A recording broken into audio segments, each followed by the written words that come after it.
Good evening. Welcome to the February 7th New Hanover County Board of Education regular meeting. Ms. Bowie, would you call the roll, please? Good evening. Pete Wildebohr, Present. Pat Bradford, I am here. Josie Barnhart, Here. Stephanie Craybill, Melissa Mason, Here.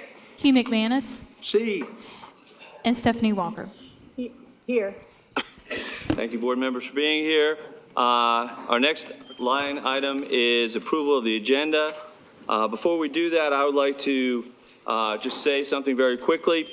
Due to a limitation of the current sign-up system, it allowed 19 more people to sign up for the 30 allotted slots by policy 2310. So I hereby move that we waive the policy limiting to 30 sign-ups at this time and only for this time, allowing the extra 19 to speak. We are looking into that limitation to try to fix that. Do we have a second? Second. We have a second. Is there any discussion? Ms. Craybill? I respectfully think that it is not a good idea to waive our policy on this one because it will come up again. It might come up again, and we're already 4 hours into the meeting, and from what I understand, pretty much everybody on this board is going to add something new to the agenda. So I don't feel like we need to do that. Thank you, Ms. Craybill. Ms. Barnhart? I would just like to add, I have outwardly said I think that the call to audience is broken and we can do better with it. And this is one of those very evident things that it should be happening. So it's frustrating, but per the old board and as we stood now, this is the rule. And so part of it is, this is the rule now. I'd like for us to put it on the March agenda to do something to adjust so that this doesn't become an issue. I know that we have varying viewpoints of conversations of what's being presented tonight, and I don't want this to become the sitting issue for how people get to speak to us. Thank you, Ms. Barnhart. So are you for or against it? Well, we'll get to that. Ms. Walker? So I'm just going to say that I know this isn't the norm, and this was, accidental, and this was on us. So I think I'm always in favor of letting people speak. I've always had that history, so I'm in favor of it. Okay. Mr. McManus? I have mixed emotions. Mr. Wildebohr is going to be on the gavel. We have 50 people speak. They got 1 minute apiece. I've been in 2 meetings where it was really difficult. I just hope we're not putting ourselves in a bind. I just do want to clarify that I didn't make a motion to reduce the time to Thank you. yeah, it was still 2 But minutes. that's the only way you could do it unless we're going to stay here till 2 o'clock in the morning. Could be. Ms. Mason? I am all for letting people speak. I know that it's going to take a lot of time, but I think it's important that we hear what the community has to say. Bradford? I am going to offer an amendment. We have 1 hour for people to speak, and right now we have at least 55 people signed up. So if we could do 1 minute, we could all get you in. Other than that, I would suggest we put it to the end. Other than that, we could put it to the end of the meeting and run the whole 2 hours it's going to take. But we have business to do. This is a business meeting, and we have to be about the people's business as well as hear from you. So those were my 2 suggestions. All right, thank you. So we do have an amendment. Do we have a second for that? That was a motion, correct? Yes. Okay, do we have a second? Second. Second to change the time limit to 1 minute for 55. Is there any discussion on that? Mr. Chair. Craybill? I personally don't think that is a fair alternative for the folks here who have practiced their speeches down to the nanosecond to get into the 2 minutes. I don't think that's appropriate to cut the time. Thank you. Ms. Walker? Ms. Chair, thank you. I agree with Ms. Craybill on this. I'm obviously for people speaking, but I'm also for not cutting their time because they have practiced their speech. Okay, so motion, does anyone else like to speak on this? If not, Ms. Bowie, would you call the roll? This, again, the motion in front of us is to reduce the time to hear all 55 people, but to reduce the time to 1 minute. Ms. Bowie, would you please? Ms. Chair, are we voting on the amendment, right? Not the motion? Just the amendment, correct. Just the amendment to reduce the time to 1 minute. Ms. Bowie? Ms. Bradford, Yes. Ms. Barnhart, No. Ms. Craybill, No. Ms. Mason, No. Mr. McManus, No. Ms. Walker, No. and Mr. Wildebohr. No. So that is defeated 1 to 6. So we do have the motions in front of us still to hear everyone. Everyone has spoken on that. So again, this motion now is to hear the entire 55, waive the policy only for this day, for this meeting. Ms. Bradford, do you have additional comment? If we're going to do that, I would like to amend that we move it to the end of the meeting. That much time out of the middle of our meeting will put all of our business really late. We try very hard not to legislate at 11 o'clock at night. Okay, do we have a second? So we have a motion to move the whole thing or half the thing to the end? Mr. Chair, can she restate her motion amendment, please? We could move the 20-odd to the end. I just want to give them the right to speak. I want everyone to have an opportunity to speak. Mr. Wildebohr? Yes, ma'am, Ms. Craybill? So if we are looking at our policy, it says that the maximum amount of time for public comment will be 1 hour. Speakers remaining at the end of 1 hour period may be recognized at the end of the board's agenda. So we don't even have to waive our policy. We can stay with our policy. I know it's not ideal for those of you affected by that, but that is, pretty much the only fair way to do it without having to waive our policies in a non-emergency situation. So your motion again is to, What she just said. okay, to waive and put at the end. So we don't actually need a motion for that because that's already in policy. So Okay. we go back to my original motion, which is to hear the entire 55. Ms. Bowie, would you please call the roll? Ms. Barnhart. Again, let me just clarify one more time. It is to hear the entire 55 at the call to audience at the beginning. Thank you. No, it wasn't to hear the No. the 55 at the beginning. It was to hear 30 up to 1 hour in the beginning and all the rest to the end. I think that is what the motion was. I don't believe that was my That's what motion. Ms. Bradford just said, what I said. Okay, but that, We're voting Yeah, on that but- amendment. but your motion, okay, we'll vote on that amendment, that's fine. 1 hour. Okay, so, Mr. Chair? Yes, I'm ma'am. sorry. Yeah, I'm getting confused. You said in that case, I would like to amend it to let everybody go ahead and just speak, because I just think waiting to the end is gonna be a long time, and I don't think it's fair, so. Mr. Weber, I think you were Was there a leaning in there. second to Ms. Bradford's amendment? Was there a second? No. Ms. Crable, I believe, seconded that. Well, I don't even know what your amendment was. I forgot. That we take the first hour for 30-odd people and the rest move to the end of the meeting so we can hear everybody in the same night but not break our policy. Yes, I will second that. Okay, again, the motion in front of us now is to split the call to audience in not in half, but 30 participants at the regular call to audience and the rest at the end. Ms. Bowie, would you call the roll, please? Ms. Barnhart. Yes. Ms. Craybill. Yes. Ms. Mason. No. Mr. McManus. Yes. Ms. Walker. No. Mr. Wildebohr. No. And Ms. Bradford. Yes. That passes 4-3, so that's what we will do. We go back to the original motion, which is to hear everyone. Ms. Bowie, would you please call the roll? That the original motion was to hear all 55 people. So we still have to- So now that Mr. Chair, now that the amendment has passed, the board is now voting on your original proposal as amended by Ms. Bradford's Right, exactly. amendment. Yes. Right, so that would result in 30 individuals speaking during the regularly scheduled public comment time and the additional individuals speaking at the end of the meeting. And again, that's for the 2-minute, as we've had. Mr. Chair, Yes, ma'am. I'd like to clarify. Normally, what we do is 30 people online plus 5 Right. sign up. I don't think that the 5 people that signed up should be penalized till the end of the meeting because they followed our procedure.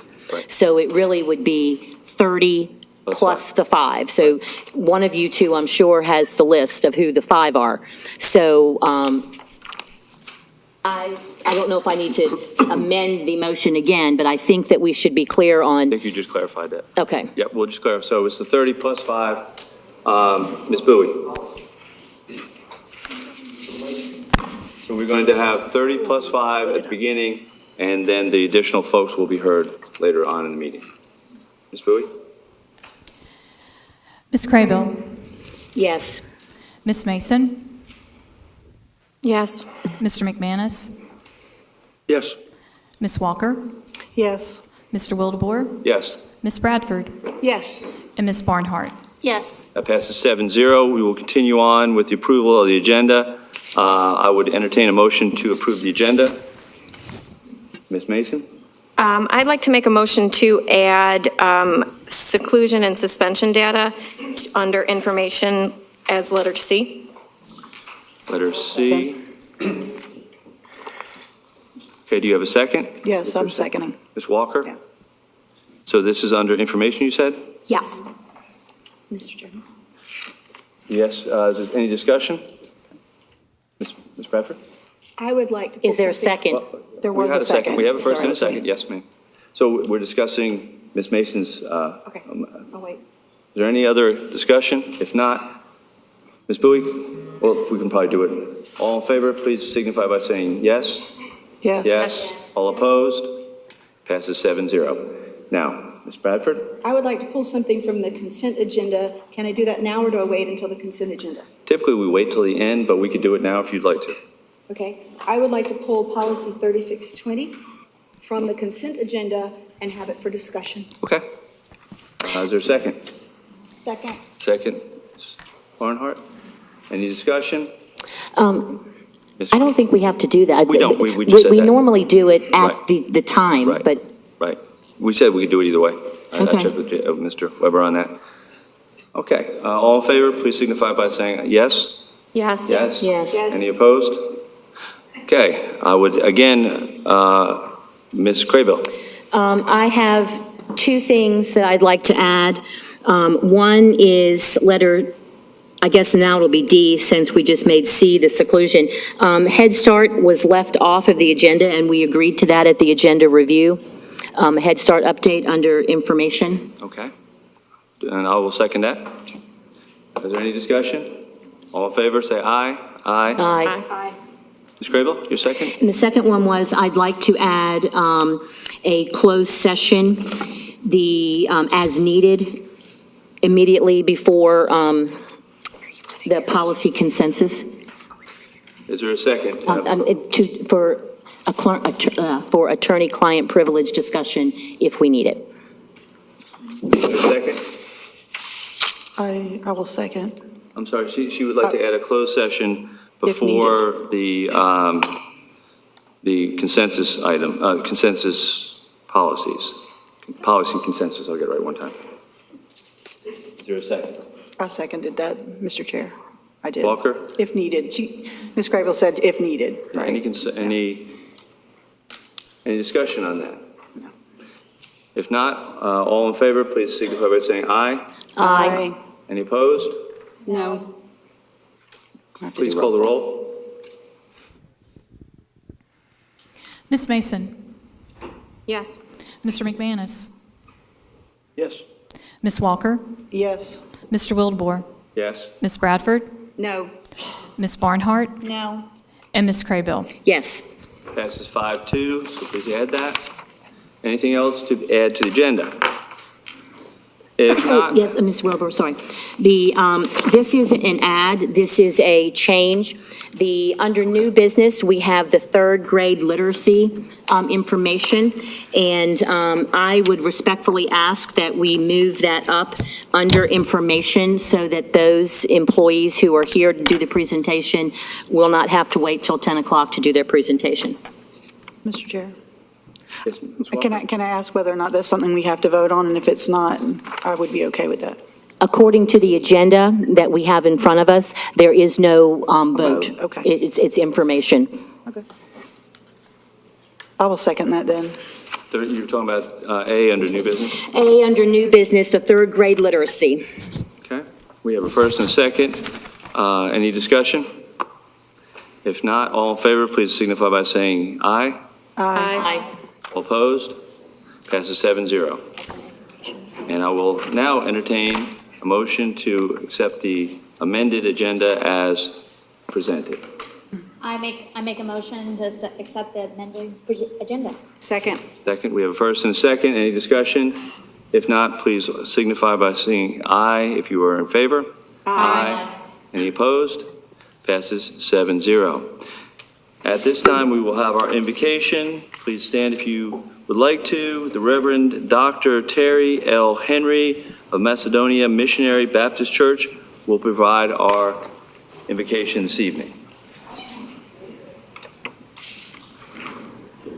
You are our Lord.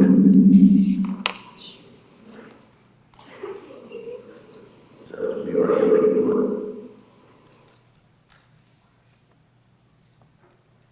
For the better.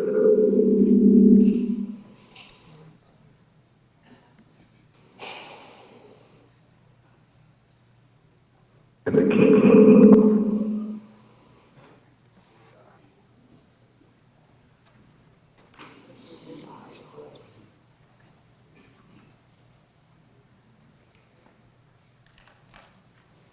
While we're waiting, I will point out that Delaney High School AFROTC Color Guard will provide the presentation of colors. Afterwards is under the direction of Colonel Thomas Smith and Major Sergeant Bruce Say. Principal is Danny Little. Sovereign God.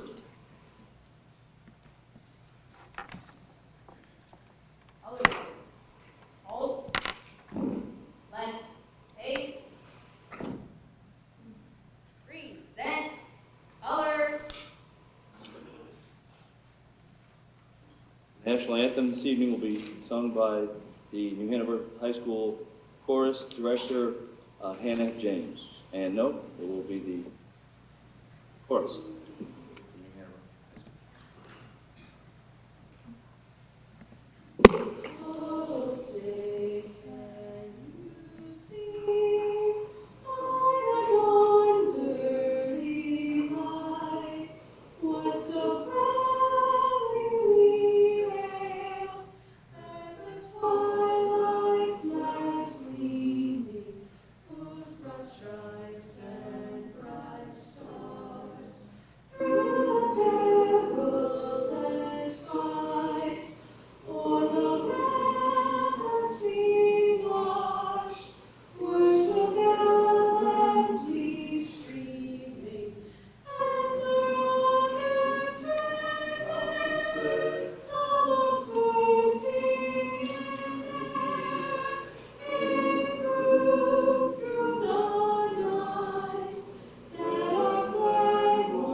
Good job.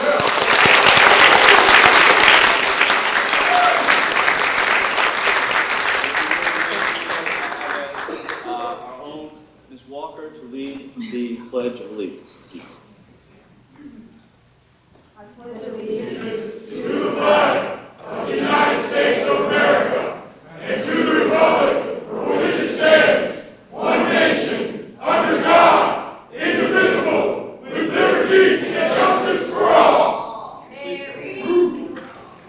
Please remain standing for the invitation.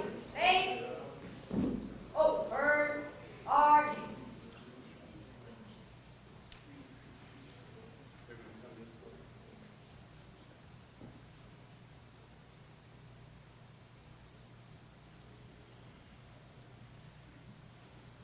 God, you are our Lord and the keeper of our universe. Your word reminds us we are your people and the sheep of your pasture. Today, as the board begins their meeting for the betterment of our schools, we thank you for the leadership, for every teacher, every faculty and staff member, and particularly for our students. We pray for your continued protection over every campus and all of our students. We pray specifically that you will grant this board direction, wisdom, and clarity in their decision-making so that whatever decisions they make will be for the improvement and betterment of our schools. We thank you for your guidance and your loving kindness.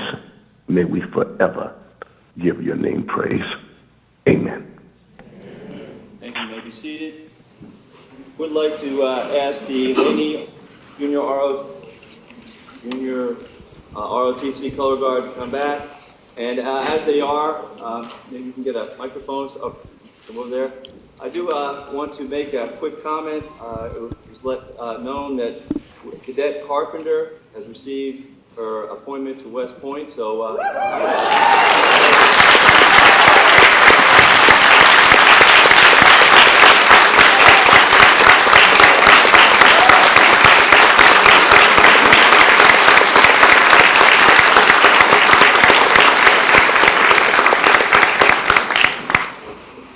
introduce yourselves, please. My name is Cadet Major Anthony Beckworth, and I am a senior in high school. Thank you for having us. Thank you. I am Cadet Senior Master Sergeant Gannat. I am a junior at Laney High School. Thank you for being here. Hi, I'm Cadet First Lieutenant Logan Reese. Thank you for having us. I am a sophomore. We have you here. I am Cadet Colonel Carpenter, the Group Commander of NC 802 at Laney High School, and I'm a senior. Thank you. Thank you for being here.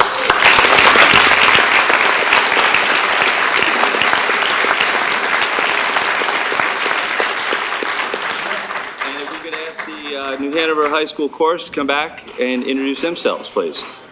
I think they left. Did they leave? Yeah, Caress went to talk to Okay, them. okay. Well, thank you very much. We have now our recognitions and introductions. I don't know who's going to be doing that for us today. Chris is going to be doing it for us. Terrific.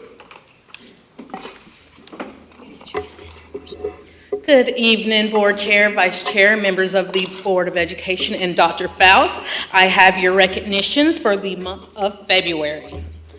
The National Federation of State High School Honor Roll is a national recognition program designed to promote professional development for high school coaches by completing specific online education courses through the NHCS Learning Center.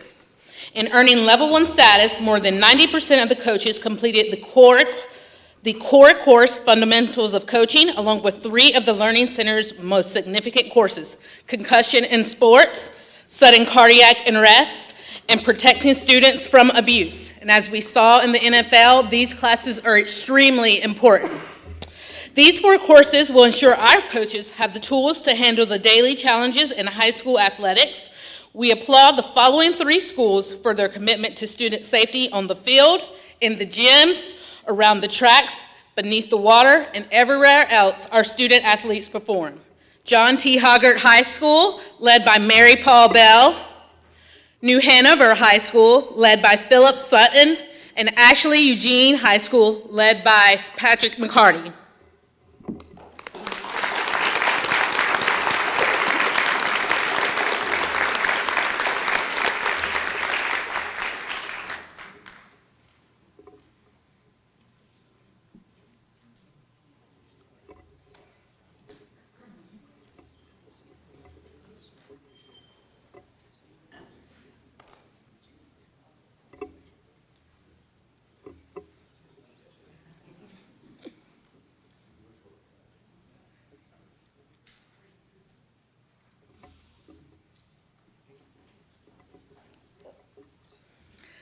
Next, we would like to recognize Marcy McInich. Marcy graduated from the North Carolina Association of School Business Officers Academy, earning a School Business Manager certification. This program is focused on NC school finance, and certification requires the completion of 21 course hours with an assessment of each.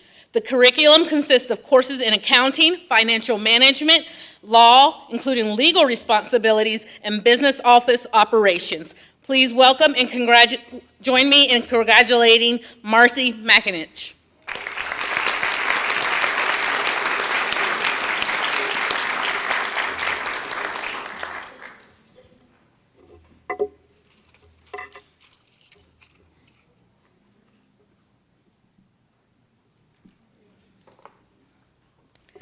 The NC General Assembly House PAGE program offers high school students the opportunity to participate in our state's legislative process. It's a 4-day experience that allows high school students in 10th, 11th, and 12th grade to observe firsthand how our laws are made.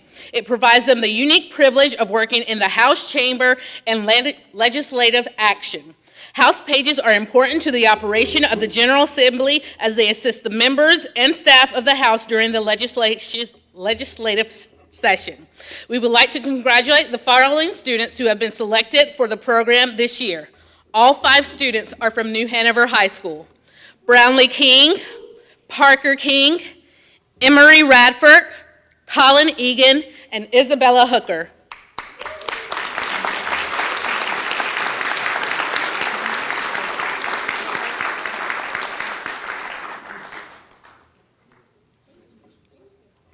Mr. Sutton, would you like to come up and get a picture with your students? Okay.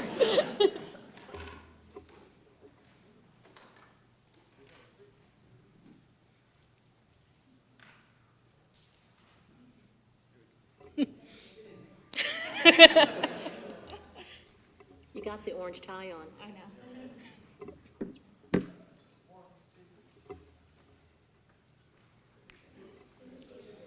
Congratulations.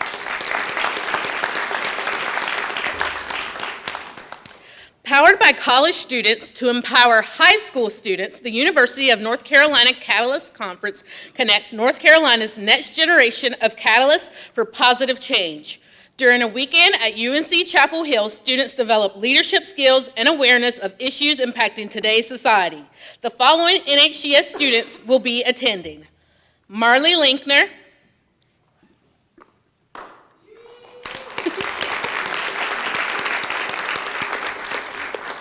Marley is a student at Laney High School, Anna Hayes Pearson, and Isabella Hawker, both students at New Hanover High School.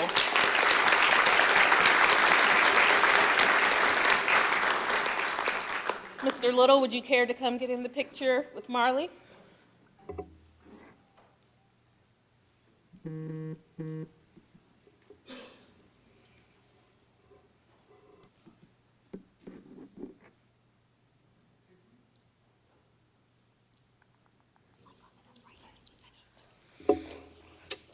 Our following recognition, I'm not seeing the 2 students, but I'll share it with the board as well. The North Carolina Hobie Leadership Seminar is a 3-day leadership program for approximately 140 rising high school juniors held each June in Raleigh.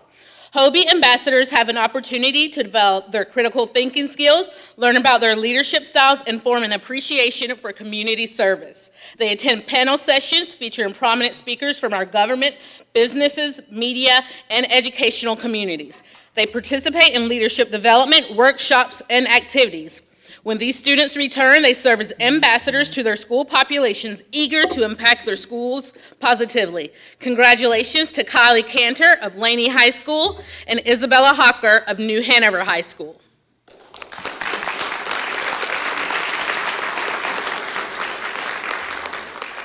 That concludes our recognitions for the evening.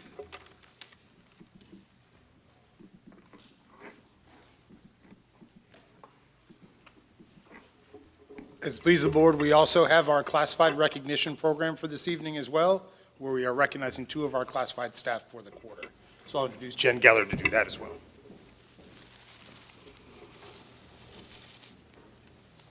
Good evening. It's my privilege again to be here to recognize our excellence exemplified classified employees for the second quarter.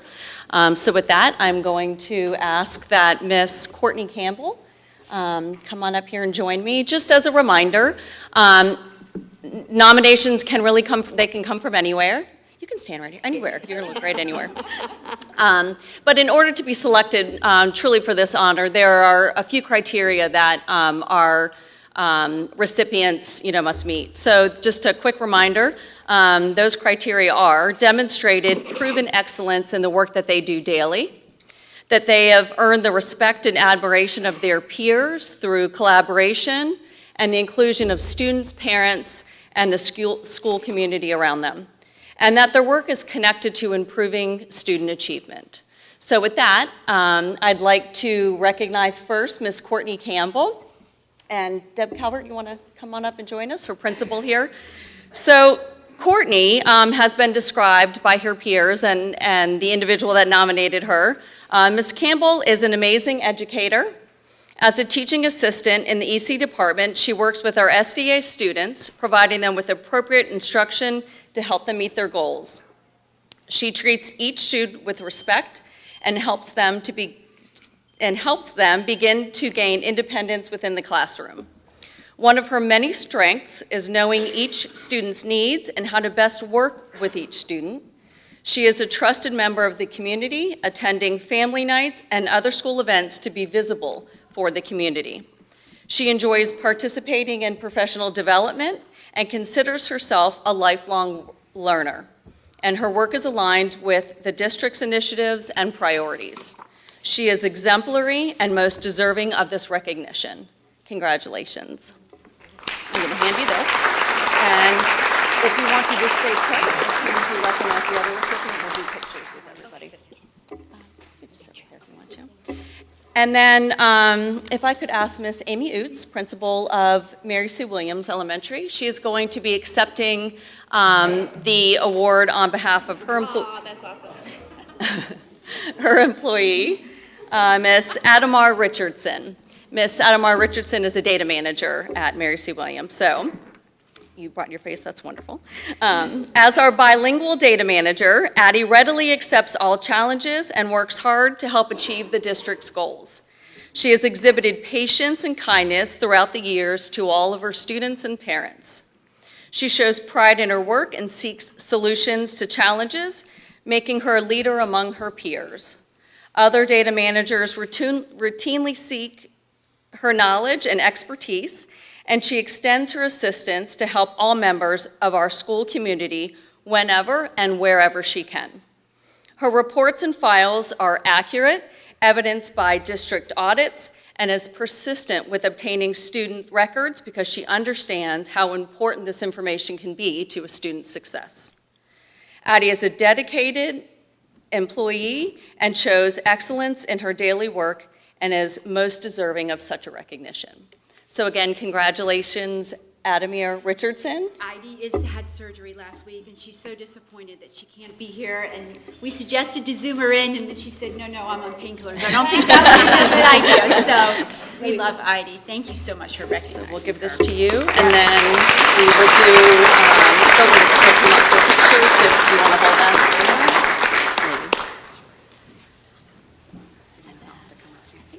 All the same time? Hold her face up. Yeah. Amy. Hold her face up. Hold her face up.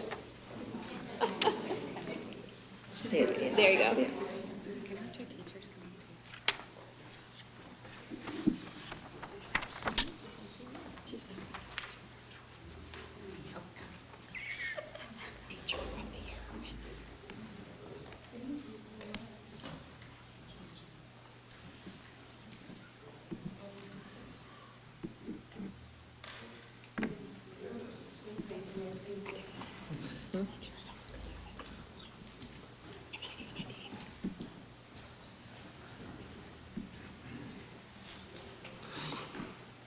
That's an awesome way to start our meeting. I do want to mention, there's a lot of people standing there. We have plenty of seats up here, so if you would like to come in and sit down, please feel, welcome to do so. We will continue with our next item of business, approval of the minutes. Do I hear a motion? So moved. I hear a motion. Do I have a second? Ms. Craybill? No, because Dr. Barnes still has something to do. Okay. I'm sorry, Dr. Barnes. I am sorry. I apologize 100%. I apologize. Jumping ahead. Sir, I get ignored at home too, don't worry about it. I apologize. We do want to recognize and welcome all of our new employees this month. We do want to recognize one administrative addition to our staff as well.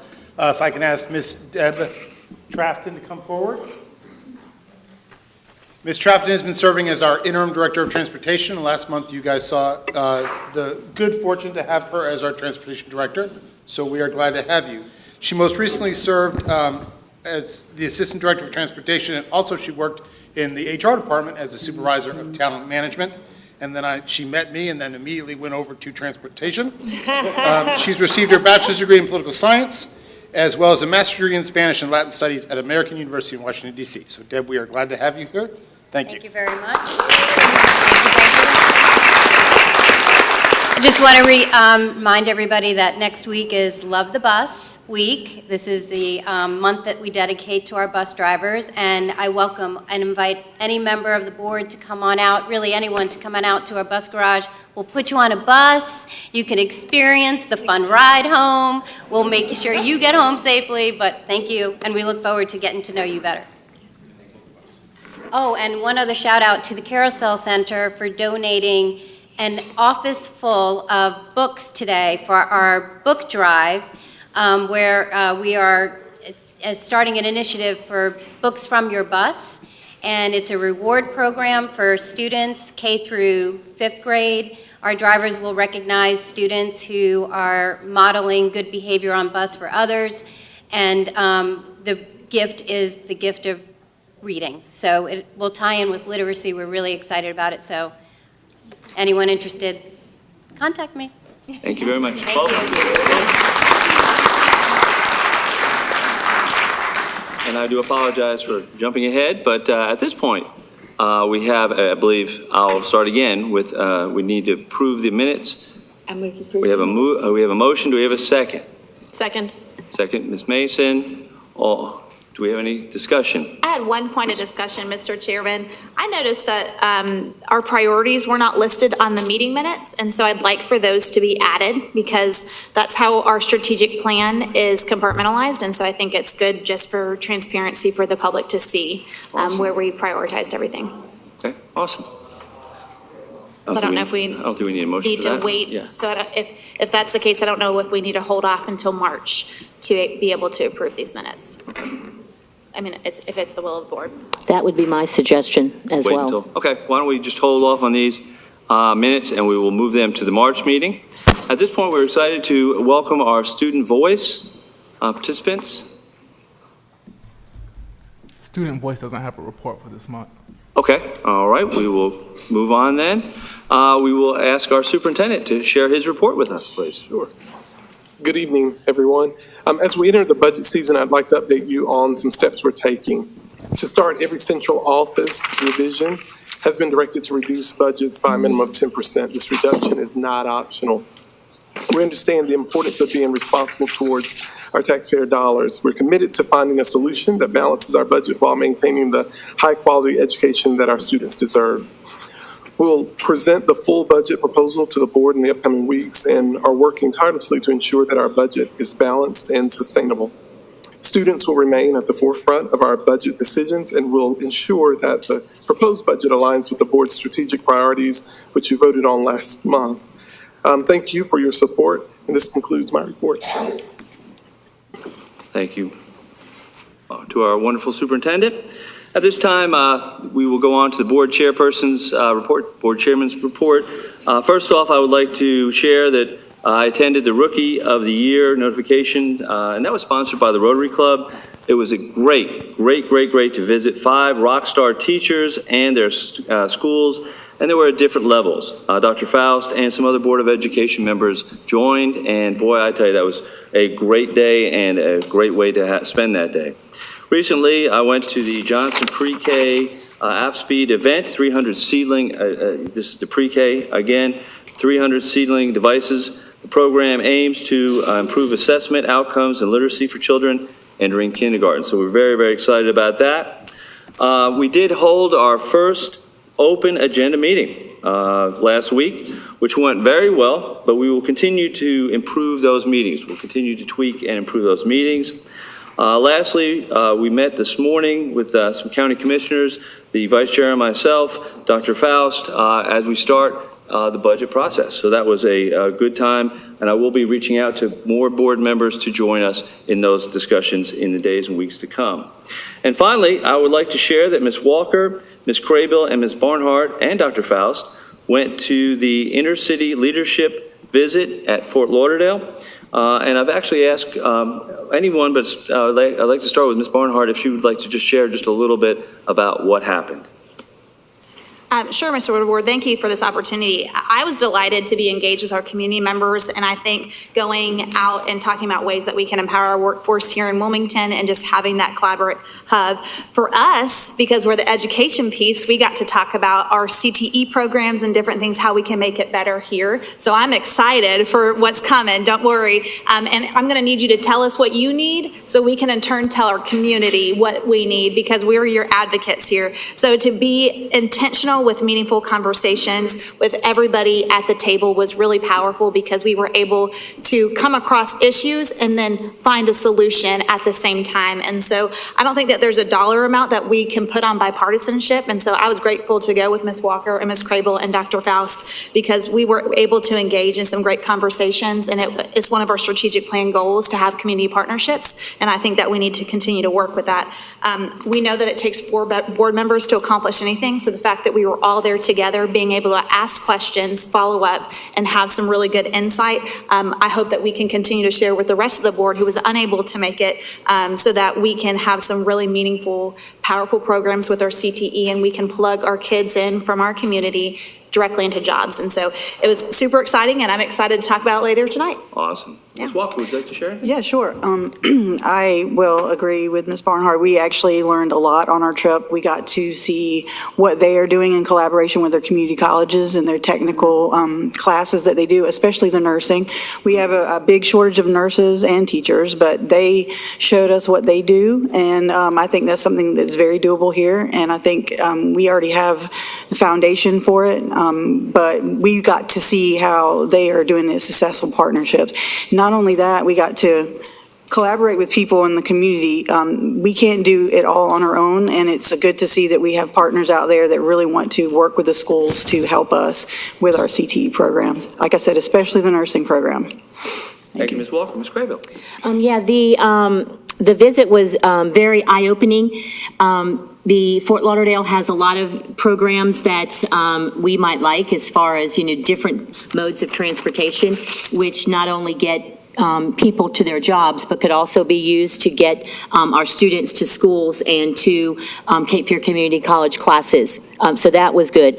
One of my biggest takeaways from that was the person that we talked to at the Magnet High School for the CTE program, that she was also a former chamber president, and she said that she likes to take her chambers on these kind of visits, for people to learn about best practices that are happening across the country, where we could go and search and reapply, steal shamelessly, from other places. But what she also said was that these visits are also very affirming, should be very affirming to our groups, that when we're seeing what others do and we see the good things that we're doing, it just feels good, and it shows that we're in the right direction, because other people have forged that path before us or are forging that path alongside of us. So, and the other thing that I was very impressed to see, that the business leaders in our community that were on the trip, that they were very informed about what is going on in our schools, and spoke very highly of Dr. Faust and his interaction with the business community, letting them know what we're doing, the initiatives that we're trying to put forth from our CTE program. So we'll get to hear about that. But a lot of good things coming, grants and scholarships, and it's just, I get goosebumps even talking about it, because they are ready to not only, give us, dollars to help us with this program, but they're interested in giving us their time and their talent. And I've had the opportunity to visit some of the classrooms in CTE where our business partners are in there, and some of these people were on the trip. So it's just, it's a wonderful, collaboration. Thank you to, Natalie English, if you're watching, and the Chamber of Commerce and your board and all of the business leaders that were on that trip, and the ones that weren't, who are very supportive of our schools. Well, I want to thank you four for going and representing us. Thank you so much. We will continue now with our call to audience. Again, as we have done in the past, Ms. Bradford will be calling the names, and we'll be We would ask you to come forward quickly, and again, if at all possible, I know there's going to be some cheering, that kind of thing, but if we could keep it to a minimum, because we do have a lot of people we would like to be able to hear from tonight. Mr. Wildebohr, can I make one comment before we get started? Absolutely. There are going to be some interesting commentary, I'm sure, about several of our policies, and I would just like to remind us all in the audience that some of these policies really are directly involving our children, our 11 and 12-year-olds and 13-year-old students, and some of them are in the audience, some of them may be watching from home, so I would ask that you be as positive as you can in your comments so that we don't offend any of our students. Thank you, Ms. Craybill. Ms. Bradford? Okay, for those of you who are new, I'm gonna call your name twice. You can see on the board, we're gonna go between 1 and 35, so it's gonna go between Nevin Carr and Dorian Cromartie for this round. Just pay attention to the board and just plan to come on up and let's see if we can't get this thing knocked out in an hour. So Nevin Carr. Nevin.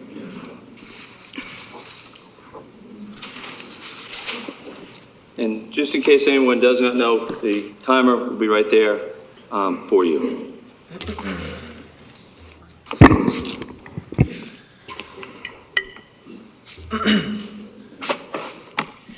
So I last stood up here about a year ago.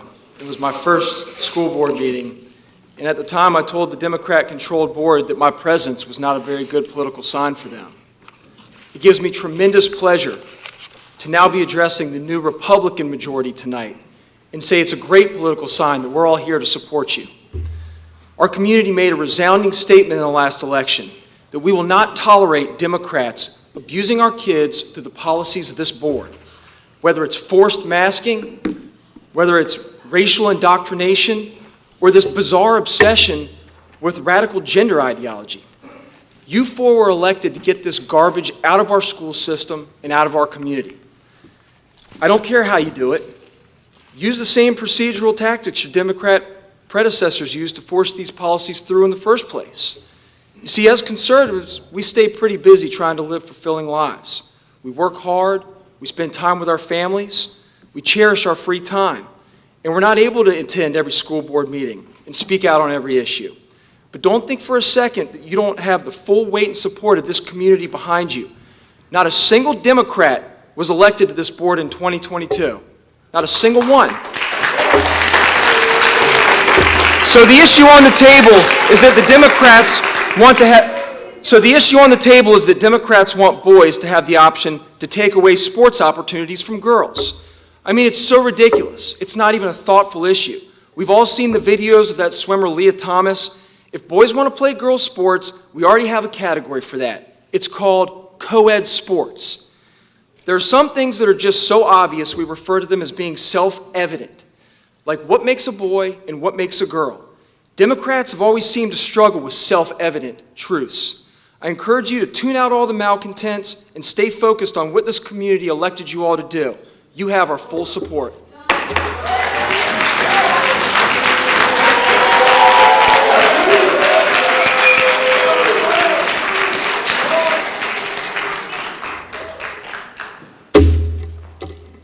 When we know better, we do better. I thought New Hanover County Schools understood that when they affirmed the existence of our trans and non-binary middle school students when the board passed policy 3620. But here we are again. This board has chosen to target middle schoolers, 11, 12, and 13-year-olds, who are not only trying to navigate middle school and puberty, but also confronting their gender. By attempting to repeal Policy 3620, you are infringing on the civil rights of these children. Gender is one of the protected classes in the United States. So by setting different standards for some sports participants, but not all, you are creating issues when there should be none. How would you feel if someone said that whites and African Americans had to have different teams, or that Catholic and Jewish students could not be on the same team, and if you aren't Catholic or Jewish, you have to choose one team but not both? Or how about requiring a separate team for students who are undocumented immigrants, or indicating that students with autism cannot participate on the same team as neurotypical peers? If my suggestions made you cringe, good. They should have because they address more of the classes protected from discrimination in the U.S. Race, national origin, religion, and disability. But gender is also protected. It makes no sense to be appalled at treating children differently because of religion, race, or disability, but then be fine with discriminating because their gender doesn't fit neatly into two options. Perhaps you're targeting this policy because it does not align with your personal beliefs. That's a problem because you weren't elected to make or repeal policies based on your personal beliefs. You were elected to represent all the students in New Hanover County. I would like you to leave policy 3620 as it was passed in 2021, but at the very least, I'm asking that you familiarize yourself with gender diversity using unbiased resources, as well as being trained in Title IX and protected civil rights classes. Only then can you make an informed rather than an emotional decision. When you know better, you do better. Thank you.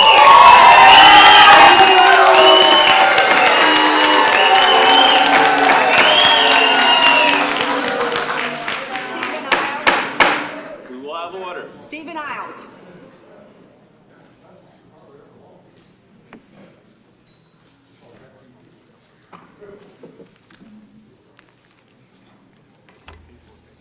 Last week we learned a 6-year-old little girl was handcuffed in our district. People were surprised even though our school system did exactly what it was designed to do. Our system is designed to handcuff and criminalize 6-year-olds, lock up 5-year-olds in closets, replace counselors with cops, feed the school prison pipeline, fail our teachers, and to allow chaos and conflict to reign. Why? Because it benefits some district-level administrators. The current system allows the district to blame children, teachers, and parents. It allows the district to deflect responsibility and accountability. It allows them to make excuses and for them to be the victim. If the district wanted to replace seclusion with proactive solutions, they would. If the district wanted to prohibit handcuffing children, they would. If the district wanted to protect Black, disabled, and LGBTQIA students, they would. If the district wanted to bring justice for sexual assault victims, they would. If the district wanted to respect staff, they would. If the district wanted to fix our toxic culture, they would, but they choose not to because it works for them. Why would the district want to fix this system when it is designed to protect our administrators from accountability and responsibility? It allows them to deflect their own responsibility when things go terribly wrong, like when little children are locked in closets or handcuffed. The system is working exactly as it was designed to, and certainly was not designed to support our children. Thank you.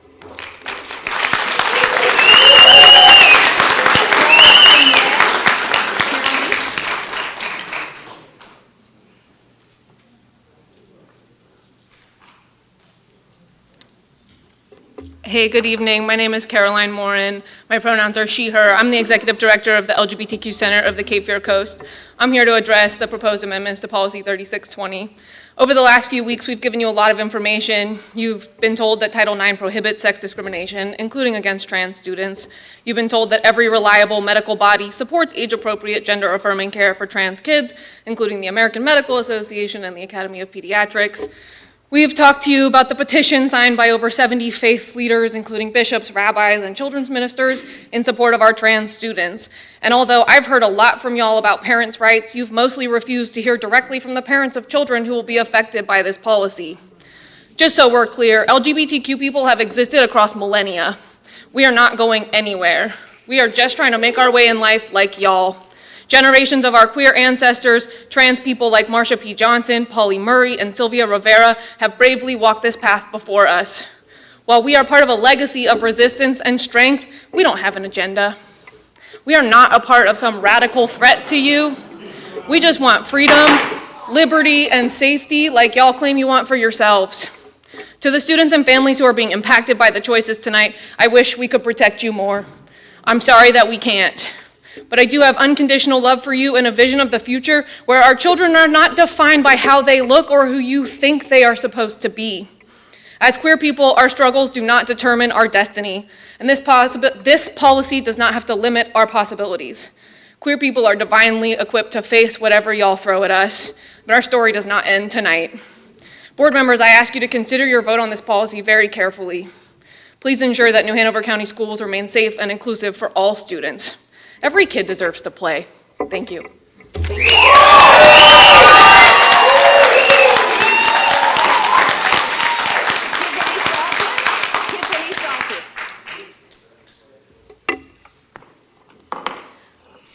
I'm here today to speak in support of maintaining Policy 3620 in its current state, a policy that applies to children just 11 to 13 years old.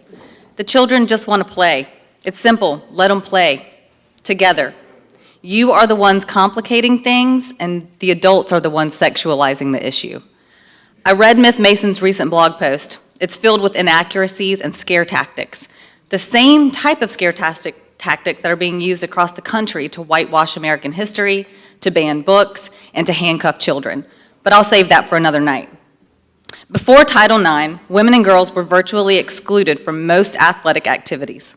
Thankfully, things changed because participation in sports is beneficial to all students. I asked each of you if you would receive training on Title IX to ensure your awareness that the action that you're considering is in fact discriminatory and jeopardizes our access to federal funds. My question remains unanswered. The email I did get back from one of you was nonsensical and jumbled. Crystal clear, however, was the thinly veiled transphobia mislabeled as a, quote, difference of opinion on a complex issue. This phrase may sound harmless, but I hear the dangerous invalidation of a person's existence in that. For all here tonight in support of trans and non-binary kids, I just want to acknowledge that progress is painfully slow, but time marches forward, and we cannot turn back the tides of change. In this, I am choosing to find hope, because it means that even though many here support a hate-filled agenda that attempts to divide and oppress our young people, they will not succeed in the end. They will not. In fact, they've already lost the most important piece, the kids.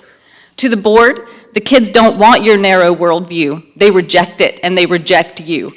They have access to the big, wonderful, rainbow-hued world around them. They will not turn back.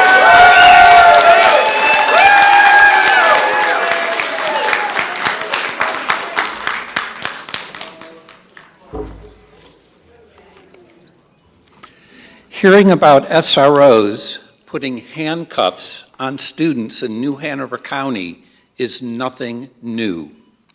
I wore these in April of 2021 when I spoke about some high school students who were handcuffed and suspended for 3 days. 2 of them had been tussling outside of the school building. A third student was trying to separate the fighting students. There were no weapons involved, no serious injuries, no flight risks. I asked, why did an SRO handcuff those students as criminals for a minor violation? That was almost 2 years ago. We never got an answer. Thanks to WECT and the excellent reporting today from Port City Daily, we learned about a 6-year-old girl who was put in handcuffs by an SRO. It only lasted for 2 minutes because when the principal found out, she told the staff to remove them. She was quoted as saying it was not proper procedure. I would add, 6-year-olds never need to be put in handcuffs.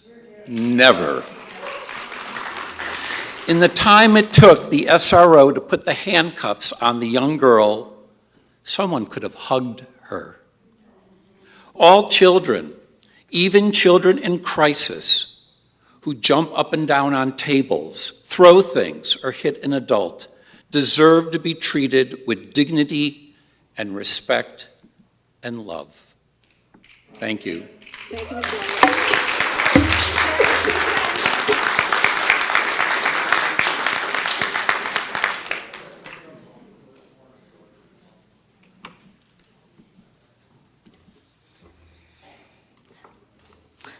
evening, members of the board and Dr. Faust. I appreciate you taking the time to listen with open hearts and open minds. I'm here to talk about transparency, safety, priorities. As a school system charged with the care and instruction of all students, I ask you to clearly consider, what problem are we trying to solve with revisiting Policy 3620? If you are concerned about safety and consistency for all children, let us focus on the wreck that is our transportation system.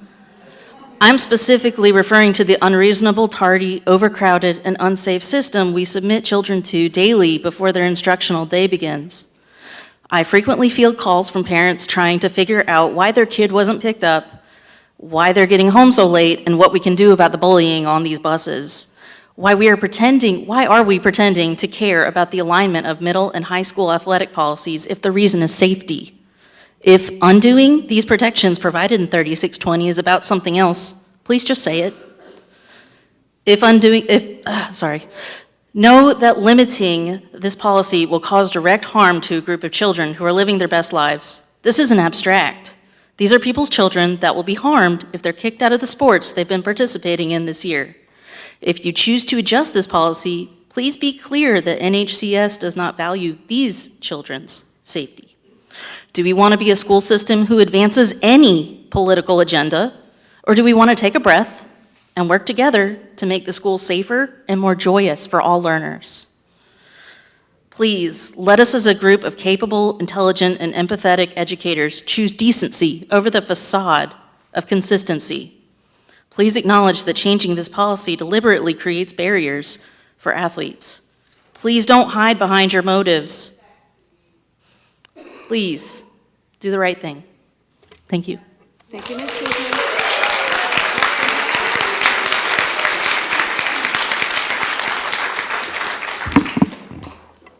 Hi, my name is Laurie Janis. I use she, her pronouns.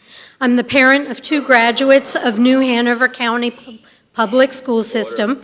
I'm also an attorney. I'm here today to urge the school board to keep Policy 3620 as it currently stands. As an attorney, I wish to remind the school board of 2 key legal provisions that apply in this situation. The first is the concept of separation of church and state, which protects the rights of our students from having religious tenets imposed upon them. I fear that the proposed changes to Policy 3620 may be rooted in the religious beliefs of certain board members. Let me remind all of you that such an imposition is in direct violation of the First Amendment. The second provision is Title IX, which prohibits federally funded schools from discrimination based on sex. The courts have held that Title IX includes gender discrimination, and the Department of Justice has stated that federally funded schools like ours must respect transgender students' gender identity. I caution each of you to separate your own personal beliefs about gender and keep Policy 3620 as it currently stands. The proposed changes are not only against the best interests of our trans students, but are also in clear violation of the laws of our country. And I suspect that if you make any changes, you're going to end up in a lawsuit. Thank you.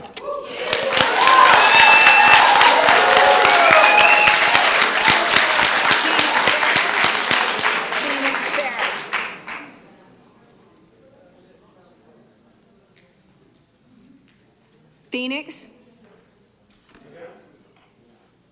Phoenix Ferris, last call. Betsy Albright?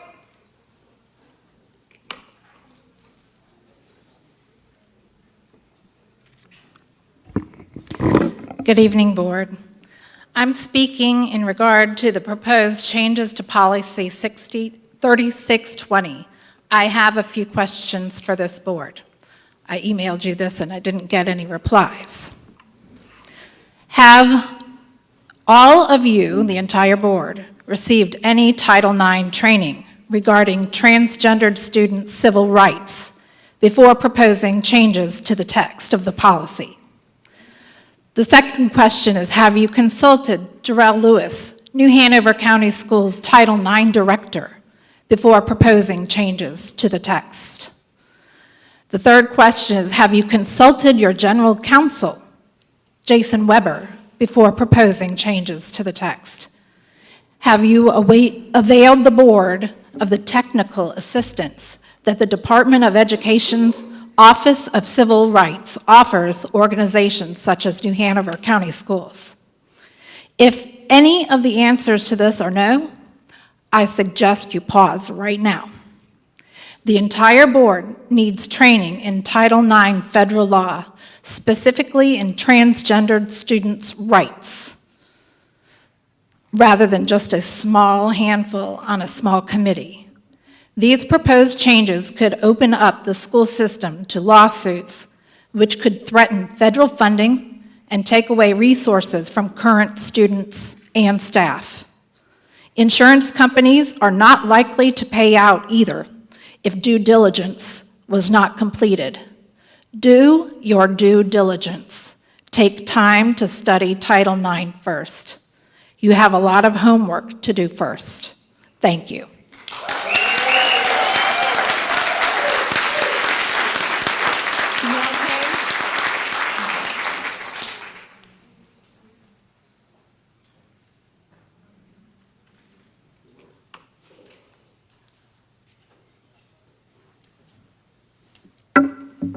I'm waiting for my name to be called. Is that necessary? I called it.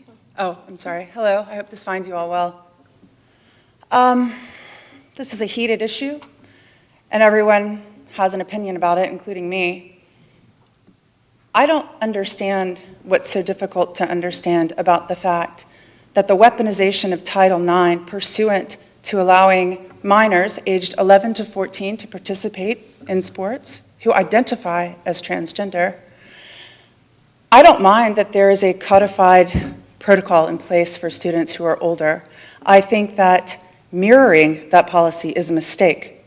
And I think that it is, like the last person who spoke, short-sighted to not do your due diligence on Title IX. When Title IX was first formed in 1972, it was put there to protect women in sports. And what I'm finding is that the issue has been polarized into a dialectical inversion that puts two things against one another. Are we going to protect the rights of women, or are we going to protect the rights of those who identify as transgendered? And I would like to say that that's a bad diamond deal. Do you want the yellow one, or do you want the one with the black spot? No. Your job as school board members behind that dais is to serve at our pleasure within the parameters of the law. And that means that you have to protect the rights of children, right? Children. So it's not about what someone at central office wants. It's not about what the NGOs and the nonprofits and all of the people pulling the strings from the UN, UNESCO, and all the way down. And I can speak with a little bit of authority about UNESCO. I was the executive vice president of the board of directors of UNESCO in the first ever independent state chapter in the history of the US Federation, so I know what I'm talking about. Please, please, please, do your due diligence. I agree with what the last person said, but do not do it at the expense of our children. Your time is up. Thank you.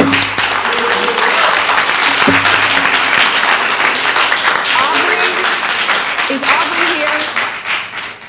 Aubrey Tull, Tuell? Aubrey Tull? Are you here? I don't see Aubrey. Diane Z.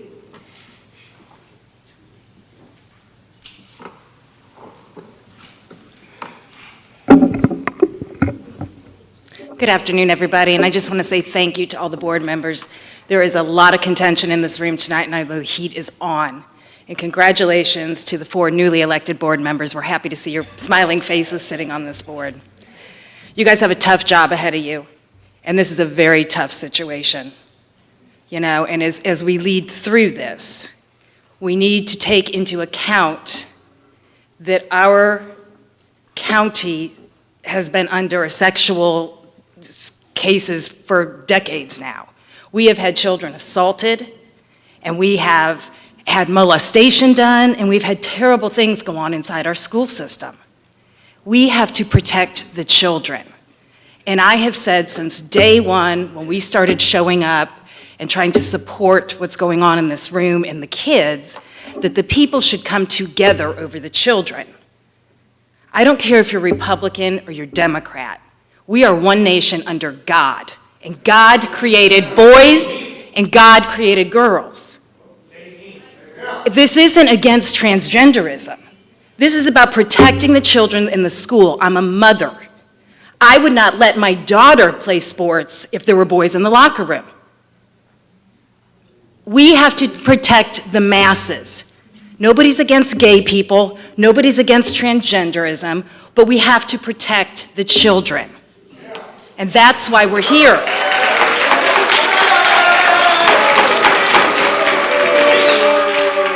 I want the 4 of you, the 7 of you, to think about that when you move forward with this decision. There is a reason that if we change this policy, it has to go to the high school level and not the middle school athletic association. There is no account for gender at the middle school level. They're 11 to 14 years old. And if we send them to the state high school, that requires them to take permanent altering medication that is non-reversible.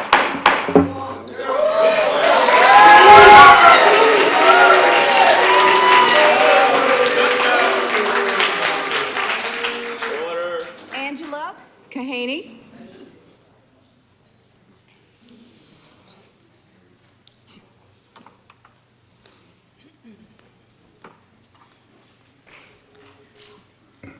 Title IX protects students from being excluded from participation in, denied the benefits of, or subjected to discrimination under any education program or activity receiving federal financial assistance. The board does not dictate federal law and therefore cannot fail to uphold it, regardless of how you feel personally. Failure to uphold Title IX risks losing federal funding and invites more legal action to seek justice. Denying the right for trans athletes to play sport, option 3, is withholding equal opportunity. I encourage these students denied this access to contact the Department of Education Office of the Civil Rights, and I'll support them in that process. Yes, we have trans athletes in this county, successful contributors to their middle school teams. There's not been one complaint from anyone associated with these teams, and all 7 middle school athletic directors unanimously support their students and this policy as it is written. Our Title IX coordinator supports the current policy as well and was consulted when the policy was originally lawfully written. Option 3 defies that law. Option 2 isn't realistic because we cannot access the North Carolina High School Athletic Association panel to give permission to trans students to be trans. Therefore, funding and assembling our own invasive and inappropriate panel and process where there is none would be costly and time-consuming. The willful ignorance and negligence of New Hanover County Schools with regard to Title IX has cost our students dearly. Many of you claim that you're newcomers and not responsible for these transgressions of those before you. Some claim ignorance on the subject entirely, but you can't say you don't know anymore because you do now. And what you do shows if you remain complicit in the abuse or not. The consequences of your action determines life or death. Suicide rates and self-harm for trans youth are contingent on people like you who want to keep these kids invisible. If I could recount the number of times a grieving adult has expressed regret in the aftermath, perhaps I could change your mind. Your job is to act in the best interest of all students, not just the ones you choose to see and protect.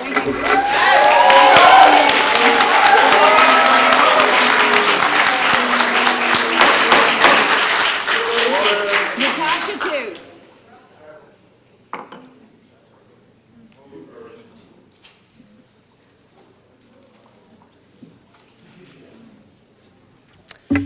Good evening. I'm asking the members of this board to avoid the policy change made in 2021 to policy 3620 and request the board require middle school students to play on sports teams that are in accordance to the sex listed on their birth certificate. Students who identify as transgender deserve the same educational opportunities and resources as their peers and should be treated with respect and compassion. A compassionate response, however, should not mean denying the fact that there are real physical differences between the sexes that necessitate different treatment, especially in the situations where these differences impact privacy and fair play. Girls deserve equal opportunities to experience the thrill of victory, to be rewarded for their commitment and sacrifices in achieving athletic excellence. Allowing males to compete in girls' sports destroys fair competition and women's athletic opportunities. Title IX was designed to stop discrimination and create equal athletic opportunities for women and women fought long and hard for equal rights in sports. Allowing males to compete in girls' sports not only reverses nearly 50 years of advances for women, but it also puts our young females at risk. When we ignore biological reality, girls get hurt. In athletics, girls are being injured, losing medals, podium sports, public recognition, and opportunities to compete. Today, in Connecticut, 2 males now hold 15 women's state championship titles, once held by 9 different women. Only last year, in North Carolina, 2022, a trans female, biological male from Cherokee County's Highlands High injured a female volleyball player after spiking a ball into the girl's face. This biological female player suffered severe neck and head injuries, vision problems, a concussion, and long-term concussion problems. A male's belief about his gender doesn't erase his physical advantages over female athletes, and every male on the podium displaces a deserving girl. Males have larger hearts, lungs, denser bones, and stronger muscles. No amount of hormone therapy can undo all those advantages.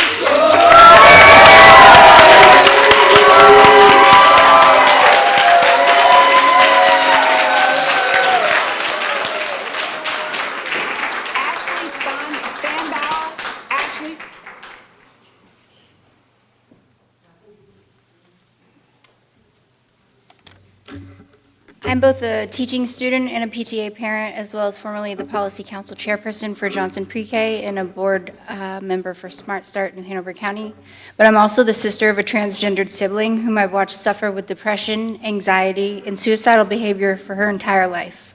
I've witnessed firsthand the multiple perspectives on the issue of Policy 3620 being reconsidered, and frankly, I am disappointed to be having to waste time reminding the members of our school board once again that they were elected to protect all students, not just the ones that they deem worthy. To take a policy directed at high school age children and expect it to pertain to those aged 11 through 13 without thoroughly considering the significant social, emotional, and physical developmental differences between these two groups is purely neglectful. Not to mention that some of the actual requisites simply do not translate to prepubescent children and would undoubtedly only inflict further trauma. Trans kids face enough challenges as they grapple with a lack of acceptance, oppressive policies, and unsafe learning environments. I can't imagine how you could justify making their lives even more difficult when the only thing truly at stake here is the well-being of these preteen trans athletes. These children are not playing for scholarships or recruitments. They are playing to enjoy a game and engage in a sense of community with their peers. I would like to reiterate that your position is one with far-reaching effects, and it is not your job to impose your own personal beliefs onto the children in our school system. It is to make sure that they are safe enough to receive the best education and growing experience that we can offer. Your choice to further stigmatize an already marginalized group and at an even earlier age will send a clear message that you lack both empathy and understanding, in which case you do not deserve to be sitting before me.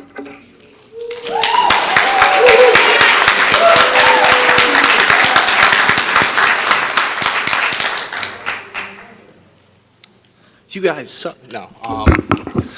Hi. First off, just letting y'all know that the camera angle for the YouTube live stream feed is now wide panned, where if someone comes up here from either side of the argument, they cannot be seen by anyone at TV. Same thing with this life fact in my hand, which that's a great little transition. Remember I brought this in here for y'all and showed it to you and said, hey, it'd be X amount of money. What if I told you we lost more children since then in the United States to choking deaths? There was a preschooler down in Texas. There was another one in Indiana. It's going to continue to happen. I've spoke to several board members. Thank you all for reaching out to me and everything, and hopefully at the next one we can get that taken care of. Next, we worked on seclusion rooms. I was one of the people against it as well. We really need to have a conversation about what just happened with the handcuffs. Obviously, we won't be privileged to the conversation, but something went wrong. We need to get the teachers training. I know that it got passed back in December, I believe. I don't believe they've had that training, but that teacher should have had a better check down than to look at a deputy and confirm to put someone in handcuffs. And again, everything's hearsay. You just read the articles. Another thing, we had a teacher resign under the last board that he had been accused of some inappropriate relationships with a child. He had some things. He was allowed to resign. I am requesting that the board consider creating a policy that anytime someone is terminated or resigns for something that is of a sexual nature, then it needs to come in front of the board and potentially go to try and take their state accreditations, because that man jumped across the bridge to Brunswick County and he tried to get a job over there. I'm asking y'all to help keep these children safe. I know that we always say that that's a big pivotal part. Please consider that, because I mean, it's continuing to happen. Because of our checkered history, we need to look into it. Let's see here.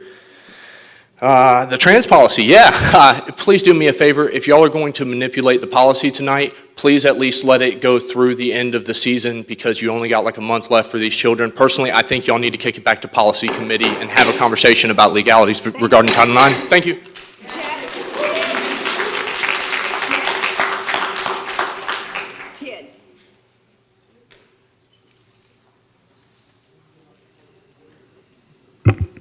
Good evening. I'm speaking with you today as an LGBTQ student in our school. I'm a transgender male.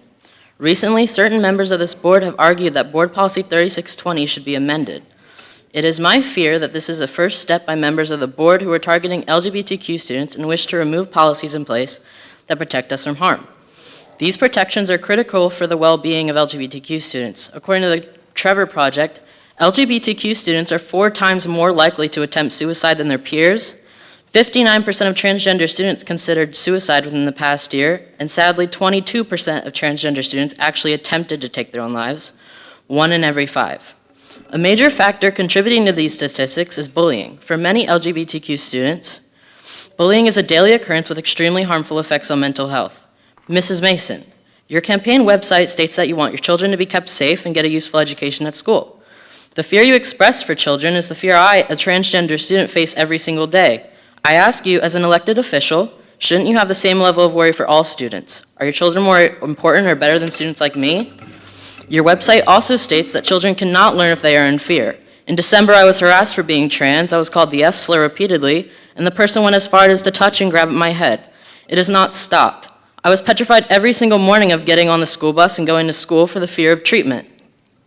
Policies like 3620 provide students with opportunity, access, and protection. It helps create a more welcome and inclusive atmosphere in our schools. Our LGBTQ students deserve a place to feel seen, supported, and most of all protected from bigotry. Before you take the step forward ending these protections, I invite you to visit wilmingtontranscommunity.com and take a moment to learn about us before you regulate us to a second-class student status. Thank you for your time.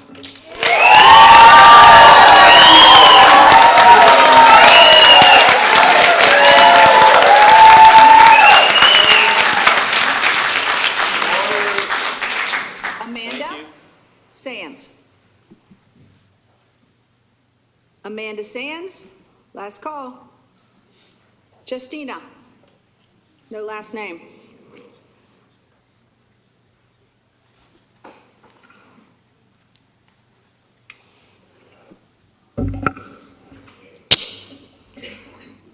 I'm ready. Go ahead, sir. Okay. What is this really about? Trans kids or the mentally ill adults in this room? This isn't complicated. We need to protect all children. We need to protect children from pedophiles grooming them, the mentally ill abusing them, and from criminals using them as political pawns in efforts to push their sick and twisted agendas. What we shouldn't do is allow the mentally ill criminals and pedophiles to mentally, emotionally, and physically abuse children, and then play along with it and change the rules to fit their delusions and crimes. Being complicit with child abuse is criminal, immoral, it's despicable. Have you heard of Munchausen syndrome by proxy? Induced illness by caretaker. It's mental illness and child abuse. The caretaker of a child, most often a mother, either makes up a fake symptoms or causes real symptoms to make it look like the child is sick. This is a crime. Now let's change some words. The caretaker of a child, most often a mother or teacher figure, either makes up fake symptoms or feelings or causes real symptoms to make it look like the child is the opposite gender. This is criminal. It's evil. Do not allow pedophiles and child abusers to intimidate you. Allowing boys and girls sports and vice versa is being complicit in child abuse and allows more doors to open for pedophiles and child abusers. It's really simple. Just don't do that.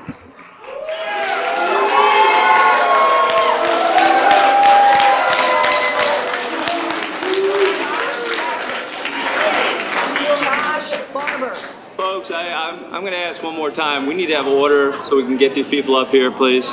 Thank you. Josh. Order. Barber.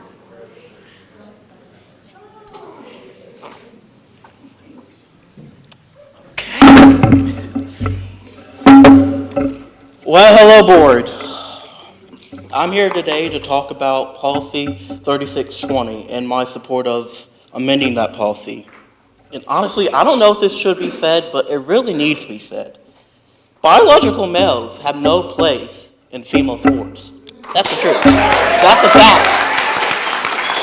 They have no place in female sports. And to say that there are no differences between biological males and biological females is absurd. There will always be physical advantages. Always. It will never be fair to a biological female. Girls will lose, and they don't deserve to lose. I personally don't care what someone wants to be called by their friends or family or what they want to do in their own time or in their own space, but when it comes to me addressing someone differently or someone wanting to use a different locker room or bathroom or play in a different sport than that of your biological gender, that's where I draw the line. Decisions like that affect me and other people in a substantial way. And listen, if you as an individual want to be someone else, then that's okay, honestly, because you as an individual can make those decisions. But biological males have no place in female sports. Thank you. Thank you, Mr.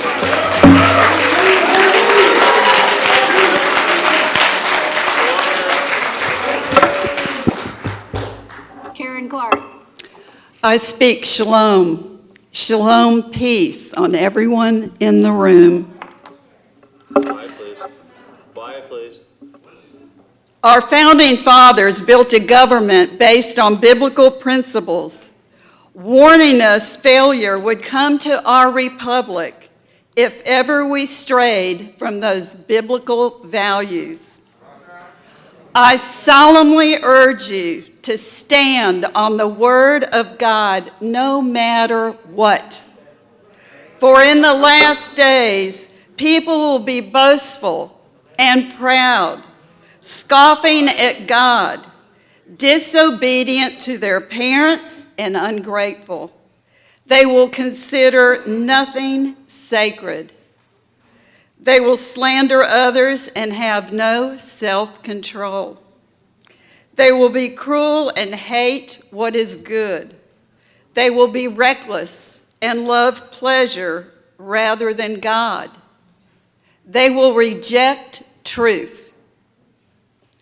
Our Father, may the glory of your name be the center on which our life turns.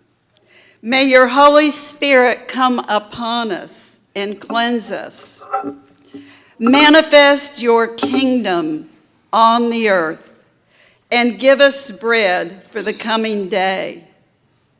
Forgive our sins as we release forgiveness to those who have wronged us, and rescue us every time we face tribulation in Jesus' name. May New Hanover, just a minute. May New Hanover County be the city of light on the hill. Thank you, Ms. Clark.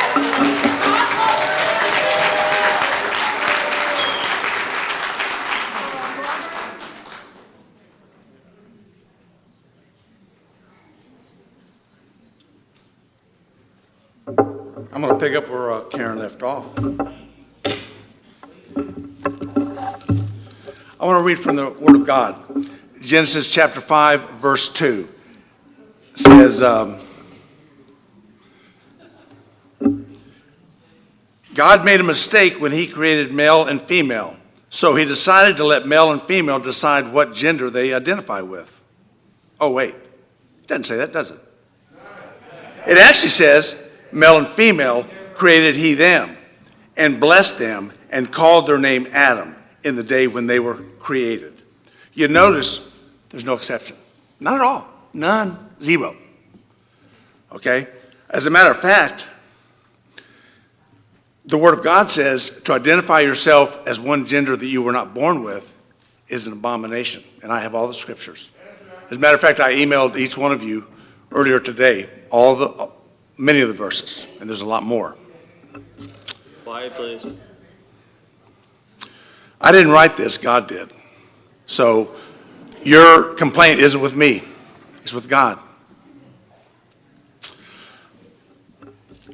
Placing a male in a woman's sports, as you've already heard, is unfair to the women because man was created with stronger bone mass. They're just stronger, and that's why God created them. They identify as a male from birth. They don't wait till they're in middle school to identify. They identify it right then, on birth. I've read the three options you're about to vote on, and the only one that is biblical is option number 3. The other two, the option 2, is a watered-down version of option 1 with a smoke screen. That if they're denied right into the sport, they can just appeal it and still get in that sport. I urge you to vote for option 3. Thank you.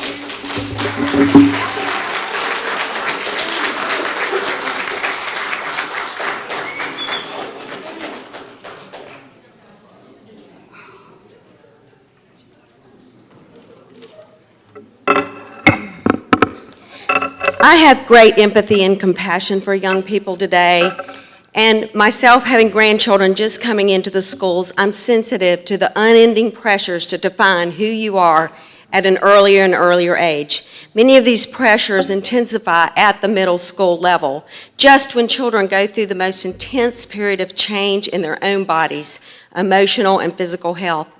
I believe children need time to grow and mature before making decisions that will be life-altering or body-changing. Our culture wisely imposes limits on when children can vote, drive, watch an R-rated movie, or serve in our armed forces. These activities require responsibility and maturity. Policy 3620 states that a high school athlete may only participate on a team consistent with the gender on their birth certificate, unless otherwise permitted under NHCS AA rules. It doesn't make sense to me to allow a broader interpretation for gender identity for middle school athletes and allow transgender girls to participate on girls' teams. Part of the original intent of Title IX was to give girls opportunities to compete fairly and equitably. Girls have always wanted a chance to excel and advance in fair competition against other girls in a chosen sport, compete at local, state, and national levels, earn recognition and scholarship money for those most gifted. Allowing transgender women who are biologically male to compete against them places female athletes at a disadvantage, actually discriminating against their opportunity to excel at their sport. There's also the issue of safety and privacy in locker rooms where girls may feel threatened, anxious, or even unsafe if exposed to male anatomy in a transgender woman. I urge you to honor and respect our girls who just want to play sports.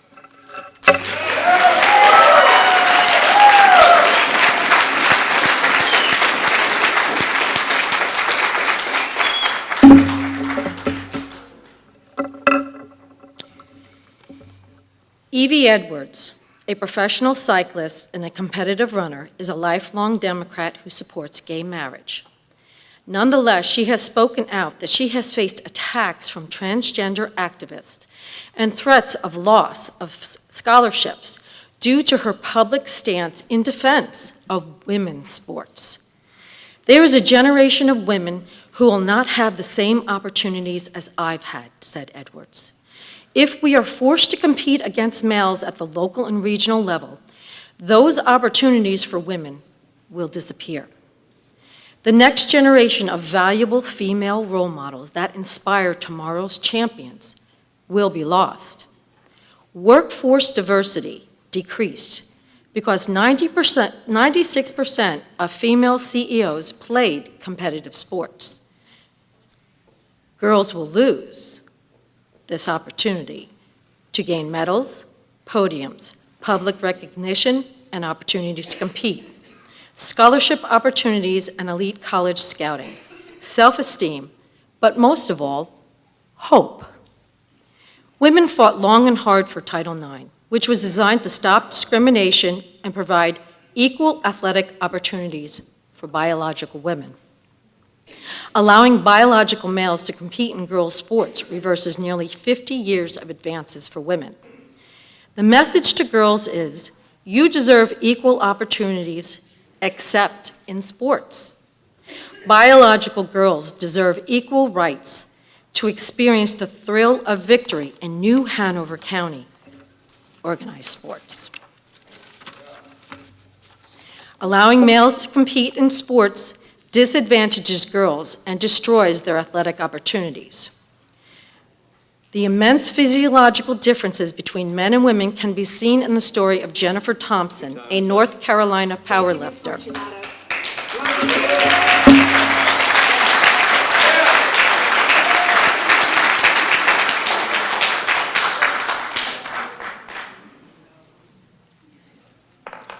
Before I start, I just want to say this. The speech is rated CT for critical thought. Compliance sheet may find some elements distressing, logical questions, and critical thinking throughout.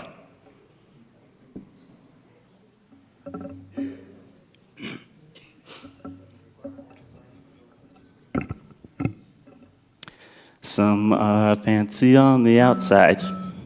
Some are fancy on the inside. Everybody's fancy, everybody's fine. Your body's fancy, and so is mine. Boys are boys from the beginning. Girls are girls right from the start.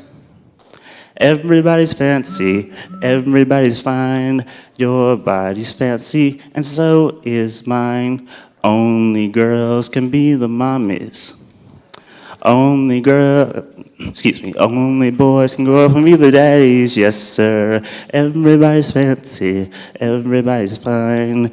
Your body's fancy, and so is mine. If you were born a boy, you stay a boy.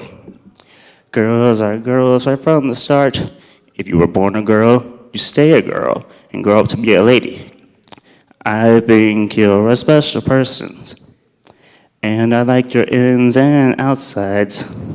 Everybody's fancy, everybody's fine. Your body's fancy, and so is mine. Boys are boys and girls are girls. Let's go, Brandon. Thank you.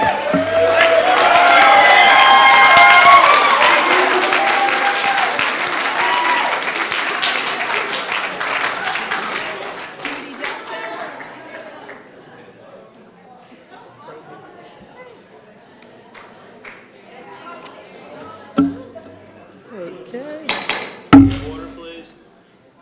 Order, please. Thank you. Good afternoon. I'm here to beg you to please focus on our school's real issues if you want to improve learning for our children. The main issue for our teaching staff is poor leadership from the top, which is the responsibility of the board, since by law you are supposed to provide oversight of that leadership. Due to that poor leadership from central office, many of our best teachers continue to leave our district. What? What are they yelling?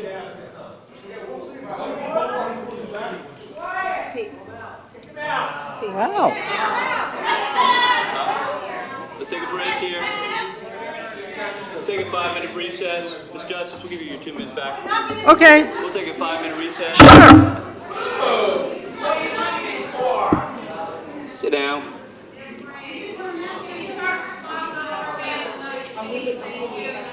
We have a 5-minute recess. Okay. 5-minute recess.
This is not what's best for the children.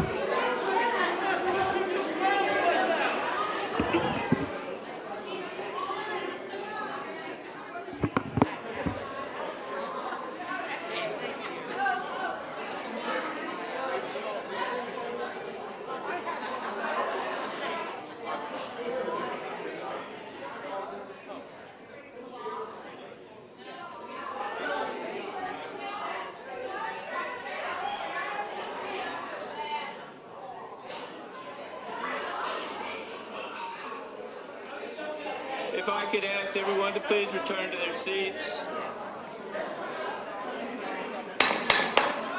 We can have everyone return to their seats, please. Please return to your seats. Please return to your seats. Can you all two stand? We are going to get order back. Please return to your seats. Thank you.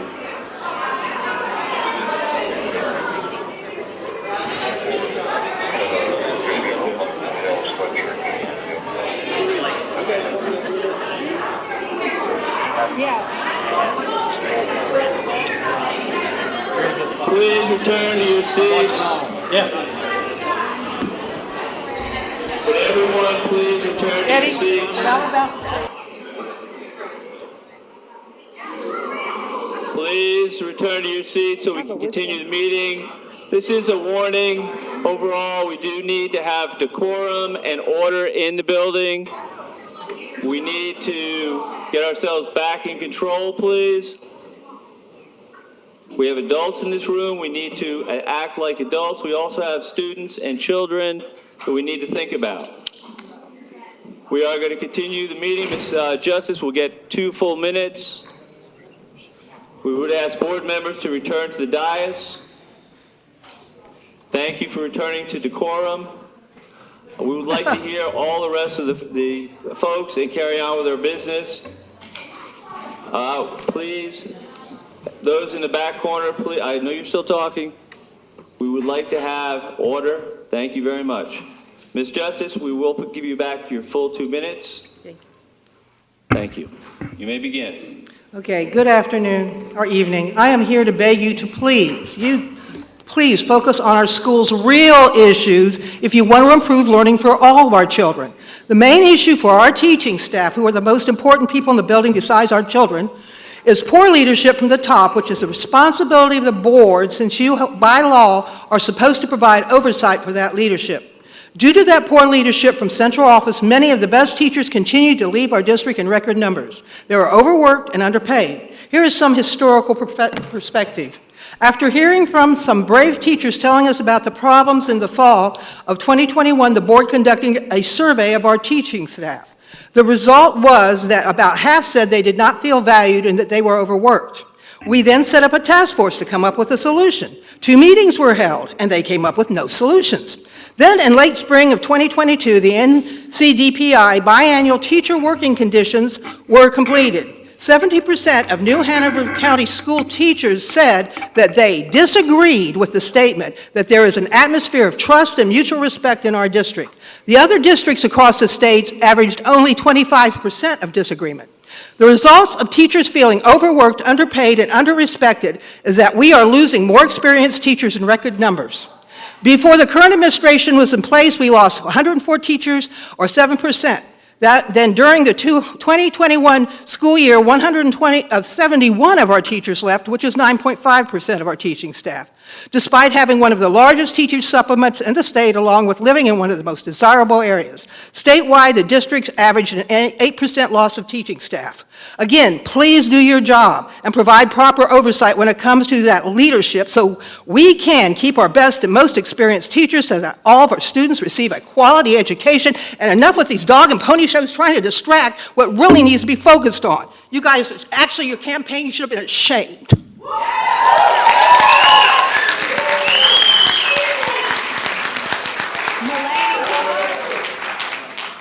Mulaney Cooper. Is she still here? I see her.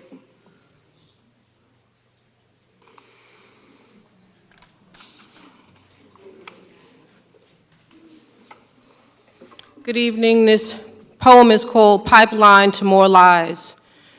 1, 2, 3, 4, 5, 6-year-old black girl placed in handcuffs. New Hanover County, enough is enough.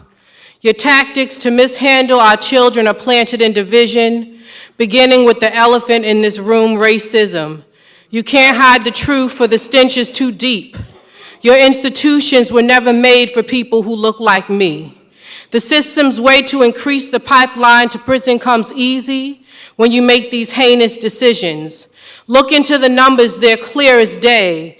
Black children have been mistreated, and the situations keep on repeating. It's written in the hidden history proclaiming CRT. In this heavy climate of oppression, how can our children absorb any school lessons? You think they're not cognizant of the senseless killings happening to our people? Being labeled 3/5 by the founding fathers never made you an equal. There is a better way to handle these decisions. Dismantle this inhumane system of racism. Your attempt to stifle voices with the call to the audience shows a cowardly approach and the lack of interest. Sitting in these board seats to keep them warm is callous while you plot to bring our children harm. Violence is pounding down a door in Mississippi in 1955. Mamie Till would have given her life to see her son alive. The new Jim Crow is destroying the world. You can't control white terrorism, but you can handcuff a 6-year-old black girl. She threw pencils, not bullets, held candy, not a gun. Will you ever return to being human? You have an option to make a decision. Love our children and stop the division. I fear I may have integrated my people into a burning building. Dr. Martin Luther King Jr. Happy Black History Month.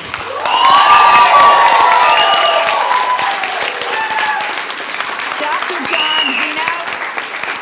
Dr. Zeno. Thank you.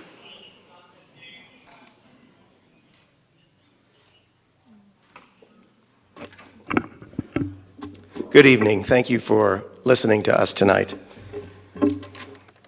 The reason I'm here is I want to share with you some observations of my teaching experiences as a part-time professor at UNCW. I teach a course where I have my students read Dr. King's letter from a Birmingham jail. It is interesting to discuss with them the details of a time when people were treated unfairly simply because of unchanging biological human traits, such as skin color or ethnicity. And while it might seem like that's something in the past, I fear that we might be making the same mistake again today. I'm aware that Policy 3620 gives transgender female athletes the opportunity to compete against biological female athletes. While this might sound like a good idea in theory, I have to wonder if this will truly result in equality for all students. Certainly in most areas of life, a student's gender or biological sex should have no impact on their success outcomes. Sex should not be a factor when applying to college, getting a driver's license.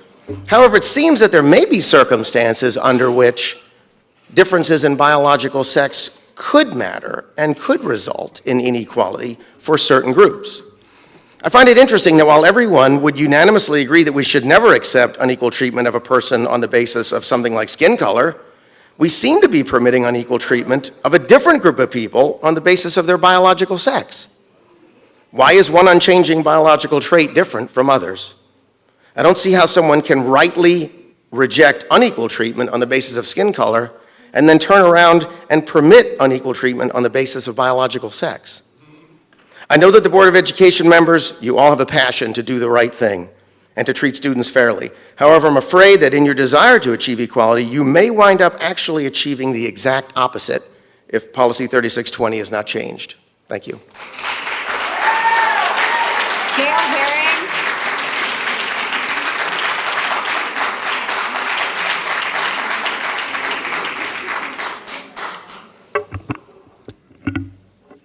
I'm here from the generation that fought for and ushered in Title IX in 1972.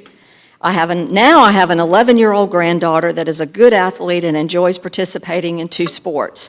I want her to enjoy the privileges of that original Title IX. The opportunity to compete on a level playing field with other biological females, without the interference of boys that she must compete against or with, and especially the privilege of privacy in her locker room. But I'm not here to debate science or anyone's rights. To the board, you are elected for such a time as this, to help us respectfully navigate issues like the one we're facing tonight.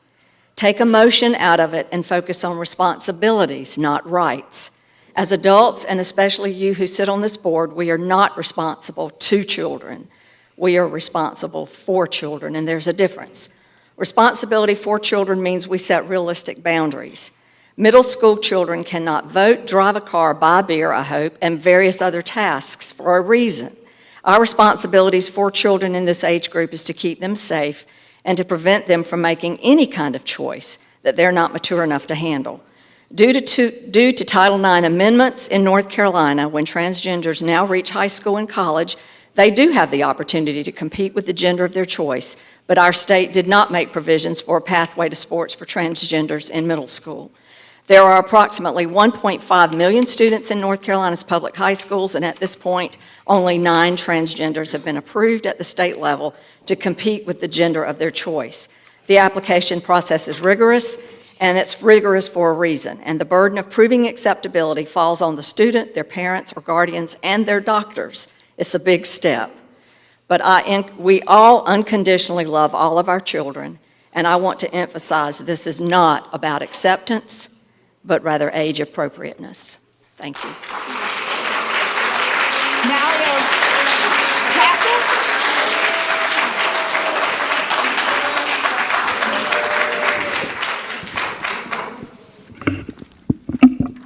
Hello, my name is Malia Cassell. I'm a junior at Eugene Ashley High School.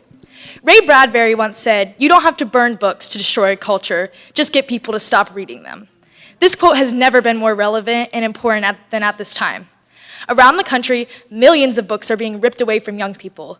Books are what help us to empathize with others, explore different perspectives, and most importantly to developing children, find voices that they identify with. To take these opportunities away from anyone is outrageous. How are we supposed to have a diverse culture filled with beautifully unique people if we are only allowed to learn or access perspectives of one group? Banning books goes against the principles of free speech and open communication. This in turn stifles creativity, critical thinking, and intellectual growth. By exposing our students to a wide range of views and ideas, we are helping them to develop their own opinions and to become informed citizens. The board's job is to ensure that the public school system prepares students for the real world and guides us to become the most successful adults we can be.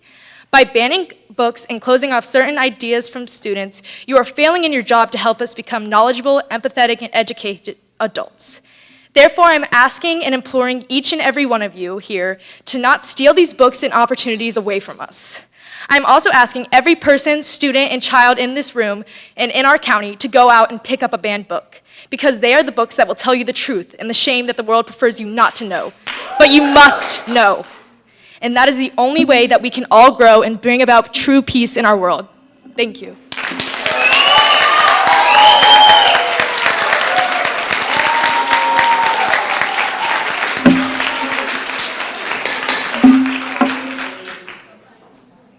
I know the power of the Word of God, so I'm going to pray Isaiah 11:2 over you. In Jesus' name, I pray and release the Spirit of the Lord over you. I pray you encounter Holy Spirit in a way you never knew possible, and your lives are changed forever. I pray the Spirit of wisdom over you. The wisdom of man is foolishness to the Lord, so I pray you seek God's wisdom. Ask God for wisdom, and He will give it to you. I pray and release the Spirit of understanding over you, that you understand there is a war raging against our children and family unit, and you are each in a position to do something about it. I pray and release the Spirit of counsel over you, that you would seek godly counsel before making decisions and not be swayed by those yelling the loudest or by the ungodly, destructive, woke agenda. I pray and release the Spirit of might over you. Might is not bodily strength. It's strength of mind. It's being brave and courageous, actually fearless, not backing down from doing what is right in the Lord's sight. I pray and release the spirit of knowledge over you. God has perfect knowledge, so I pray you seek him when concerns are brought to you, knowing truth and facts and recognizing lies and deceit. And I pray and release the Spirit of the Lord over you, that you will have reverential awe for Jesus Christ, knowing he is the King of Kings and Lord of Lords. And it's in Jesus' name I pray this. Amen.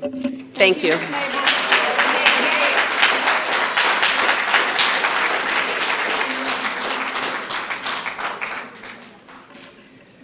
Good evening. Tonight, I'm here to speak in favor of amending Policy 3620 to do middle school participation in sports according to birth certificate. As we know, Title IX was passed in 1972 as part of the Education Amendments Act, and women have had the opportunity to participate in sports programs equal or similar to those that men had, but on separate teams. The physical advantages, as we've alluded to a little bit tonight, that males have over females in lung and heart capacity, bone and muscle density, and strength necessitate the separation of biological males and females in athletics to ensure fairness and safety. As you might recall, the trans female, the biological male that was spoken of earlier on the Cherokee County volleyball team severely injured a female player after spiking a ball into her face, and the injuries she sustained were significant and long-term. Allowing biological boys to play on girls' teams is really unfair, physically incompatible, potentially harmful, and precludes our girls from achieving athletic excellence, especially when in individual sports like track and field and swimming.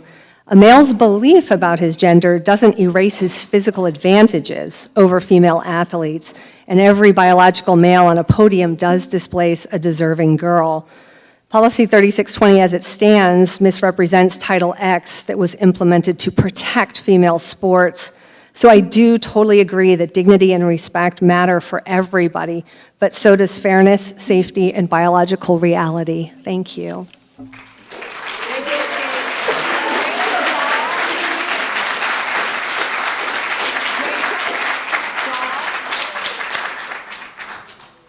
Rachel?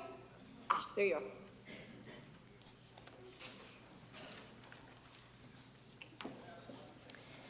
My name is Rachel Dole. I am a minister in Wilmington. On the website, our school system tells students, quote, "You are not alone. Our Title IX office is here to protect you from sex discrimination, as well as those impacted, because there is no place for discrimination in New Hanover County schools," end quote. If we allow transgender students to be misgendered, we are mistreating and discriminating against them. Choosing to be honest about who you are is a difficult choice for a transgender person because others often mistreat them. But make no mistake, the only choice a transgender person makes is whether to be honest with others about who they are. Title IX, a federal regulation, says, quote, "No person shall, on the basis of sex, be excluded from participation in, be denied the benefits of, be treated differently from another person, or otherwise be discriminated against in any athletics offered by a recipient," end quote. Yet the board is suggesting middle school transgender students be treated differently than others by having to be on a team they do not identify with and individually go before a group of adults for review. The letter of the law does not specifically address transgender athletes, but the spirit of the 50-year-old federal law protects all students' right to participate equally in sports. Middle school is hard. Being honest about who you are as a transgender person is hard. Students should be allowed to play a sport without having to deny a part of themselves. Our school system says, quote, "All students and staff can be equally valued, treated with respect, and provided with fair learning and development opportunities," end quote. Keep Policy 3620 as it stands so we can do what we promised.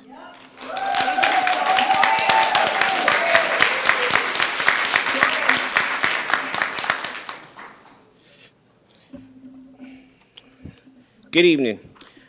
Since January 26, 2021, anyone that wanted to be in the military could be in the military, including trans people. I find it real strange that at the top of the priority list is this policy. We have Title I schools continuing to suffer. We have 6-year-olds in handcuffs. We have seclusion and restraint, but excluding a couple of students is at the top of the priority list. You guys were hell-bent on breaking calendar law, but yet we are $2 million over budget, and that has yet to be properly discussed. But this policy needs to be changed tonight in order for the success of the masses to happen. I find that real strange, that you can serve in the military and be trans and get the training you need to be successful all across the globe, but here in New Hanover County, the top of the priority list is making sure a couple of children cannot participate in sports. You guys are elected officials, However long the meeting takes to conduct business and listen to us is how long it takes. If you did not want the job, you shouldn't have ran and got elected. You should have stayed home. But this is supposed to include everyone, not to exclude anyone. It is public education. It is publicly funded. It is for everyone. I don't see how it's any different tonight. Excluding a couple of children to feel, I don't know, your ego or whatever is quite disgusting as a public official. Thank you.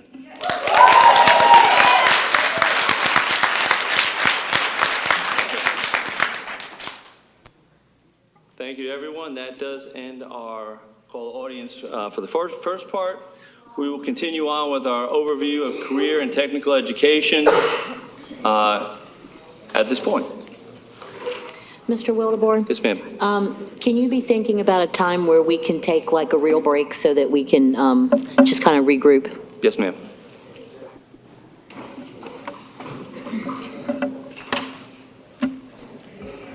Board Chair, members of the board, and Superintendent Dr. Faust, good evening.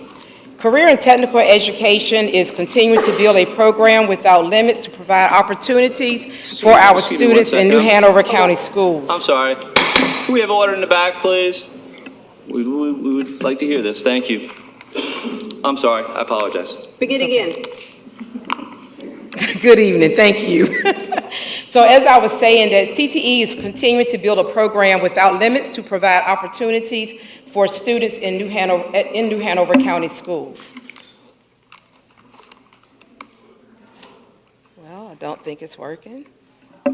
Nevertheless, last school year, we had over 15,000 students enrolled in our classes. We had over 6,000 in middle school, over 9,000 in the high school, but we had an unduplicated enrollment of 9,000 individual students, so our enrollment still remains strong. So research shows that students who concentrate in CTE courses by taking level 2 and level 3 courses are more likely to graduate, and I can say that we have proved that true in New Hanover County, that CTE concentrators graduate at the rate of 98%, and that is a 4-year cohort or 5 years if they're at a cooperative innovative high school. Thank you. So last year we had 1,096 students that were CTE concentrators, and those are listed there in the schools that those students graduated from. CTE pathways, we have it's over 28. We added some new ones. We have about 30 now. And in parentheses, you will see our current student enrollment, and we have about 168 unique courses that we offer here in New Hanover County. And so what I would like to do at this time is show you just a few of our CTE pathways, because often CTE is the first step on the career ladder for our students. And in our classes, they gain real-world skills. So here we see automotive services. So whether a student is working on a vehicle or working on an engine, they're gaining those real-world skills in maintenance and light repair. We have also leveraged a partnership with Capital Automotive Group for a youth apprenticeship program. Students going through this program can begin their careers as automotive service technicians and as service writers as well.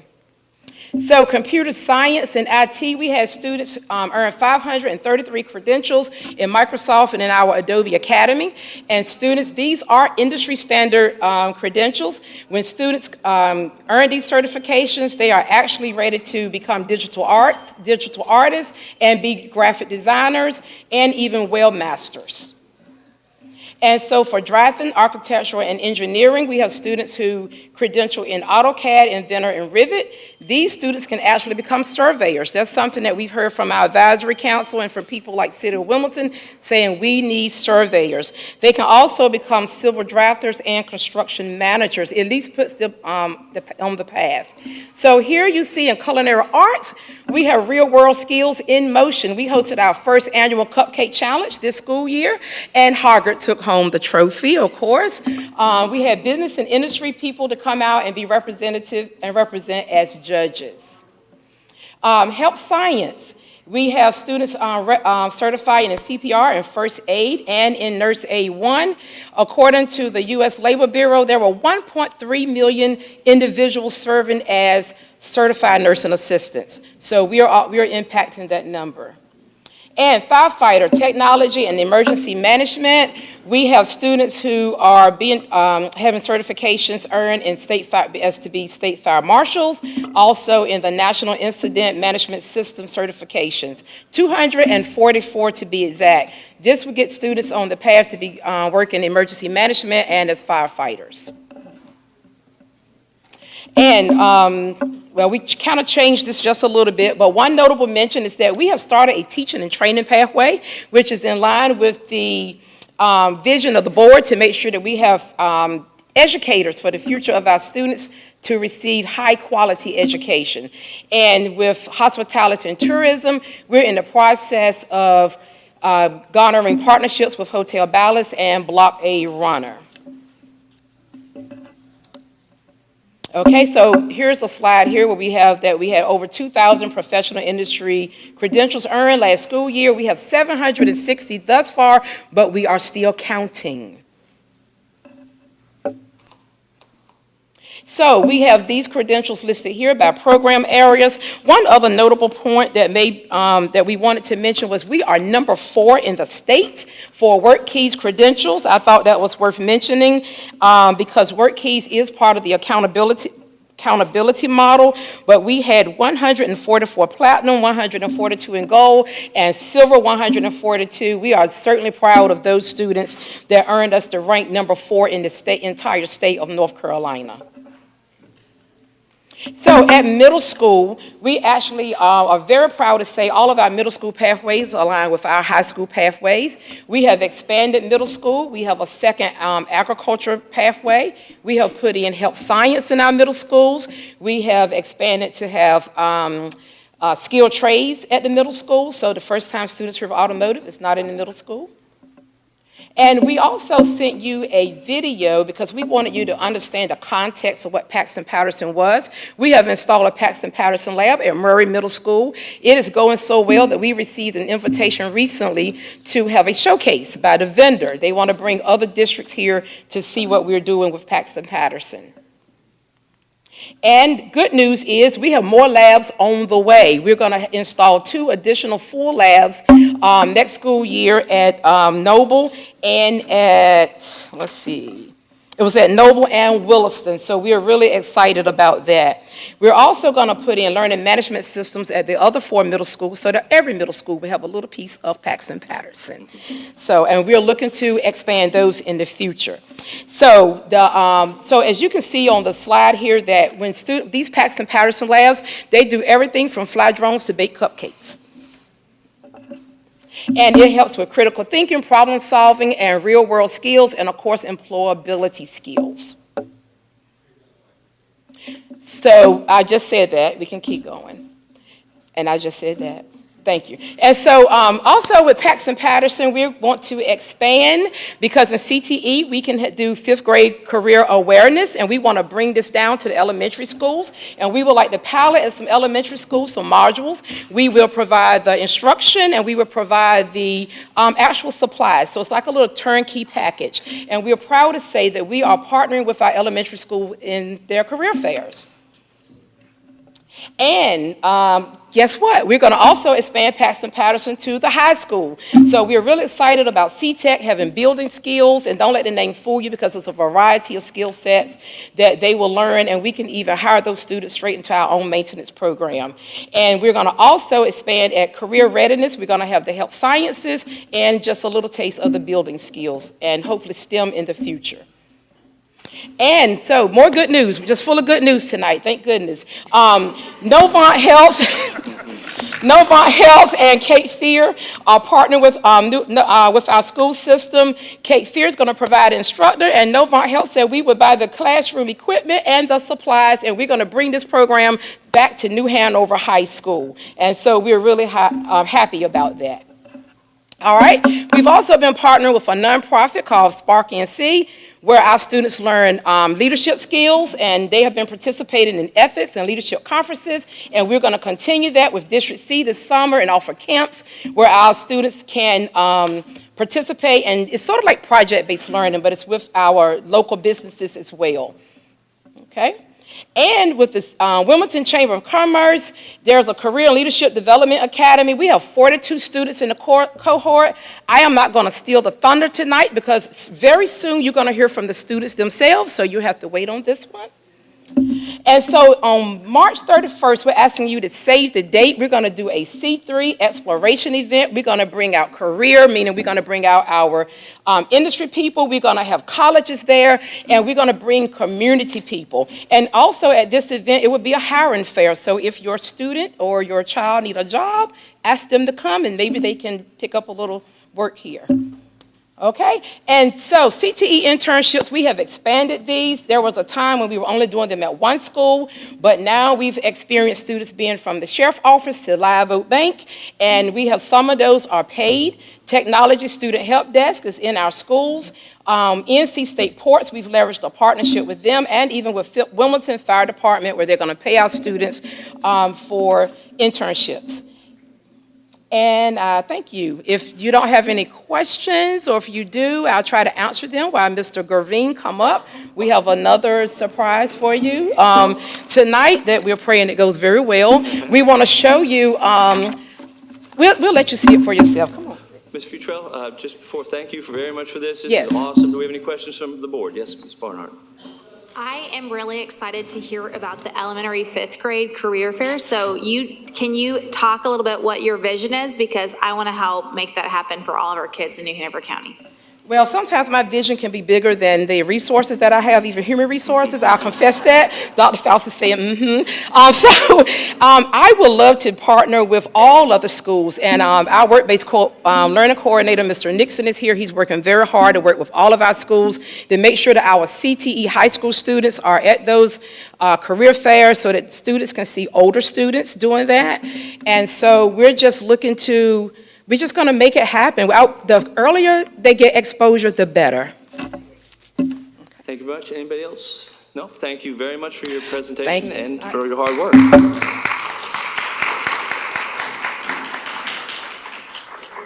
So we'd like to take just a moment to share some pretty exciting additions to our programs, to our CT programs. And one of those new exciting additions we have is our Transfer VR program that we're utilizing in our schools. I will say this, we are in the infancy of this new program, so we're still learning a lot about it ourselves, but we're excited about what this can bring to our students at the middle school and high school levels. One of the things that we can see with these tools, we have a lot of different options and different career exploration paths we can share with our students at the middle school and the high school level.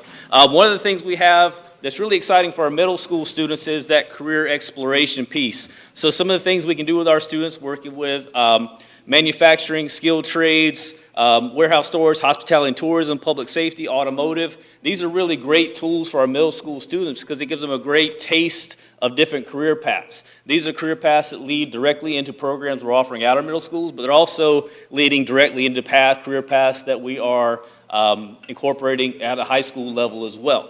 Some of the more in-depth programs we have available for our students, we look at our career exploration, precision measurement, plant safety, plant robot troubleshooting, automotive fundamentals. The automotive fundamentals is really cool because we can have our students actually perform routine maintenance on vehicles. They can put the vehicles on the lift, they can change the oil, they can change tires, they can change brakes. So it's a really neat experience for our students to give them an opportunity just to see what this, to give them just that taste of something new, something they may not have thought about that might be interesting to them. So we're really excited about being able to offer this for our students. How we doing, Pat? Keep talking, keep talking. Yeah. So as you can see, it's a lot more exciting with it on than, nobody's watching, Pat, you're good.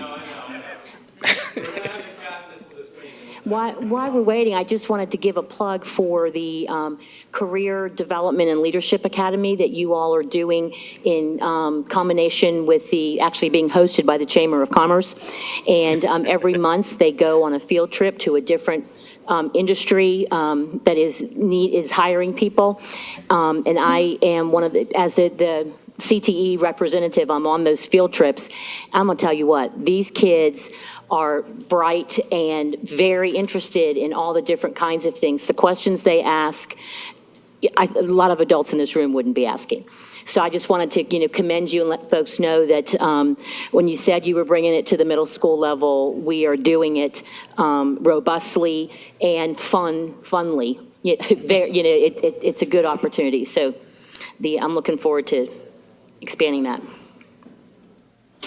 All right, Pat, we got something happening. Here we go. All right. Now we got it. All right, now I gotta get back. Come on over, Pat. Miss Grable, you get to do this? This is cool. Yeah, I think you're going to see what I see. Oh, that's awesome. It isn't always easy to navigate. I'm not a Nintendo or any of those kind of players. Okay. All right, I'm in.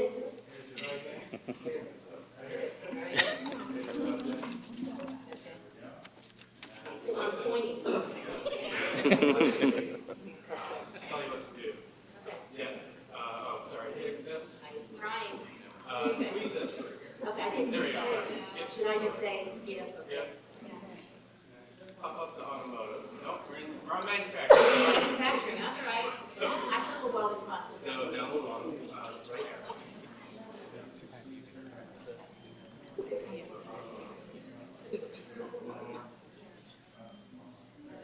Start. And changing some oil? Press the button, yeah. Squeeze the trigger on. Okay. And get started. Okay. There we go. Are we changing oil here? I'm changing All some right. oil.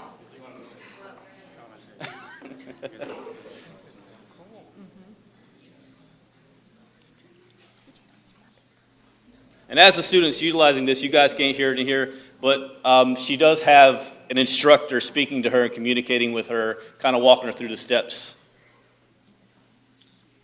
My car's going up. We got it, yeah, we see it. Oh, yeah, we see it. Oh, it's okay. Good thing I'm short. Don't walk around too much.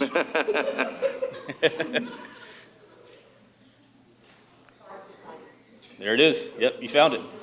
Don't forget your glasses.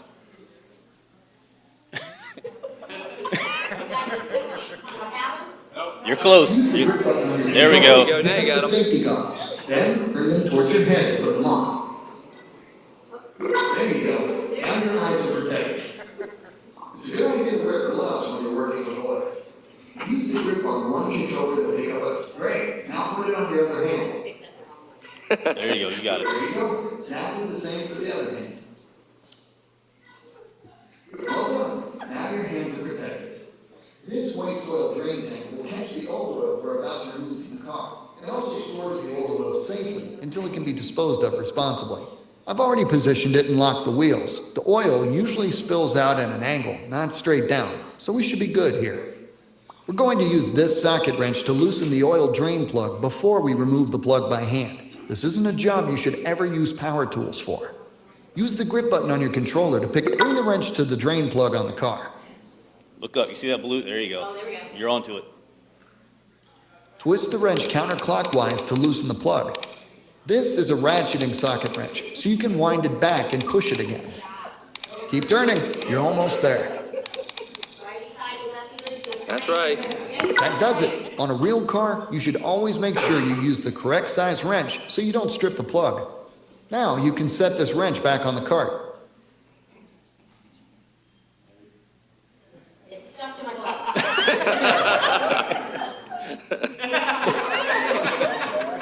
Now you can set this wrench back on the cart.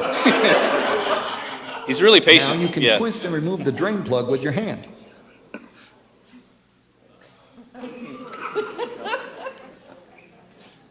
You're getting there, I think. Now you can twist and remove the drain plug with your hand. Now you squeeze it. We need a little levity after.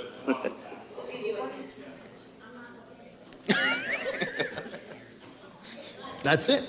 Now you have the drain plug in your hand. The oil normally takes a while Well to drain done. completely, sometimes several minutes. A lot of technicians move on while the draining finishes, but I'll just speed it up for you. Put the drain plug back now. You're real close. There you go. Put the drain plug back now. The oil drain plug needs to be tightened to spec. I've already set this torque wrench to the correct setting, in this case 18 foot-pounds. Bring the torque wrench to the drain plug on the car. Twist the wrench clockwise to tighten the plug until the torque wrench clicks. Now you can set this wrench back on the cart. Yeah.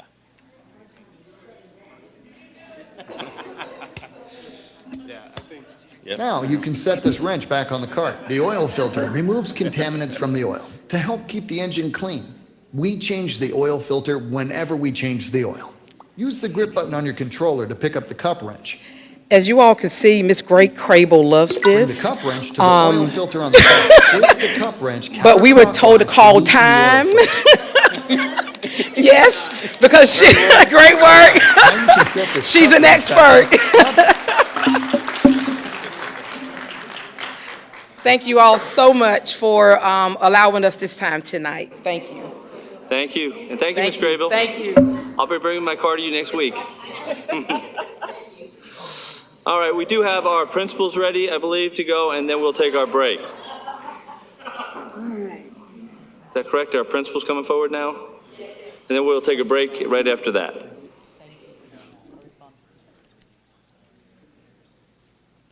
Ladies and gentlemen, thank you for being here tonight.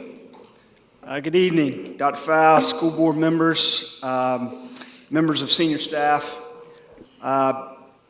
The high school principals of New Hanover County wanted to clarify the circumstances that resulted in multiple concerns that were brought forward by families and about attendance during the EOC testing. As high school principals, we collaborate on dates to administer our teacher-made exams. We have not historically administered our teacher-made exams during the same week as EOC and CTE exams because these tests require certified teachers to be assigned to test administration responsibilities, testing for EOC accommodations, proctors, hall monitors, supervising students to do those responsibilities for those EOC and CTE exams. So EOC and CTE exams require different levels of testing security and accommodations, and more staff are involved in that process. It's really a very large logistical accountability process. We've got some pretty incredible assistant principals and testing coordinators at the district level that help make all that happen.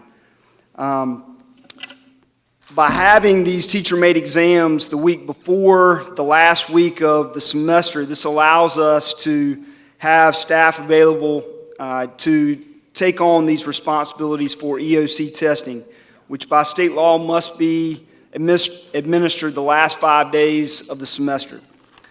These EOC exams are considered instructional days, and according to General Statute 115C 378, Article 26 on attendance, student attendance must be taken when school is in session. So New Hanover County Schools policy on attendance is aligned with that general statute. And this fall, we implemented a new New Hanover County Schools policy 4400, the new attendance policy. And this policy states that if students miss more than 10 days of a school for 10 days of school for a course, they will be in jeopardy of not receiving course credit due to an attendance failure. Our EOC exam days are still school instructional days, and attendance is required. More students attended school on these EOC days than in the past as a result of these new expectations and attendance accountability compounded with clarity communicated to families about the expectations on attendance during exams. The high school principals communicated this to families in advance of EOC testing through school messenger voice calls and emails. On EOC test days, if students were not taking EOC or CTE tests, students were assigned to classrooms and spaces in the building with certified teachers to maintain EOC, CTE testing security. Students were able to complete assignments, study for upcoming exams, and had access to teachers if they were not in testing responsibilities. No new instruction was assigned because exams had started. We realize in hindsight that we were not prepared to provide more meaningful instruction to students during these EOC CTE testing days. These are instructional days, and instruction is required, and attendance is required. We are working with the district to establish a structure that will support engagement of all students during this testing time. Moving forward, students will continue to have the opportunity to complete assignments and make up work. We are also exploring opportunities for college and career presentations, service learning, job shadowing, and community speakers to engage students that are not testing during exam days. Thank you for this opportunity to clarify some of the circumstances regarding attendance during those EOC testing days. Do we have any questions? Any questions from the board? I get it. Okay. Thank you. I'm sorry you're here. Ms. Barnhart? I am going to ask you a question because I am the policy chairwoman. So feedback from me, from parents have asked this question, and I'm going to put you on the spot to answer, I guess. For our students, if you get 11 days, is the interpretation of the policy that no matter what, they will fail if they miss 11 days in a semester? No, ma'am. Okay. So there's a procedure for that. We have attendance councils at each of the different schools, and we're reviewing those situations and those circumstances that students have to be absent. So those councils are meeting to review those throughout the semester and at the end of the semester to determine if students should get credit or not get credit. And then even after that, that process is not over. We're not in the business of not giving kids credit for classes. That's not what we're about. That's not what we want to do. But we do want to make sure that we are holding true to the policy and that we are working together as a school to support students to get them to attend. Because we know if they're not in school, they're not getting the work. They're not getting the information. We've got what they need, and we can give it to them. We just want to get them there. So there's a process for that. Okay, thank you for clarification. Ms. Graybill? Thank you all for being here, and I appreciate the work that you guys are going to look forward to for at the end of this semester coming up.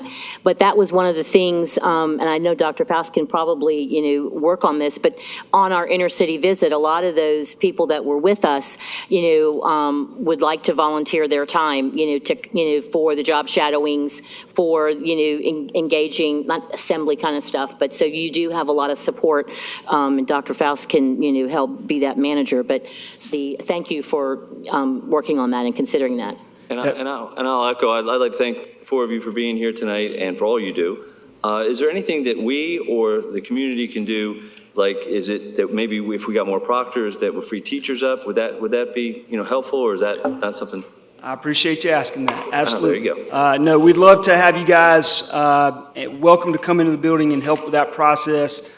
And we know we've got to reach out to our community to help us in making that happen. So getting those volunteers and going through the right process for volunteers to come and help. But yes, we'd love to have support with hallways and managing students and making sure that we've got a secure environment for those tests. Any other questions? If not, again, thank you very much for being here tonight. Thank you. Thank you. Appreciate it. We'll take a 5-minute break. By my watch, it is 7:33. We will return at 7:38. 5-minute break.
If I could ask the board members to return to the dais.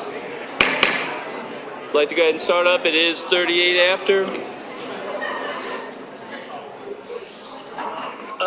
Me and all my friends. If we could get the board members back, please. It is now 38 after, it's actually 39 after.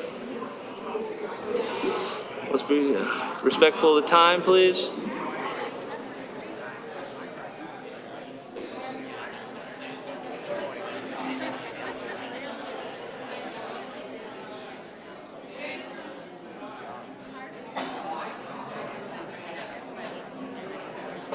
We got three, we got four.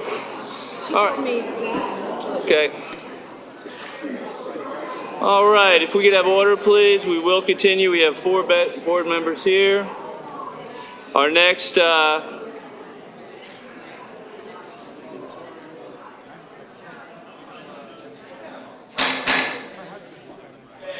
continue. We have four board members back. I'd ask the rest of the board members to come join us.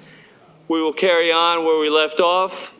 Our next item is seclusion and restraint. Ms. Varnum. So I'm going to offer a clarification, seclusion and suspensions, which is what the request was. Seclusion and suspension. I'm sorry, I'm just reading it here. Yep, that's okay, that's okay. So to give you a little bit of information, just in comparison, the data that's been pulled, not all of our first semester data has been aggregated and re-aggregated. So what I wanted to provide you was a comparison of through December, which I think is Ms. Mason's request. So with regard to seclusions first, cumulative data through December of 2022 equals 58 incidents of seclusion. Keep in mind, those are likely duplicated count of student, so they're not that many students. Because there are less than 10 students in particular groups, I'm unable to break those down by demographics any further because of protections of identifiable information. In comparison, same time frame in the previous school year, the incidence of seclusion by the end of December equaled 142. So 58 this year, 142 last year, for comparison. Suspensions, and I'm specifically speaking of out-of-school suspensions, and these are incident totals. Again, they are duplicated counts of students. So cumulative data on suspensions through December of 2022 is 1,093. Compared to December of 2021 at 2,378. Okay, 1,093 as of last month, last year 2,378. Specifically though, in this particular school year, and that data, because I didn't pull that as of December, I pulled that as of semester data, so it's gonna be a couple off. K2 suspensions equal 21. And because those counts are much less than 10, I won't break that down by demographics either. But I will share with you that overall, the counts of, hold on, I've got lots of pieces of paper here. Each of the 21 incidents involving kindergarten through second grade students comply with policy 4351 with regard to drugs and alcohol, assaults and threats, or other policy 4333, threats to safety. So I don't know if you have any questions beyond that. Ms. Varnum. Okay. I do, if I might. Ms. Mason. So there was definitely a drop Do we know what caused that drop? So I think there are multiple factors. This is the first school year that our schools are implementing their policy or the policy implementation for the school plan for the management of student behavior. And they went through that protocol of completing that school plan for the management of student behavior that really aligned with preventive factors and specific to their own school improvement plan. So I think that is, that's a big component to that. Anyone else? Yes, Ms. Mason, sorry. It's me. So was there specific training based on the school, or was there general training across the district so that there's like consistency between the schools? Yes, so we consistently implement multiple layers of training. So each school has the opportunity to request behavior support coaching and behavior support observations and intervention support.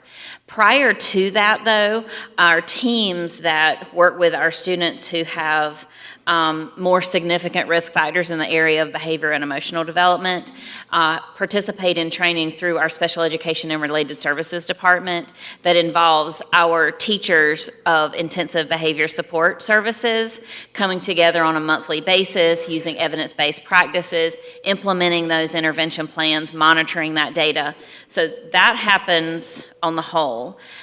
In addition, schools participate in different levels of training. Some of that's trauma-informed, some of that is implementation from leadership, for the foundations of behavior leadership, and implementing those multi-step processes in developing their safe and supportive school culture. Ms. Barnhart. I have a follow-up. You're probably not going to be able to share this data right now, but I would like to know if you're allowed to share how many of our teachers have been injured due to either a student interaction of sorts. But I've heard instances where going to emergency room, going to MedEc, and so I think that's also good information for us to know. So that wouldn't be data that I have on the student support side, but I'm sure that that's something we can discuss as a senior leadership team. Ms. Craybill. I just wanted to commend you and your staff and on down to the schools on the level of training and the level of fidelity that you have implemented what you told us you were going to do a year ago. Or more than that, because it is not an overnight turn. It's like steering the Titanic away from the iceberg. And I think that's, to your question, Ms. Mason, that is one of the reasons why the numbers are going down, because folks have really had to look intentionally at their own schools. The training that you provided and the expectations that you provided at their beginning of the year leadership conference for principals. I think that's one of the reasons, because they have, you and your department and all the principals have taken it to heart and are really working it, at all levels of the school. So thank you for doing that and leading that effort for us. Mr. McManus? Yeah, I'd like Dr. Barham and her staff, because I know you've worked on this, both the suspension and the seclusion for a long time, and the implementation and the workshops that you did over summer. If my math's right, just on this 1,000, was it 93 suspensions? Yes, 1,093. Of our whole student body, 5,000 roughly students. I think that's amazing. Anyone else? Ms. Farm, I do thank you again for all your hard work. I know you come every day ready to go and work hard, so thank you so much. We will continue with third grade literacy. Dr. Faison and Ms. Hill, please. Mr. Wilbur, I think it was supposed to be Head Start was supposed to be next. Okay, it didn't add up on my thing. Okay, let's, Dr. Faison, if you could hold on for 1 second. I did skip over Head Start, I guess, so let's, I'm sorry, my fault. So I had emailed this to you, Mr. Wildeboer, but I'm just reading off of my pulled up email because we didn't have it on the agenda, we just added it. But the Head Start report from ending in December of 2022. This was from Johnson Pre-K Center. There was 260 enrolled. They had 2 areas to review, and the audit was closed and all issues were corrected and reviewed. Pre-K registration, so if you're 3 or 4 years old, February 1st was the kickoff for that. We just talked about this a few days ago. We serve just over 1,000 students, which is amazing, and so we have those enrollments open both in English and Spanish. And a few, let's see, I'm skimming as I go. The community partnerships, I'm going to highlight that as Cape Fear Museum was in-school field trips for clothing study. They went to Brooklyn Arts Music Academy and the Ogden PTA volunteers, foster grandparents, UNCW nursing programs, and Pender County Head Start, Nourishing and Smart Start. And then kind of echo what you said at the beginning, an awesome thing that a few of us were at a few days ago for the App Seed. It was a grant that was able to provide over 300 pre-K students a device that will be able to track progress. So when the students log in, they're going to be able to collect data of what they know. And you know, sometimes when you're playing and clicking numbers, tracking it, but to kind of help translate that to fill the gap, because we know how data is important to see where students are growing. And so while we only have 300 with this grant and budget season, this is important, the staff is available with us with the grant. So that is good to know that we're not having to find that money since money is tight. But to see where that works and hopefully expand it for all of our students to have access to it. So, and if Dr. Faison needs to fill in, I'm gonna let her talk about the APSEED, so. Well, thank you so much. Yeah. Thank you, Ms. Barnhart. I just wanted to add to Yes, that Ms. too, is Greenville. that it's an 18-month grant, and the students get to keep those devices and take them home with them. And the school is planning on having a parent night so that the parents learn how to use the device as well, and the reason that we're using it. It's probably about as big as one of their, maybe not even as big as an iPad, but it's a screen that a lot of students may already be using. And the enthusiasm of those kids in there just giggling and knowing their numbers and connecting their letters was really inspiring to see. So whoever put that together, and I forget who, probably Dr. Faust, we'll just go ahead and give him the credit, and Dr. Faison for making those community partner connections. But it's going to be awesome, the things that those little kids are going to be able to do. They were very, very thrilled. I was there myself, and it was awesome. Thank you, ladies, for the Head Start update. At this point, we will ask Dr. Faison and Ms. Hill to come forward, please. I will begin by sharing some data with you, and then Ms. Hill will talk to you about the how. I'll just jump in and say that our current pre-K students are a strategic plan third graders. So our strategic plan has 90% of our third graders reading on grade level by 2027. Those are the students we saw yesterday in pre-K. So we have to start, you can't start in third grade, you have to start at the foundation at the beginning. So I just wanted to highlight that. So we were charged to look at what would a 10% increase be for third grade reading for our district.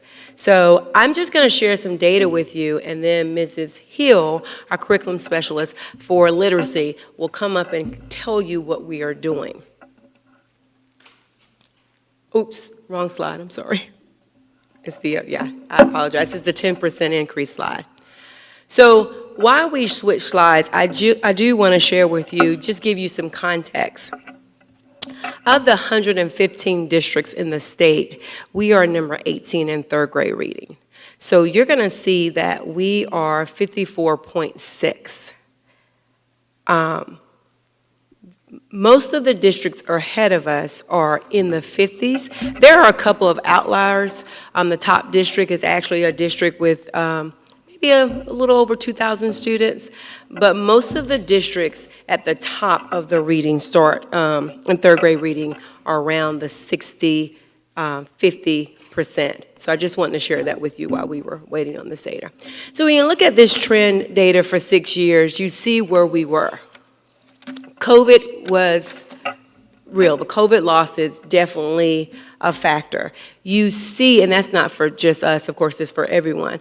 You can notice that we don't have 1920, we do not have data because of COVID. So currently, we are where you see 54.6. This is all in relation to third grade reading. Third grade reading. There's some factors that I want to highlight for you in that data. First, the reading standards change. In 1819, the state, about every 5 to 7 years, the state changes their standards. And in 1819, they did this, and we were supposed to actually test the 1920 year, but that was a COVID year, so we did not. So when we did come out of a test, and whenever we do test, we always, across the state, expect to see a dip. The state also changed, and we went to move to 5 achievement levels. So currently we have 5, 4, and 3. We do not, and then we have non-proficient. A lot of you may remember when we had 4, 3, 2, 1. So we also had Hurricane Florence in 2018. And I'm telling you this, it might sound like, wow, 2018, but those were those third graders. So these are some of the things that impact that 6th grade data. Now, last year's third graders, they were at 54.6 total overall proficiency. We had levels 4s and 5s, which the state considers college and career ready. Level 5 is comprehensive. They understand reading at a comprehensive level. Level 4, thoroughly. Level 3, sufficiently. And then you have not proficient. So, we were charged to look at moving our current third grade. What does that look by 10%? So, the students that are, and I don't mean to say so again, I apologize. The students that are actually in our third grade now, I just want to give you some context of who those students are. They were pre-K in Hurricane Florence. We shuttered the doors on them when they were in kindergarten because of what? COVID. In their first grade year, they began remote instruction and some transition to the first grade, in-person instruction in first grade. Second grade year was their full year of face-to-face instruction. So just think about that. The first year of face-to-face, just traditional instruction. So what does a 10% increase look like with our current students? Right now, last year, we tested 1,886 students. The number proficient was 1028. You see, we have 54.6. To be at a 10% increase by 24-25, we would need to be at 60%, and you see the numbers there, and I won't read the slides to you. Of course, we round up, so of course that would be like 60.06. This would get us, this would have us in 2024 to 2025 a 60% proficiency rate. I want you to know that the current, there's one district in our state now that is at 60% rate, and they're number 4.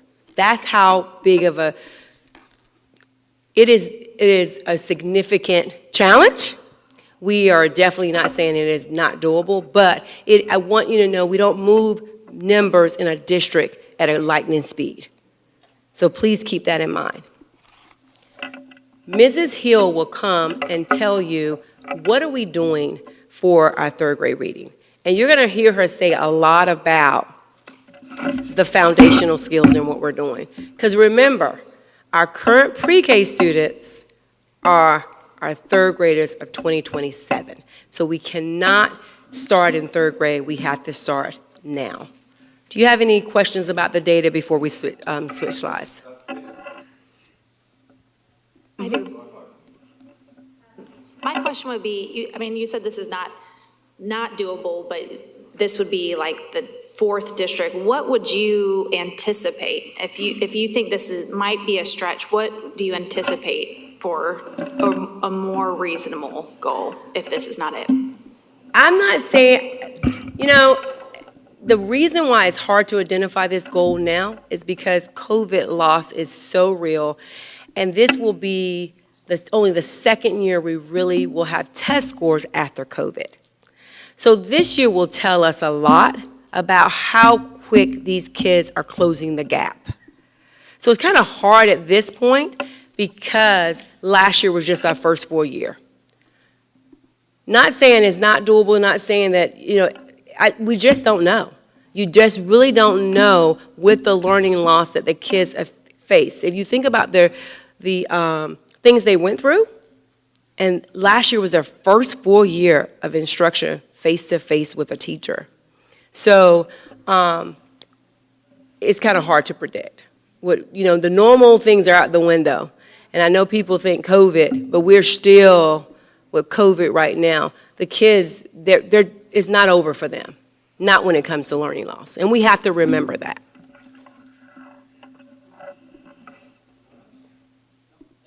All right. Well, I'm going to turn it over to our reading guru, Mrs. Hill.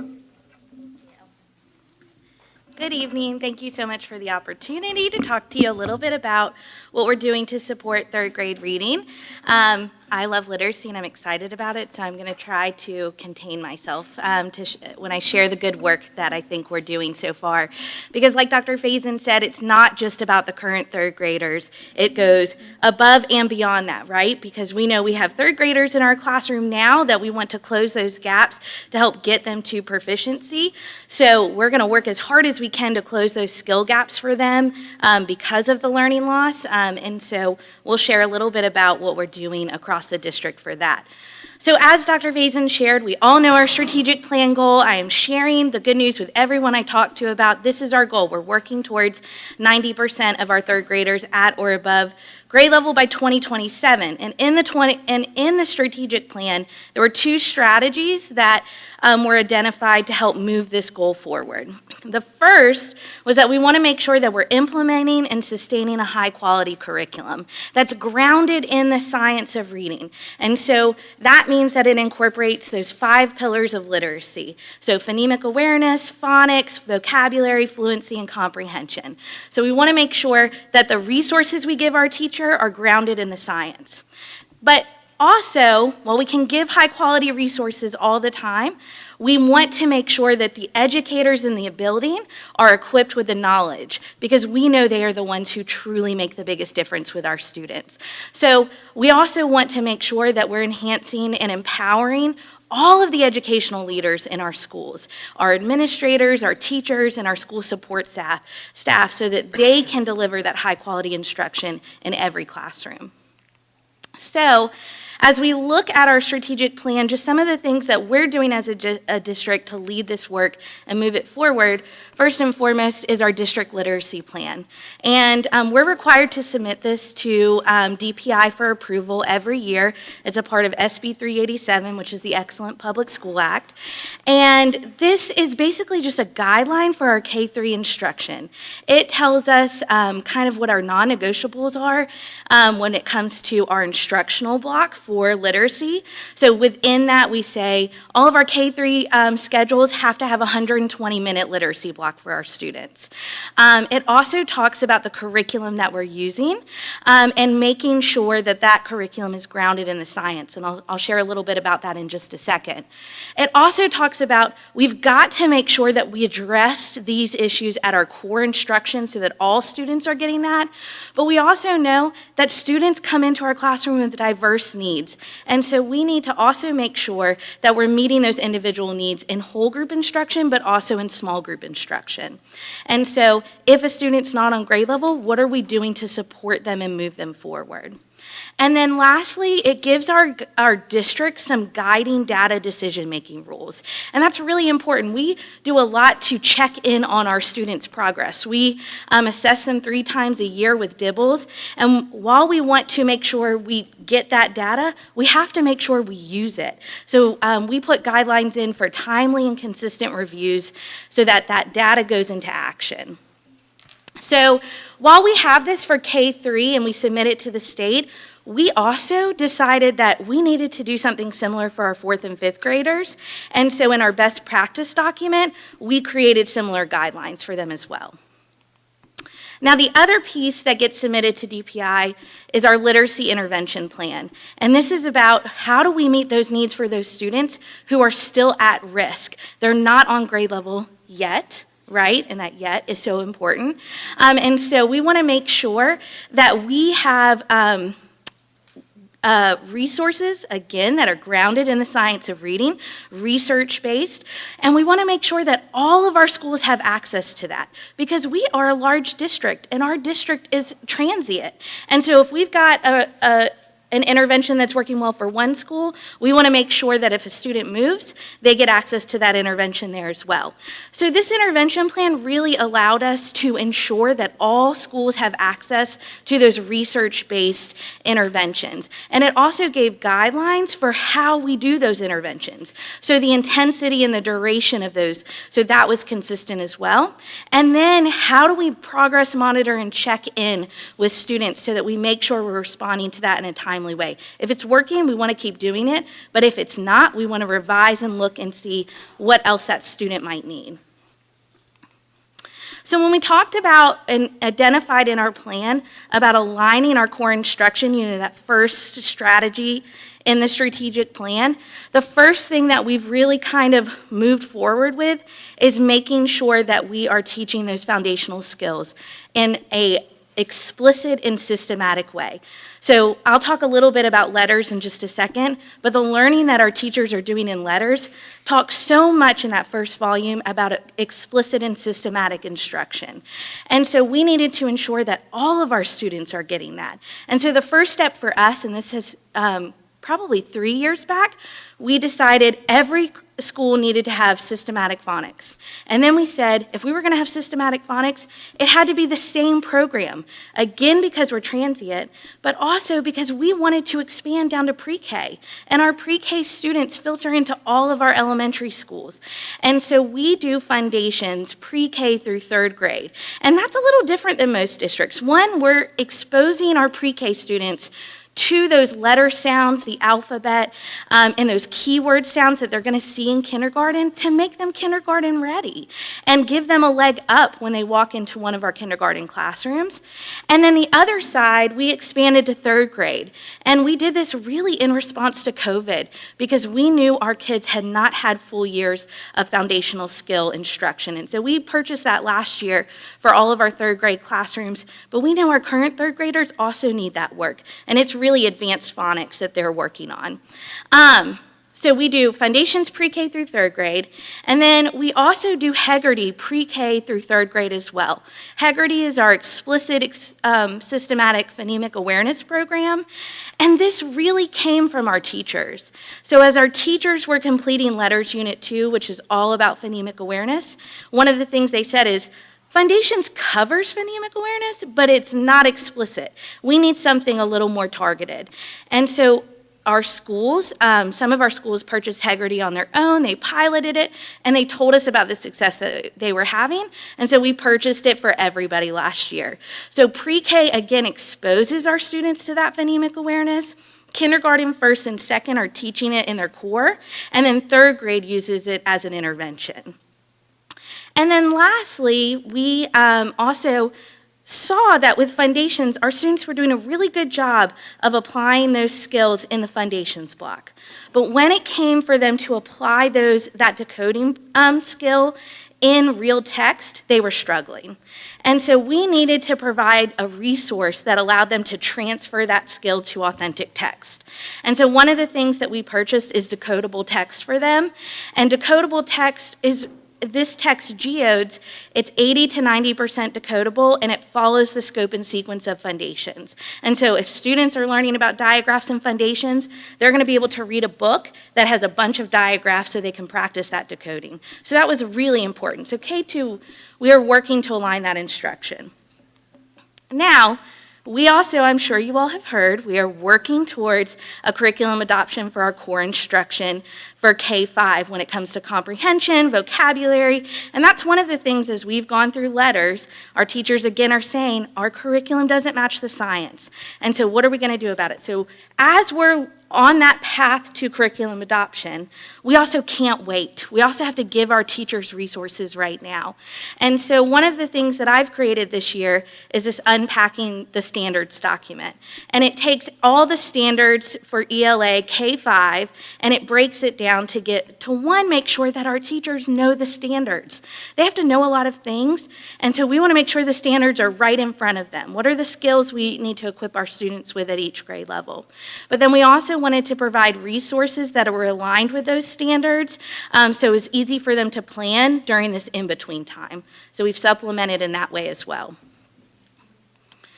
Now, that kind of covers that first strategy, high-quality curriculum, but we also want to make sure that we're empowering and equipping our educators. And so it's really important that we're making sure that all of our educators are getting that knowledge in the science of reading. That's one of the things that we're seeing.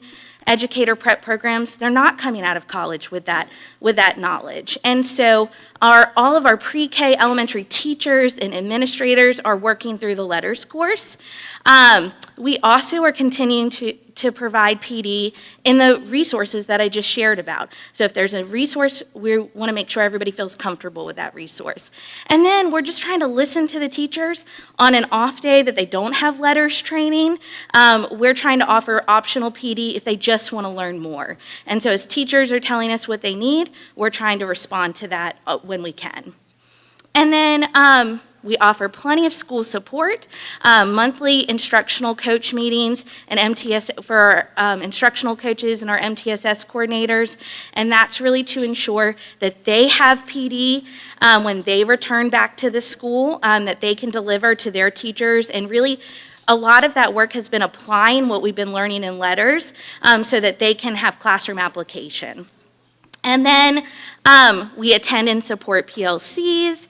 And then the last column is the one that I'm most excited about. It's that data review. One of the things that I've really enjoyed being able to do is create these literacy profiles with our schools. At the end of last year, I created a literacy profile for every school.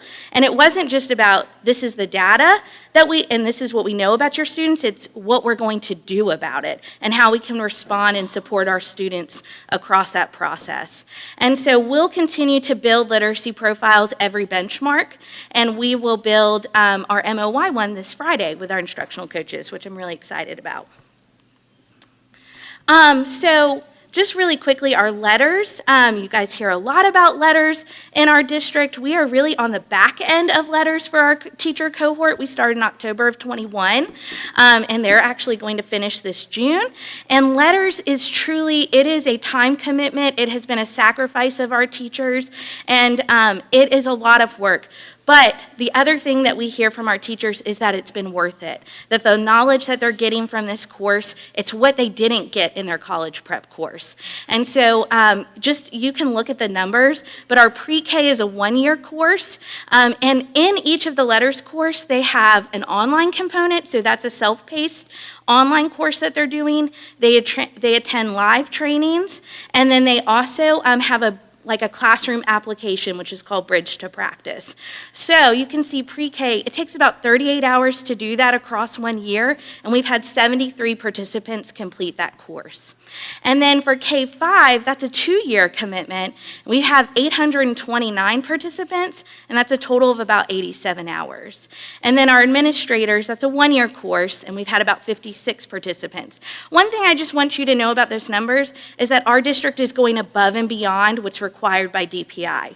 So DPI gave us funding for the majority of our teachers, but we wanted to make sure our MTSS coordinators, all of our instructional coaches, if a support staff member wants to complete the letters course, we're providing them that access to it, and our APs. We're making sure our APs are going through that training as well. So we're really making sure everyone gets that knowledge. And then here's just truly a big celebration, because like I said, letters, it's tough. Guys, it is like a graduate level course, and our teachers, not only are they completing it, but they've taken it very seriously. And we should be very proud of the work our educators have done for this. So just take a look at our pre-test. You can see pre-K. This was like done before they completed any of the course. Their average percent on that test was 59%, and then it's right now our district average is 89%, and then it was really similar for elementary for volume 1, 2.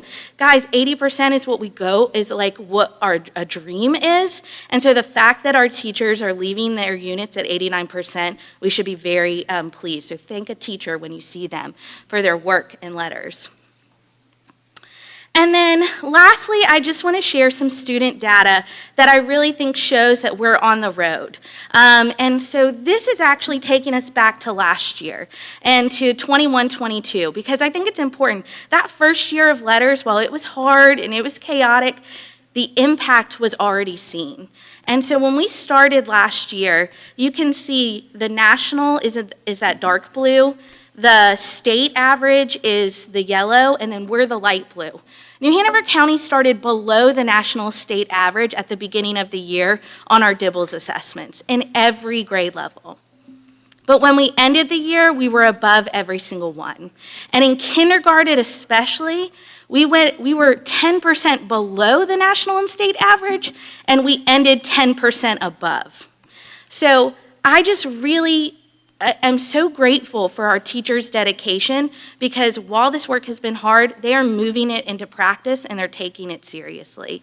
And so I'm really excited for that growth. And then when we look at this year, and this isn't a comparison of cohorts of students, but it's really, well, it is a comparison of cohorts, but it's, and so you can see just where our proficiency has gone from last year compared to this year. And so taking a look at first grade, right? Last year, 42% of our first graders came in proficient. This year, 50% of our first graders came in proficient. And that is the goal, that every year our kids come in more proficient so we don't have to make up that gap, and so that we can get closer to 90%. And so truly our next steps is we're going to continue to adjust our instruction based on our letters learning. We're going to continue to seek our teachers' input, because they are the experts and they're the most knowledgeable. They're doing this work with their students every day. So we're going to continue to revise our district literacy plan based on their recommendations. We're going to continue letters. We're not done at the end of this year. All new staff or staff who want that learning, we're going to give them access to it. And we're going to frequently look at our data and move forward to respond in a positive way. 90% feels like a lofty goal, but I truly believe it's possible, because I think we can be strategically urgent in the work that we do in our classrooms, even this last half of the year. And that's it. Does anybody have any questions from the board for Ms. Hill? I don't have a question, I just, can we clone you? Anyone else? Ms. Barnhart? My only question would be, how quick of a transition do you think, I mean, I know our teachers have a lot of training right now, so we are mindful of that, but as we transition to that new reading curriculum, what is the time frame for that? I know that's been a question asked of me when I go visit schools, so I'd love to know what the big picture is. Yeah, so we are actually, Dr. Faison, you feel free to jump in at any point, but we actually put the RFP bid out.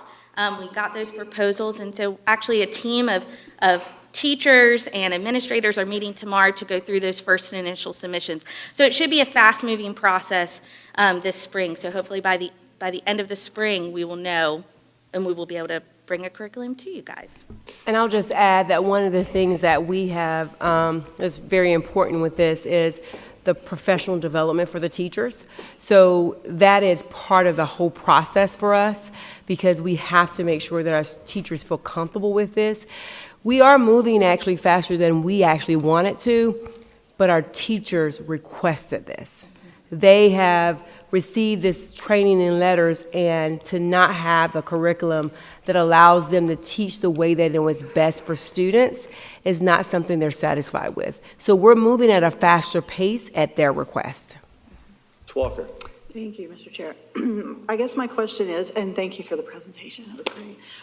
What are the interventions in place for the students who need the extra support? Because I know that we have some schools that probably need more, and because all the data is together, we don't get the break, and that's okay. But there are students that make maybe 1s or 2s on EOGs, and maybe that are recommended for retention. I mean, are there plans for that? I don't see it in the data. Yeah, so our intervention matrix, which is part of our literacy intervention plan, clearly outlines if a student's struggling with this skill, these are the resources that you're going to use and the duration and the intensity that you do that at, and how also to intensify. So if we're giving a tier 2 intervention in phonics instruction, because we know that's a need for a student, then if after a certain amount of time we're progress monitoring that and that student's not making enough growth, we're going to intensify that plan for them to see or change the intervention as well. So we do have, through our MTSS process, we have a very strategic plan for our students who aren't on grade level. But I think it's also important to know that as we look at our data, we also look at school and classroom data, and our data decision making in our district is that if 40% or more of the students aren't proficient, it's a core problem, and we're going to address that at the core. So we really work with our teachers to address that there as well. Thank you. Mm-hmm. Thank you, Ms. Craybill. Yeah, I just wanted to give you some feedback. First of all, this is a testimony to the highly qualified teachers that we have. So any teachers who are watching, give yourself a round of applause and a pat on the back, because we couldn't teach the kids and make that growth if we did not have the teachers that were highly committed. So that was an excellent statistics to share. But I also, too, I love the word strategically urgent, that we have outlined this plan, and you guys put a lot of thought into it, and you're methodically moving right forward. And I love how you use the plan, do, check, act cycle, using the scientific method as it applies to reading, because, just how can we always get better? But what I wanted to tell you was, so I'm in Harris Teeter, and I don't know how I got talking with my checkout lady, but maybe I had a school board thing on or something, and she was a teacher in another county, but worked at my Harris Teeter, and was asking me about how we got so good at letters. And so it was like, oh, well, the line is building, and I'm talking about our letters program. So she is probably going to be coming to our county and is going to be looking for a substitute teacher job. So I told her how to do that. But I just thought that was a credit to you that other people are taking note on how well we are doing. So thank you. It was controversial in the beginning, and it was tough, and we plowed through perseverance and did all the right things. And so thank you for leading that effort. Thank you, Ms. Hill. Thank you very much for your time tonight, and thank you for all you do. We will continue on. Our next item is our consensus items. We do have an amended personnel report, and is there any, I would entertain a motion to approve the consensus items, unless anybody wants to pull anything off. I would like to ask some questions of Ms. Barnum about the speech language therapy one. Okay, so we'll pull that off. Speech language, which is do F. Okay, we'll pull F off consensus items. We do have a motion from Ms. Ms. Bradford to accept the, with the exception of letter F. Is there a second? Second. Ms. Mason, thank you. Second. All in favor, please respond by saying aye. Aye. Aye. All opposed? Okay, we will discuss letter F, contract amendment for speech language therapy services, Coastline Therapy Group, LLC. Your questions? Yes, and this spawns because her and I had a conversation about LPI, and so I'm just kind of gaining some consensus and making sure we're on the same page. From me looking at this, we are increasing the amount of speech therapists that we are having for our students. And what kind of capacity? Is it speech therapists, speech pathologists? Like, what are the groundings of these individuals coming into the school? Yes, so that's a great question. Yes, we do have an increase, increase to the contract amount. We also, though, have less speech language pathologists employed with us right now. So I've pulled a couple of years of data, and in the 2021 school year, we had 34 employed, and then we still contracted with 3 full-time and 7 part-time. In the 21-22 school year, we increased to 36 that we were able to employ. And again, we will employ those in good standing that are interested in full-time employment. This is definitely a hard-to-fill role. So in 21-22, we increased to 36, but we still, at that point in time, had 7 contractors, 2 full-time and 5 part-time. In this school year, we have only been able to fill 30 of our speech-language pathologist positions, and we are operating 15 contractors, which at an FTE or full-time equivalent is about 8.5. So our contract amount is increased, but we do have some vacancy savings. So some savings from vacancies in the speech-language pathologist, and speech therapist equals speech-language pathologist. Okay. Yep. So we do have a definite increase in our contracted services. We have less speech-language pathology candidates over time, and that's no different across, we're no different from other districts across the state and the nation. In fact, we're in a better situation than most rural districts. And one thing we have learned post-pandemic is that we have less speech-language pathologists interested in face-to-face services, for example, within the school setting, and we have less contractors interested in face-to-face, preferring virtual therapies. And that is a bit of a learning curve and a mindset shift for us because we are all face-to-face in the school setting with our students. And the vast majority of our students that are experiencing speech services are our youngest students with developmental speech delays that are then able to be strengthened and fade out from those services. So we have not necessarily found that to be a match at this time. Okay. And that was my follow-up, was the age range that we're seeing the most need, and it's the younger kids. So thank you, that was it. Any other questions? If not, I would entertain a motion to pass contract amendment for speech language therapy services. Barnhart? I make a motion to accept. Second, Ms. Bradford. All in favor, please signify by saying aye. Aye. All opposed. One thing we did fail to do before we carry on is to put where exactly we're going to have the additional call to audience. It's not in there. What's the will of the board as far as where we would hear the additional folks? All the way at the end, okay. Mr. Wildebohr? Yes, ma'am. I believe the motion that I made was at the end of the meeting. The end of the meeting, So okay. after we get it all Okay. done, before we, Perfect. do committee reports, all that kind of stuff. So Okay, all right, that sounds good. At this point, we are at the closed session. What's the will of the board? Do we want to hold a closed session? I don't think we need closed session at this point because we haven't even had a chance to discuss what we pulled off. So I guess I made a mistake in putting it in front of policy. I meant it to be before we discussed, or after we discussed policy 3620. 3620, which will be our next item. Yeah. Okay, so we will carry on. We will skip the closed session at this point, carry on with policy 3620, and I believe Ms. Bradford was the one that requested that that be pulled off. So we will start the conversation with Ms. Bradford. Thank you, Mr. Chairman. After sitting through the policy committee meeting, I have changed my mind, and I move to strike and replace the proposed amendment to Policy Code 3620, extracurricular activities and student organizations under item B, 5B1A, additional rules for specific activities and interscholastic athletics. I want to strike the proposed language that the policy committee came up with and insert the following. Students participating in middle school athletics may participate only on the team consistent with the gender on the student's birth certificate unless in violation of North Carolina state law. Second. Okay, so we have a first and a second.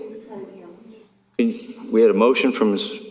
Bradford to strike and replace, and we had a second from Ms. Barnhart to do that. Now we open conversation about that. So we will start. Quick thing. Strike and insert, not strike and replace. I'm Strike sorry, and insert. strike and replace. Strike and insert. Sorry, and insert. Ms. Craybill. I would like to make an amendment to that motion, or I would like to make a motion on top of that motion before we discuss it, that this entire board take Title IX an overview training for Title IX federal regulation, because it appears from the discussion among board members and among our audience that we don't understand the entirety of the Title IX.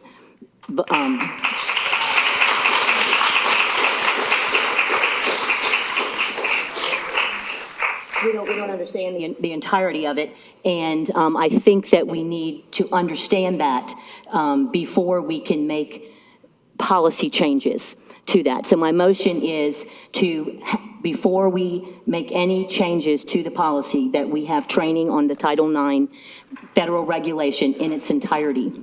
I would second that. We have a motion and a second on the floor. Right, we do, but this She's is amending your to that. motion, so, I am amending your motion. and I'm seconding it. I will go to our parliamentarian. That is, it's not to change the motion, but it's to. So Ms. Bradford's motion is considered a main motion. There can be amendments to that motion, up to 2. What I understand Ms. Craybill would be proposing is a motion to postpone. Is that the motion? Yeah, so but my motion is to postpone discussing that motion until we have training on the Title IX regulation in its entirety. So Okay, Ms. Craybill's motion would take precedence over the main motion. So the board would need to deal with Ms. Craybill's motion, which would require a second. It's debatable, and it could itself be amended. Okay, so we have a motion from Ms. Craybill, second from Ms. Walker, I believe, to postpone the conversation until after a Title IX training in entirety. At this point, we will have opened I think you already made your discussion of it. And I just want to add, for those of us on the board who might be confused, is we do have training on February the 16th, where we will get training on the appellate decision maker training. So that, and all of us have to have that. Some of us have already had it once, but we need to have a refresher. And that is not what I am recommending that we wait for, because that's coming up soon.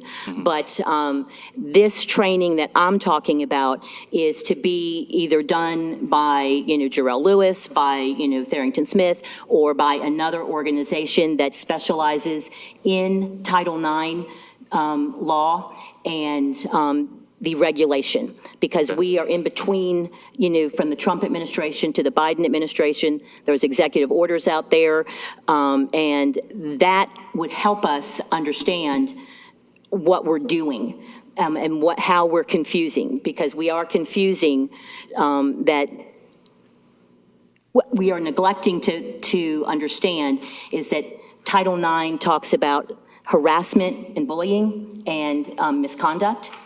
Title IX talks about the fairness and equal opportunity for women in academics and athletics. And Title IX also talks about other protected classes. And this policy and what we're trying to do is infringing into that third category. And I think we need to understand that. Okay, thank you. Would anybody like to speak against that motion? I would. Barnhart? Bradford. Bradford, sorry. Been a long day already. Mr. McManus got a letter, and I dug in from the letter, and it talked about Title IX protections and a memorandum from the Department of Education. I believe that we are fully able to do this without any further training, and I just,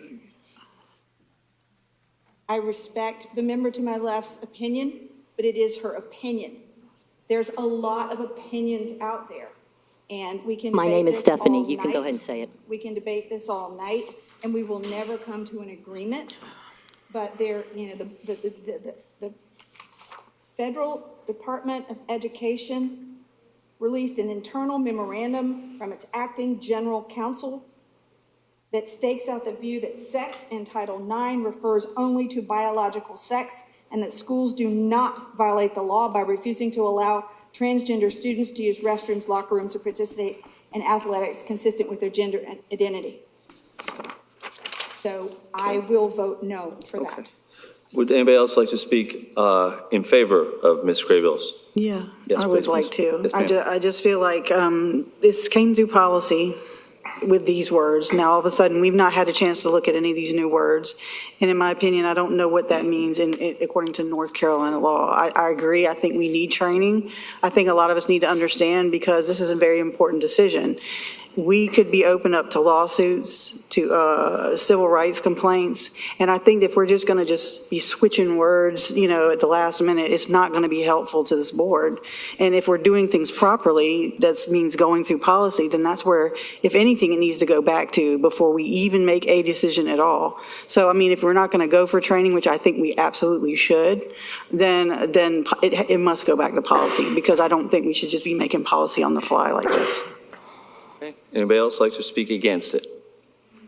Against the training? Against your motion? Okay. Yes, because I would we like- just had one. Mr. McManus? I think if you read the rest of that, they come back and include agenda as being part of Title IX. Jason, you help me out. I'm not familiar with the letter that you're referencing. I don't have a copy of it in front of me. I do know that there was notices of interpretation issued under the Trump administration that may or may not have been rescinded by the Biden administration. So I don't know the date of the letter or under what administration it was issued. I'm not just looking at the letter to Mr. McManus. I went and dug out the memorandum from the Department of Education from the acting general counsel from 2021, and that's what I'm referring to. And to Ms. Walker's point, I'm just taking us back to the status quo before this policy was changed in June of 2021. It's not new language. It was on the books for a long time. Board members, could I ask you to turn your mics on, please? Thank you.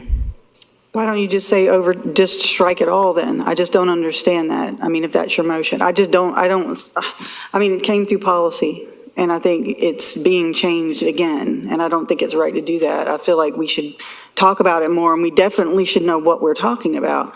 Like, I know our attorney has given us a counsel on this already. And I think that what was said, and I hope I don't overspeak here, we were advised that, if you're going to do a policy that strikes it, we're probably going to be open up to lawsuits. And unless we put a process in place, well, that looks to me like the process. Point of order. I don't think this is Talk appropriate. about what was So, point of order. Should I stop? Yeah, what he. It's a Excuse close. me, we have to be recognized by the chair.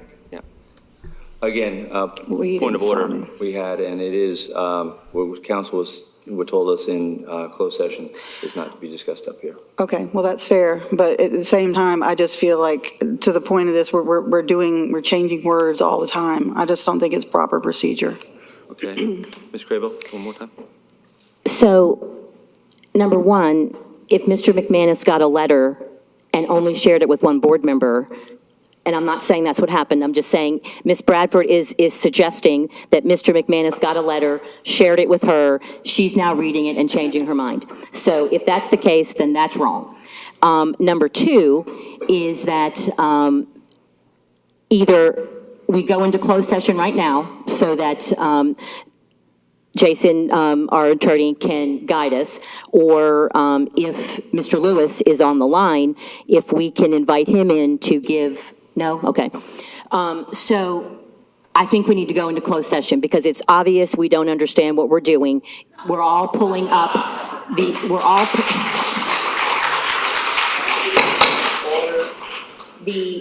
I am having a very hard time with making a policy decision when we don't understand the entirety of the law. Okay. And so I'd like to make another motion on top of my other motion. You cannot make that another we motion go- on top, so Why thank you. can't I? To go into closed session? You're out of order, Why? because I said you are. Well, I can appeal that. Let me pull this up, and You I pull can it up. appeal Okay. your decision to say I'm out of order. Mr. Chairman. I want to know why I'm out of order. Because you cannot make a motion on top of a motion on top of a motion. But board Mr. members, from a Parliamentarian? procedural perspective, there's a motion to postpone that's on the table. It's been made and seconded. If a board member wanted to make a motion to go into closed session, prior to doing that, a member could make a motion to lay the question on the table temporarily so that the board may enter closed session and then return. And upon return, you'd be coming back to Ms. Crable's motion to postpone. So can I make the motion, or does somebody else have to make the motion? I would recommend that someone else make the motion. I will make the motion to lay this on the table until we've been in closed session to discuss this. So we have a motion to go into closed session.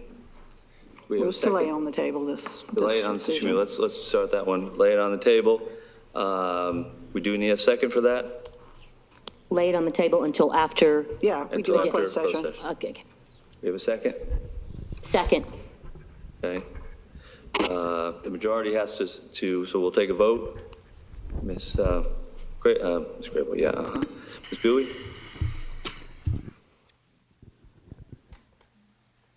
Ms. Bradford?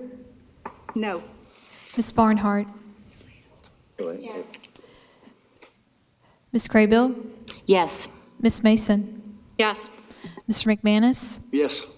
Ms. Walker? Yes. And Mr. Wildebohr? Yes, so it passes. We lay it on the table, so now we're going to entertain a motion to go into closed session. I make a motion to go into closed session to protect attorney-client privilege. The motion would be to go into closed session pursuant to General Statute 143-318.11A3 to consult with the board's attorney and preserve the attorney-client privilege. Thank you. Thank you. I would like to make that motion. We have a first, and we have a second from Ms. Barnhart. All in favor, please signify by saying aye. Aye. Aye. All opposed? 7-0. We are in closed session.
Yeah, there's a thing that I think that we all provide for all of us, is the logo, just a bracelet.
I see McManus in the doorway, we'll start.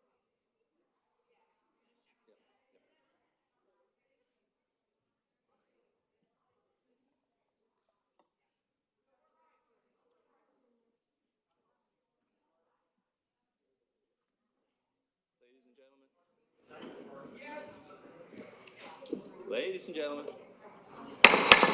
back in open session.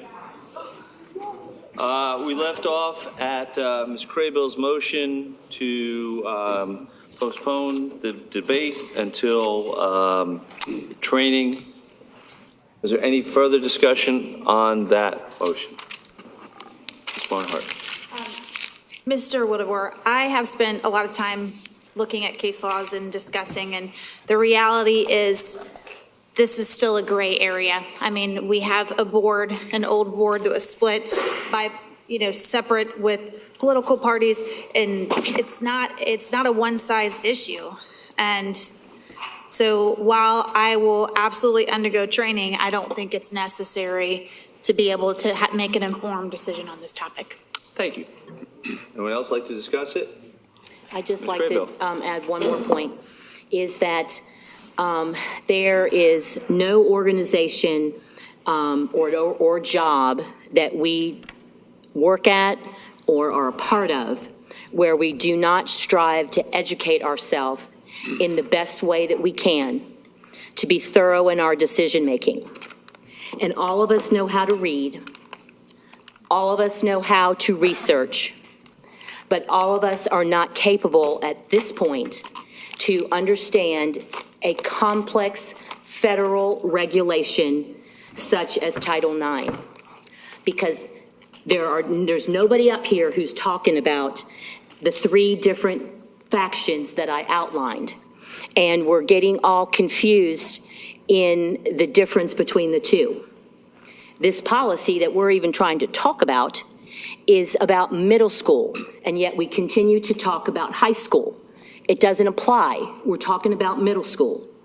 And I think that if we had a person, a professional Title IX expert, either from the OCR, from our own school system, from Tharrington Smith, or from, there's an excellent lawyer, her first name is Elizabeth, I can't think what her last name is, who speaks to the NCSBA at every law conference about Title IX. There are a lot of experts in our field, in this field, that can help us understand the nuances. And just because we read and interpret doesn't mean that we are interpreting it correctly. So that is all that I want to add, is for us to be professional and get all the training we can to make the best decisions for all of our students. Thank you. The motion in front of the table, on the table right now, is to delay the discussion, the debate, and to get further Title IX training. Second. Ms. Bowie, I would like you to call the roll, please, on that. I am correct in your Yes, you're right. Thank you. That was a ma'am. good restatement. Ms. Barnhart? No. Ms. Craybill? Yes. Ms. Mason? No. Mr. McManus? Yes. Ms. Walker? Yes. Ms. Bradford? No. And Mr. Wildebohr? No. That's defeated. So we go back to Ms. Barnhart's, Ms. Bradford, I said that twice, I apologize. Ms. Bradford's motion. Would you like to restate your motion, please? Sure. I move to strike and insert in Policy Code 3620, extracurricular activities and student organizations, under item B, additional rules for specific activities. Number 1, interscholastic athletics, adopted June 8, 2021. We're going to strike the language that is there and insert students participating in middle school athletics may participate only on the team consistent with the gender on the student's birth certificate unless in violation of North Carolina state law. And do we want to put an effective date on that, or are we going to leave that open? It's effective when we pass it. Okay. Effective when we pass it. Discussion. And we had, first we need a second. Is there a second? Well, we already did, yeah. Oh, we already did. I'm sorry. It's a long time ago, I guess. So we have a first and second. Mr. McManus. So to make sure I understand this correctly, if this passes tonight, those students involved in a present sport would have to quit. Is that correct?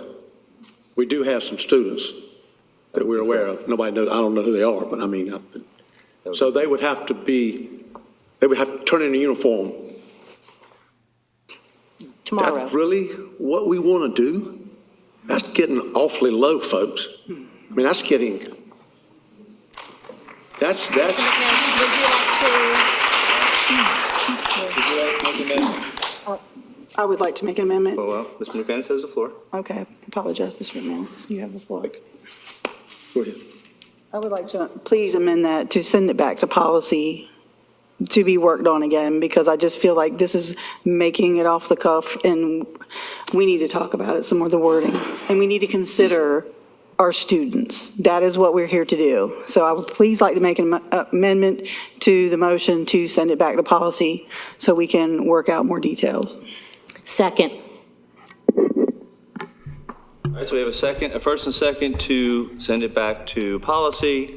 Is there any discussion on that? Who would like to speak in favor of No, that? I just have a question because I'm the policy chairperson. This is a split situation, so I would like to know what detail and direction do you want me to come up with in policy? Because I don't have very many options, and so to put it back to policy, I'd like to know what you want to get out of it. Mr. Chair, can I answer that? My turn. Well, I watched the policy committee meeting, and I personally felt that there was not enough information. You guys were making policy, and you were adding words like, we're going to have a panel, and we're going to, now it's come here, and now it's changed again. And I really do feel like a detail was brought up about our current students right now. And I think they have to be considered, and I feel like that is super important here, because after all, that's what we're here for, is the children. Ms. Bradford? Every person I talked to about the suggestion that was made to the policy committee that we go with the high school option, every person I talked to said, no way, no way, no way. There wasn't one person in this county that spoke up and said, I want to go that route. We'd have to put on extra staff. We can't put on any extra staff. We're cutting staff. That option became immediately moot when the lights went off in this building. Exactly. That went moot. It wasn't an option. So there's nothing else to discuss. Trying to take it back to the status quo it was before it was changed in 2021. You're not suggesting the status quo. You're suggesting on the birth certificate. You're suggesting, you are amending what is currently there. It's not removing it. That's what I'm saying. So when I watched the policy committee, to Ms. Barnhart's point, I felt like even with the information that was given, it wasn't considered. And now all of a sudden, there's new changes that none of us have been able to look at and I'll remind the see. board that you need to speak through me, not to each other. Well, Ms. Barnhart asked me a question, and she was looking at me and asking me. She asked if she could ask a question, but we're having a conversation. Well, I mean, I'm answering. I understand. Mr. McManus, I have a question for you, if I could. Would you feel better about this, maybe passing a policy this evening if it did have a time, a effective date, maybe the beginning of next year? Right now, I'm not sure. I'm totally disgusted with what was just recommended, that we're going to throw kids under the bus. It's one thing to make a decision. It's another thing to just cut somebody and watch them bleed. That's not necessary. These kids were allowed, whether I agree or not, these kids were allowed to try out under the policy that said they could. Now we're going to change the policy. So we're going to tell kids they can't drive till they're 17 and they turn their licenses in tomorrow? Mr. Wildebohr, 1 second. Yes, ma'am. you're only allowed to speak twice after everybody gets a chance to speak. So, I'm sorry. Go ahead. So, going back to policy, number one, Ms. Bradford is a member of the policy committee, so she is usurping the whole rest and using her policy committee status to change. To Ms. Barnhart's point, what do you want her to do? It's not up to you as the chair. It's up to the three of us to talk about that. This is not your policy.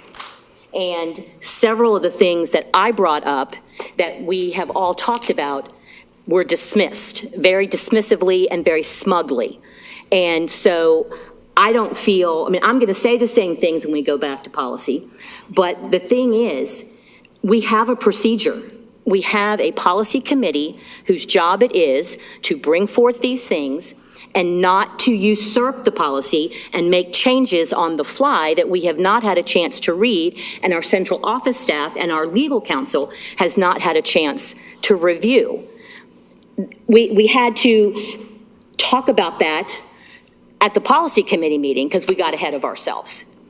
So I just think it is not appropriate for us to be creating policy from the dais. That is why we have committees. And so this is the second attempt by you, Ms. Bradford, and I'm going to go ahead and call your name out. It's the second attempt by you. I can call out a name of my colleague.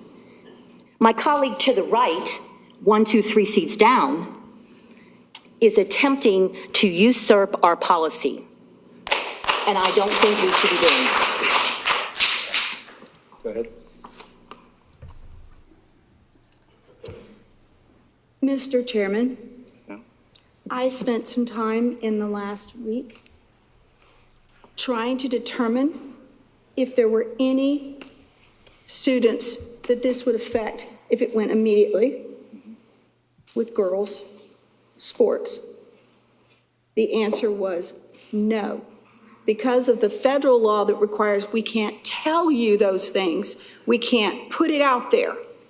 But I would not yuck a kid out of the middle of a sports game and say you can't play. I researched it. I feel confident in what I have here, that it would not hinder any child in the middle of a sports game. It's ridiculous to think that I would, but I appreciate that you're upset about that. But we don't have anything that this would affect, or I wouldn't have made it this way. We're a divided board, we're a divided community, and those that oppose just want to drag it out as long as they possibly can in hopes that something will happen. We're divided. We need to go ahead and change the policy. If it goes back to the policy committee, it'll be right back here the same way it is, and a month will have gone by. Is this a delay tactic? I believe it is. Miss, all right, last one, Ms. Walker. Thank you. I just want to say they're not things, they're children, and they do need to be considered in this case. And I feel like I agree with Mr. McManus in this case. There are real lives and real people, and I feel like on one hand we're saying that when we pass this, it's not going to affect kids right away. It absolutely will. We've already established that. So that is one reason to send it back, to consider at least more choices that we have to not hurt these children that are playing right now. Any further? Yes, sir. Oh, go ahead.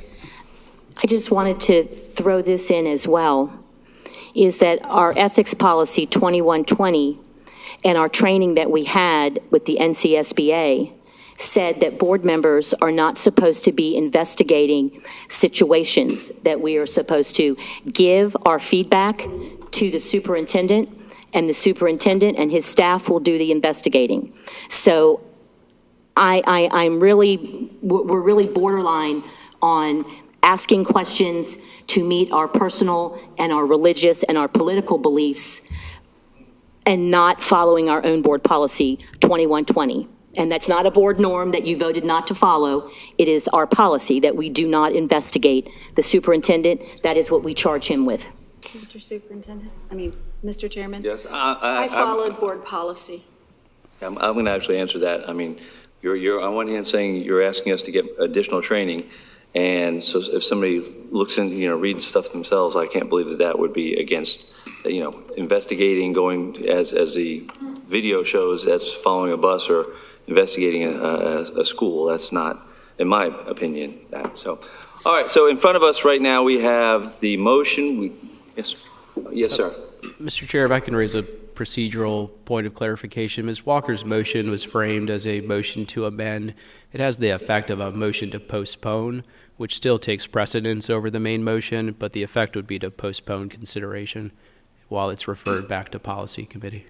Okay, and I'm sorry, did we get a second on that? Yeah. Okay, Ms. Craybill, okay. Let's vote on Ms. Walker's motion to send it back to policy. Ms. Bowie? Ms. Craybill? Yes. Ms. Mason? No. Mr. McManus? Yes. Ms. Walker? Yes. Let's see, Yes. where are we at? Ms. Bradford? No. Mr. Wildebohr? No. And Ms. Barnhart? No. That's defeated. We will carry on with Ms. Bradford's motion. And would you state it one more time so we are all fresh with it? I move to strike the proposed language and policy Code 3620, extracurricular activities and student organizations, under item B, additional rules for specific activities. Number 1, interscholastic athletics, that was adopted June 8, 2021. Striking paragraph 5B1A and inserting the following language. Students participating in middle school athletics may participate only on the team consistent with the gender on the student's birth certificate unless in violation of North Carolina state law. I'd like to, we have first and second on that. I'd like to make an amendment. Since everybody else has you've done one, I'll go ahead and throw mine in. I'd like to put an effective date on that of the beginning of next school year. Do I have a second? Second. Okay, we have a first and second, so the motion again is to follow Ms. Bradford's wording, but to make the effective date instead of immediately beginning of next year. I just think that in case there are any students that are playing right now, I understand Mr. McManus's point, and I think that would be give them an opportunity to maybe use a grievance policy if they so choose down the road. Is there anyone that would like to speak against that? Ms. Craybill? I would like to amend that motion to say that the students that are currently playing are grandfathered in and that this policy goes into effect for the sixth graders beginning school year 23-24. So you're saying only for sixth graders? Huh? Are you saying only for sixth graders or anybody No, I'm that's not saying playing that right now? any transgender student who is currently playing is grandfathered in, and this policy goes into effect for all students entering middle school in the year 23-24. So that we're not kicking anybody out and we're allowing them to finish. And then if this policy passes, then it goes into effect next year, beginning with the sixth graders. Okay, is there a second to that? There's a second for me. Okay, so we have a first and second to Grandfather in anyone who's currently playing and also start the policy for everyone in sixth grade. Is there a discussion back and forth on that? Yes, ma'am? Mr. Wildebohr, when I was in college, I coached and I reffed at a rec league. And I coached volleyball. One year, there was a team, I lovingly called them the Misfits because they didn't have a coach. And it was a collective from all the kids in the organization.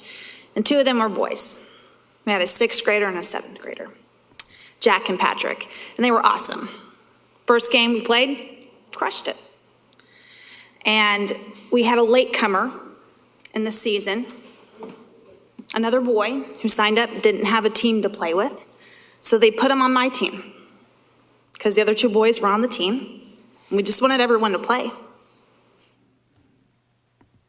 And every single game that season, my team killed every single other team in the league.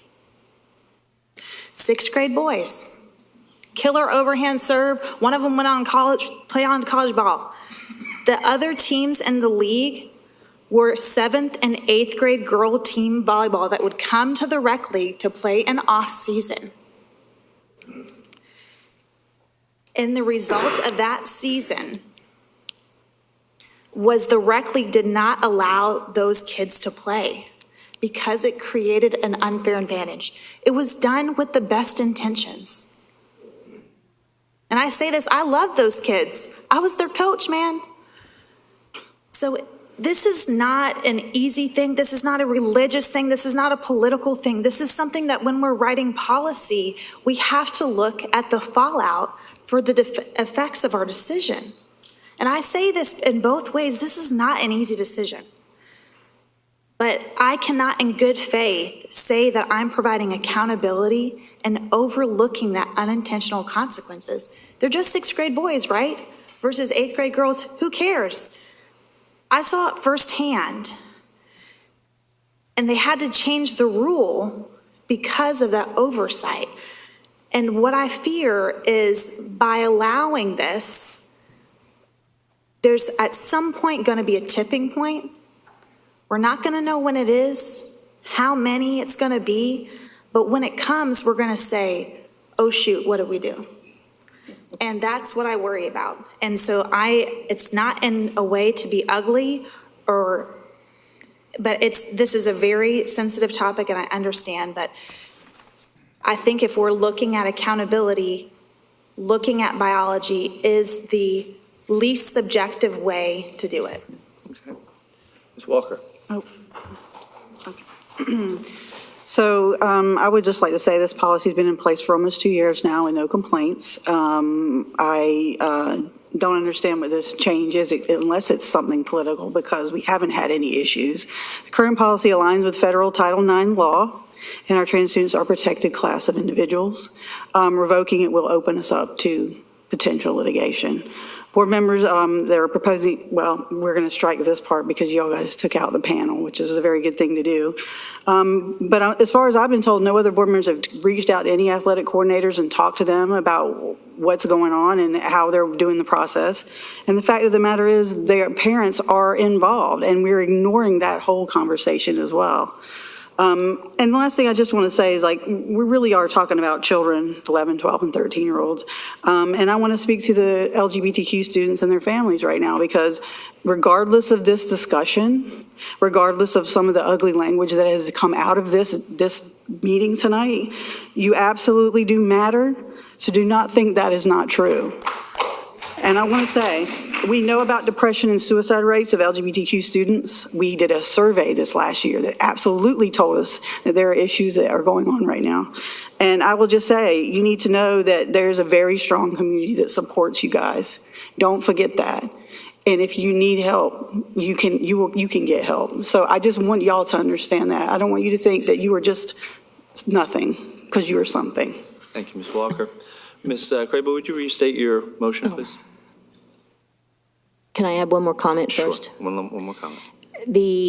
I just want, for those of you who are familiar with the Halo Hoops organization, founded on religious beliefs, they pray before every meeting, every game, and they are allowing transgender students to play in their league. So I just needed to say that. My motion is, my motion is to grandfather in any transgender students that are currently playing and beginning in the 2023-2024 incoming 6th grade class, this policy would go into effect. Okay, and we had a second. So it's a two-parter. Please call the roll. Louis? Mr. McManus. Yes. Ms. Walker. Yes.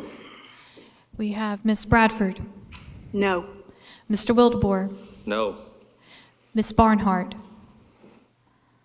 No. Ms. Craybill. Yes. And Ms. Mason. No. That's defeated 4-3.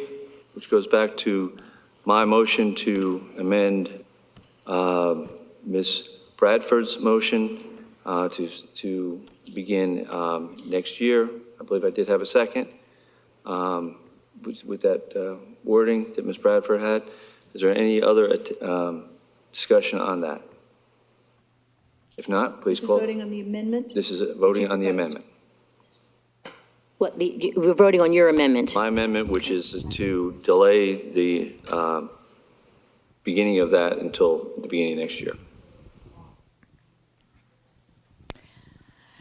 Ms. Walker? Yes. Was Ms. that yes? I'm Bradford? sorry? That was just to delaying, right, correct? Not for the total thing, right? It was. Right. Right, because this is an amendment we're voting on. Yes. She's looking at me funny. Again, the motion on the table right now is to delay until the beginning of next school year. It's in effect, but It's in effect. Because Ms. Bradford's motion is the primary motion. Right. Right, We so are voting on an amendment to Ms. Bradford's primary So I motion. was just clarifying that it was the amendment, not the total motion. Right. Okay, And you said yes. and I said yes to that amendment.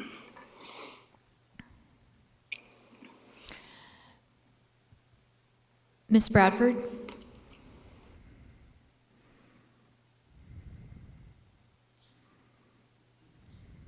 I'm going to abstain. Point of order, I don't think we're allowed to abstain. The vote.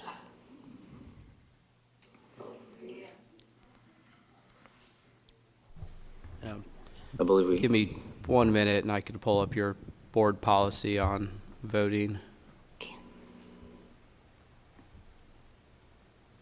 Because it's my impression in Robert's Rules of Order that you have to have a conflict of interest in order to abstain. So you would have to state a conflict of interest. And actually, Under Board Policy 2342, a board member must vote on all issues unless the member has a conflict of interest or is unable to remain impartial in a judicial matter before the board. And can I actually change my motion at this point? Can I redact my motion and change it? No, I guess we can't. No. No, okay, all right. No.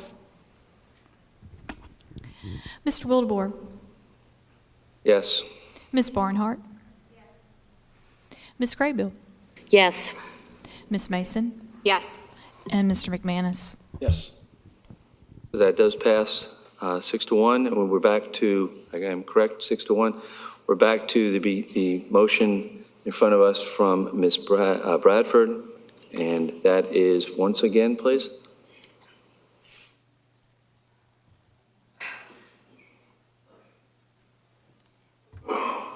Strike, thank you. Strike and insert. Strike the proposed language in Policy Code 3620, extracurricular activities and student organizations under item B. Additional rules for specific activities. Number 1, interscholastic athletics adopted June 8, 2021.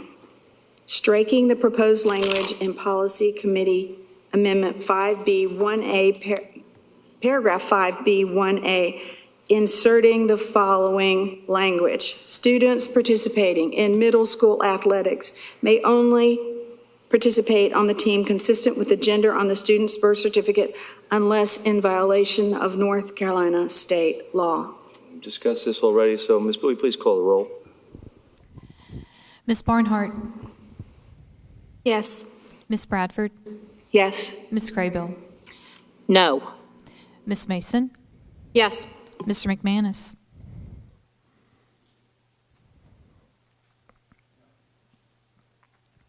Ms. Walker? No. And Mr. Wildebohr? Yes, passes 4-3.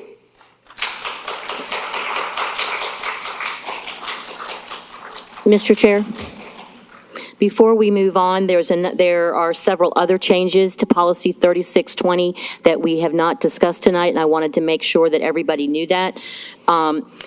Several were made by the NCSBA, which we voted at the Policy Committee to include. And we also, if you go to Section B, additional rules for specific activities, number 1, interscholastic athletics. In the third paragraph, in the last sentence, the last two words, we voted to strike or scrimmage, and that didn't make it in the assembly. So my motion is to strike those words or scrimmage. Second. First and second, strike the word or scrimmage. Any discussion? Not all in favor, please signify by saying aye. Aye. All opposed? Passes 7-0. Carry on. I'd like to pull off item policy 3300. Okay, we have policy 3300 pulled off, which is school calendar and time for learning. Are there any other policies that need to be pulled off? If not, I would entertain a motion to approve the remaining policies, 4720, 7820, and 2302. Do I hear a motion? I make a motion. I second. Second, first and second, all in favor, please signify by. Hold on, I'm sorry. The policy 4720, before we get to that, the policy committee recommended what they did, but I would like to pull that one off too, so that we can individually vote on that. So we are pulling, 4720, I'm sorry, 4720 and 3300. okay, so the motion in front of us now is to approve 7820 and 2302. Again, all in favor, please signify by saying aye. Aye. Aye. All opposed? Okay, we will look at 3300 first. Okay, so in policy 3300, let me get to it. When we were talking in the calendar, in the committee, I am fairly certain that in section B, where it says the calendar committee will draft school calendars, that we inserted the board advisory calendar committee as described in policy 2230 will draft the ensuing school year. And we did that because we wanted to make certain that everyone knew that that policy describes the makeup of the calendar committee, and made clear that it was a board advisory committee and not a board committee.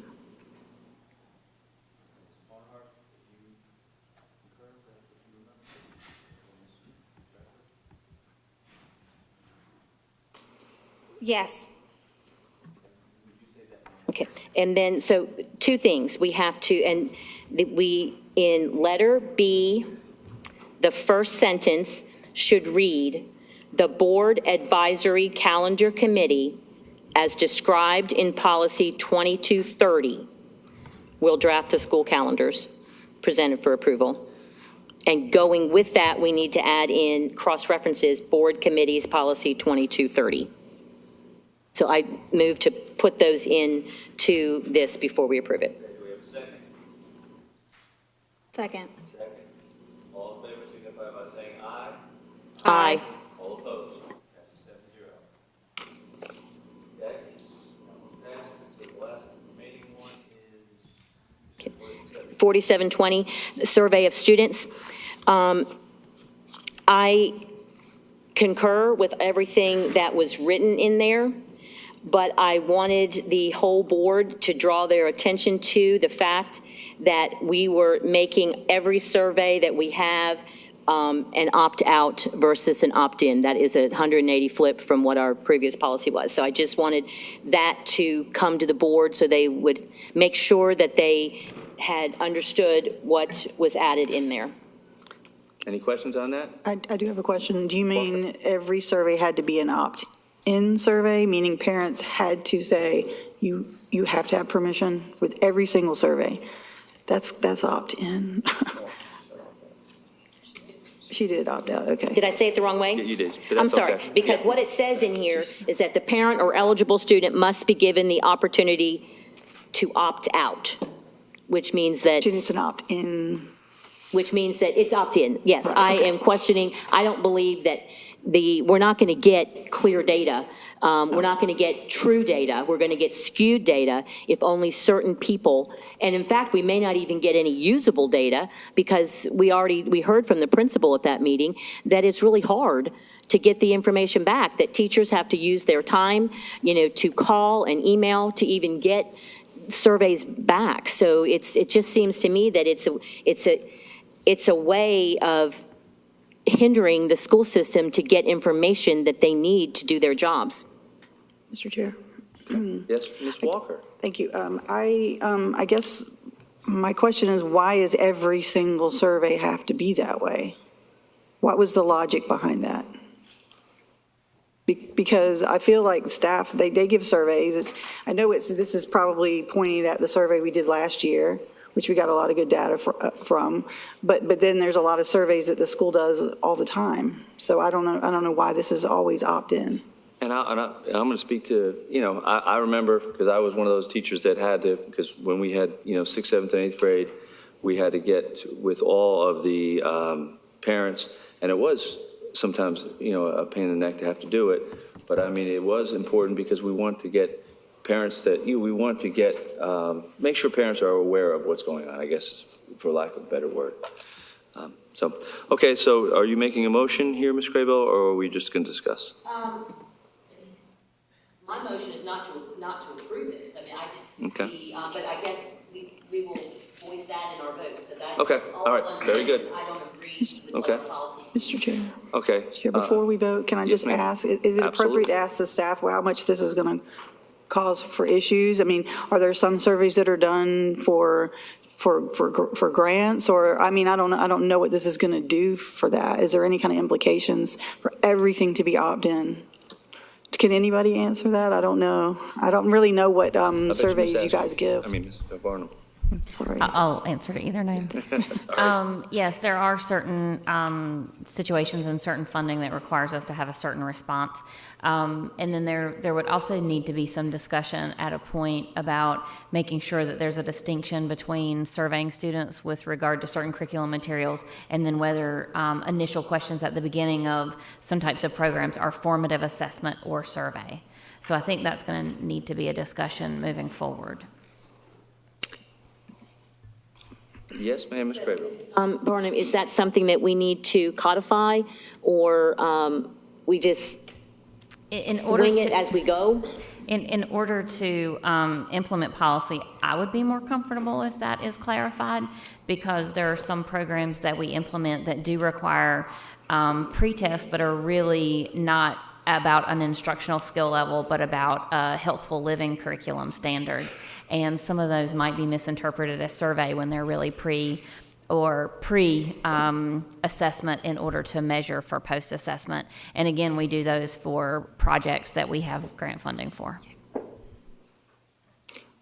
Would it be worth sending this one back to policy to discuss further with our experts? I would say, can I make a motion to do that? I will make a motion. Motion to carry back. And I'm just going to ask Ms. Farnham, you're saying that you would feel more comfortable if we send it back to policy to go? Well, I'm saying I'd feel more comfortable being compliant with the policy if there was a greater understanding of specifically what is considered to be survey versus what might be formative assessment or pre-test or pre-information on grant-funded programs. Okay. We have a motion. Do we have a second? Second. Second. Okay. All in favor, please signify. This is a motion to send it back to policy to give greater depth to the policy and more understanding. We have a first, we have a second. All in favor, please signify by Does saying aye. anybody have any more discussion? Anybody have any more discussion besides me? I don't want to. Well, No, I've said, it was kind of I've asked. Is there any more discussion? No? From your point. Okay. As I said, let's say everyone who feels it should go back to policy, please signify by saying aye. Aye. Aye. Anyone opposed? Okay, it'll go, policy 4720 will be referred back to policy, and hopefully Ms. Varnum can give us, exactly what she needs to help her. Thank you. All right. At this point, we are done with policy consensus. So we'll go on to approval of alternative school calendars for the 2023-24 school year. And we will get Dr. Faison to come forward, please. You have in front of you, or has been shared with you, specialty school calendars. So I will just highlight a couple of things that we are really proud of that we were able to do with the calendars this year.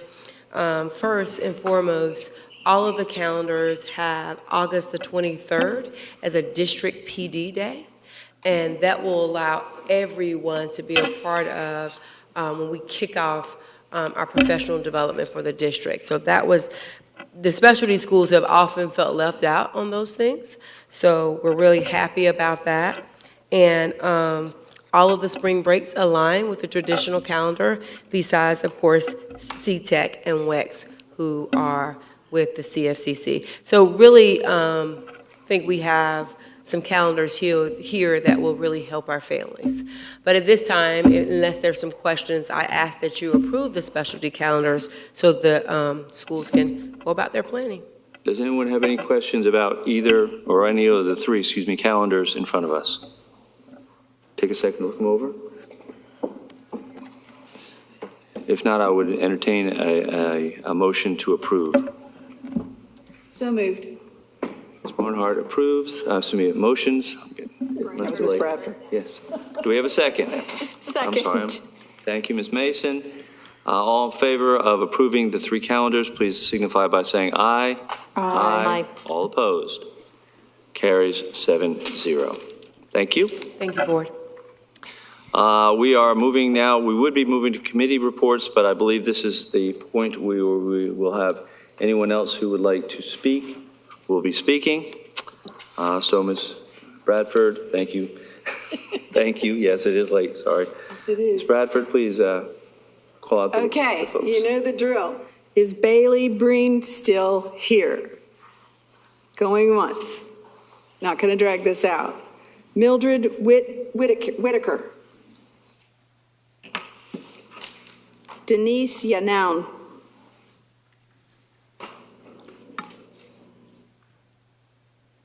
Nope.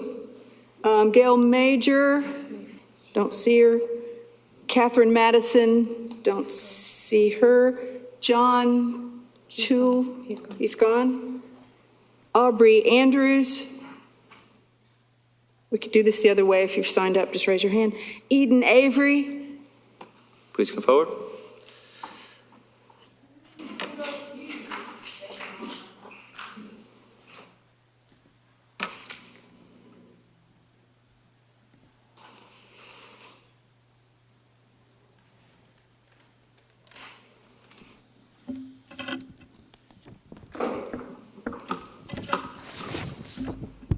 Protect our children. That was one campaign slogan of the newly elected board members. Speaking as a social worker, mental health professional, former educator, and parent, please understand that what you just did was not protecting any of our children. It was harmful.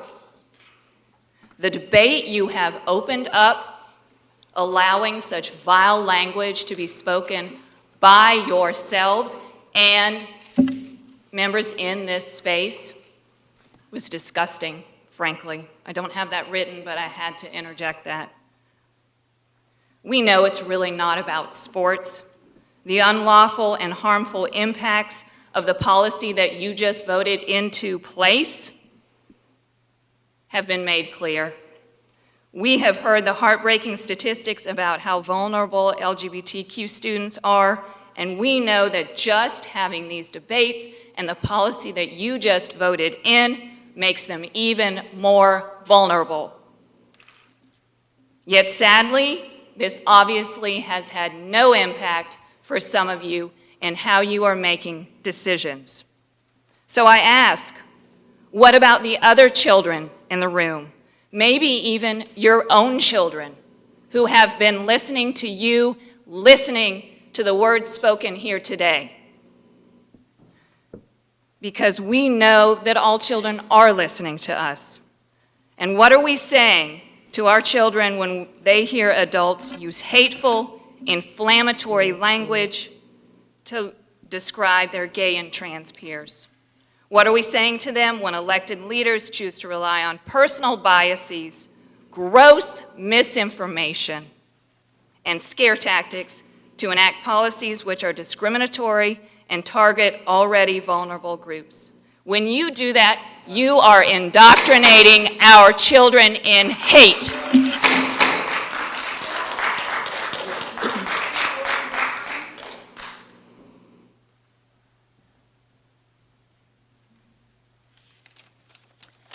Well, I came here tonight to tell you that we were delighted that 42 of our schools did not seclude a single child. I came here tonight to say that that suggests that 42 schools successfully used positive behavior interventions and supports to help our children with that were in crisis. I came here to say kudos to our teachers and our staff and our administrators for working to create a supportive school classroom climate, which is a goal of the 2.1 New Hanover County's strategic plan. I stand here now sad, disappointed. When I'm sitting there, I'm thinking of what it was for me as an African American and grew up in a segregated South where I was not even allowed to go to a library that was in 10 minutes of my house. And the reason that people had those ideas of oppression and had me not be able to go to the water fountain that said white on it, and my mother had to teach us when we were traveling because it was life-threatening to make sure we didn't go into a bathroom that said white rather than black. There was no humanity there. When I sat there tonight and I listened, given my experiences, I felt that there was no humanity in that conversation. You have said that you want to create a more supportive school and classroom climate. Do it. Time is up. Thank you. Tracy Bannon, not here. Donna Garrett? Donna Gargett?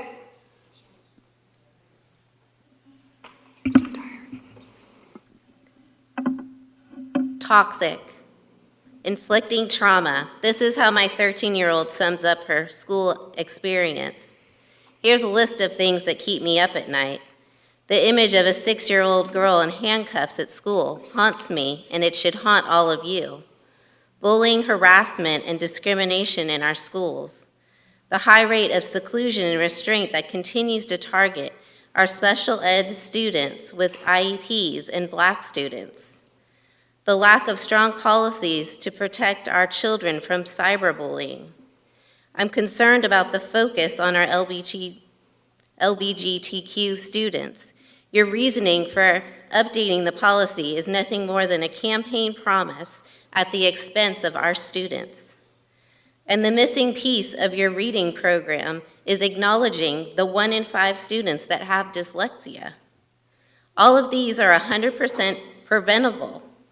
But it's going to take each of you to put our children first, to think about the most vulnerable population that is protected by disability law and Title IX, and to uphold these laws by protecting the schools and providing the right resources and students and treating them with respect and dignity. You will have a better outcome with relationships, collaboration, and problem solving than you do with control, conflict, and physical violence. We need to change this mindset. Let's end seclusion and restraint and put best practices in place. I challenge each of you to do the research. Let's address cyberbullying head on with strong policies. I'm after prevention because the escalation of cyberbullying is leading children down a dark path to self-harm. Our students, teachers, and parents are counting on you to keep Your them time safe is through up. training and commitment. Thank you. Thank you. George Velasquez, George Velasquez, Earl Glover, Chad Whitaker, Ellie Klein, Mr. Robert Bellamy.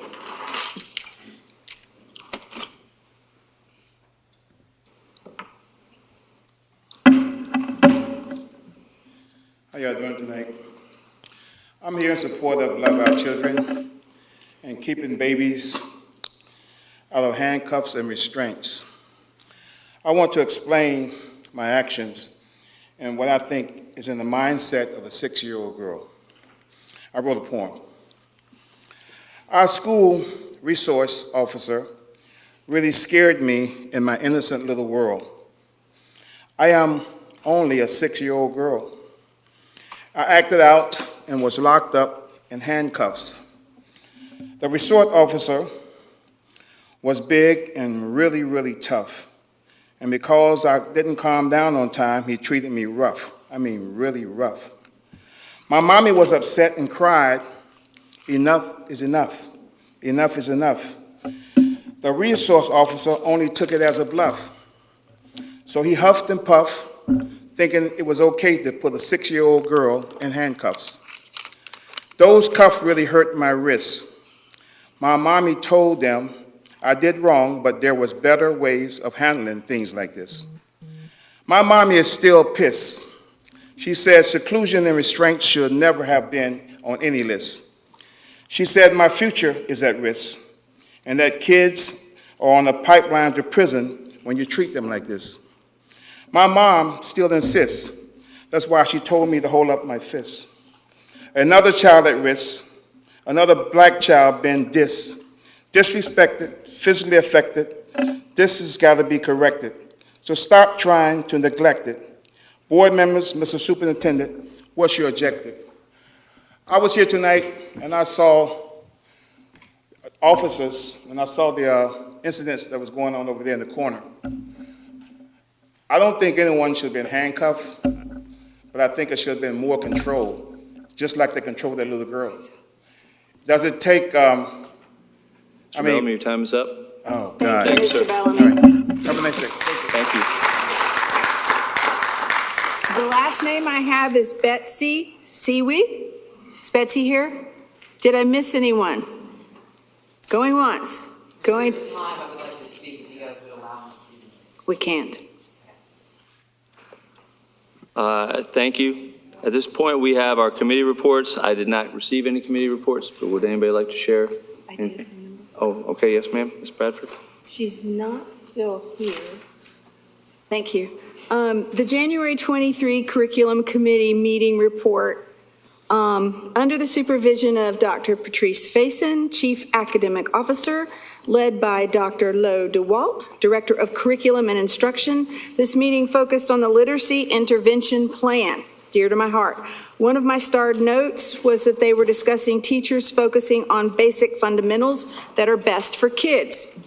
Leading the discussion, which included addressing reading deficiencies and student buy-ins, was our own Maureen Hill, who is our lead teacher in reading, who was here earlier tonight at the podium, and Jennifer Brewer, lead teacher, MTSS.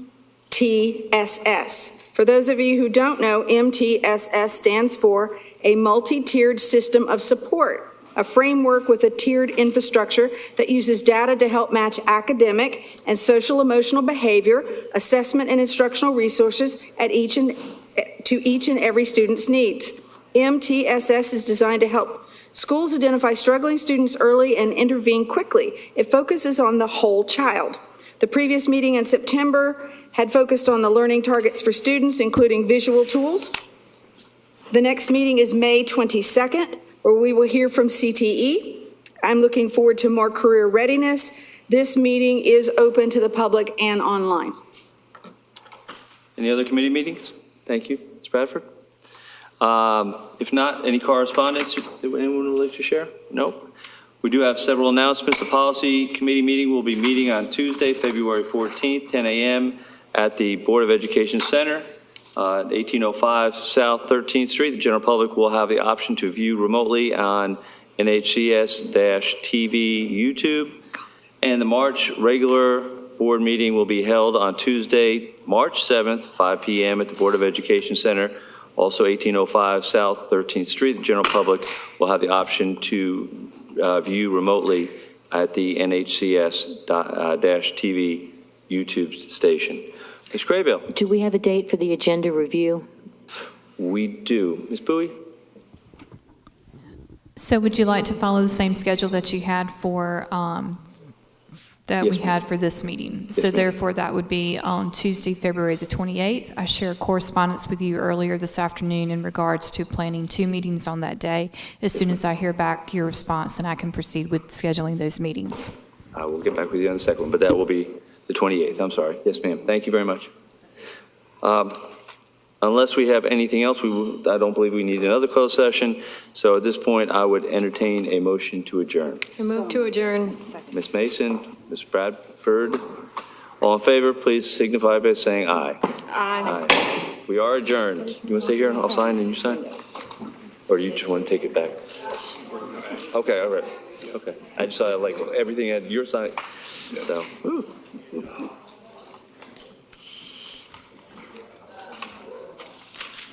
Oh, yeah.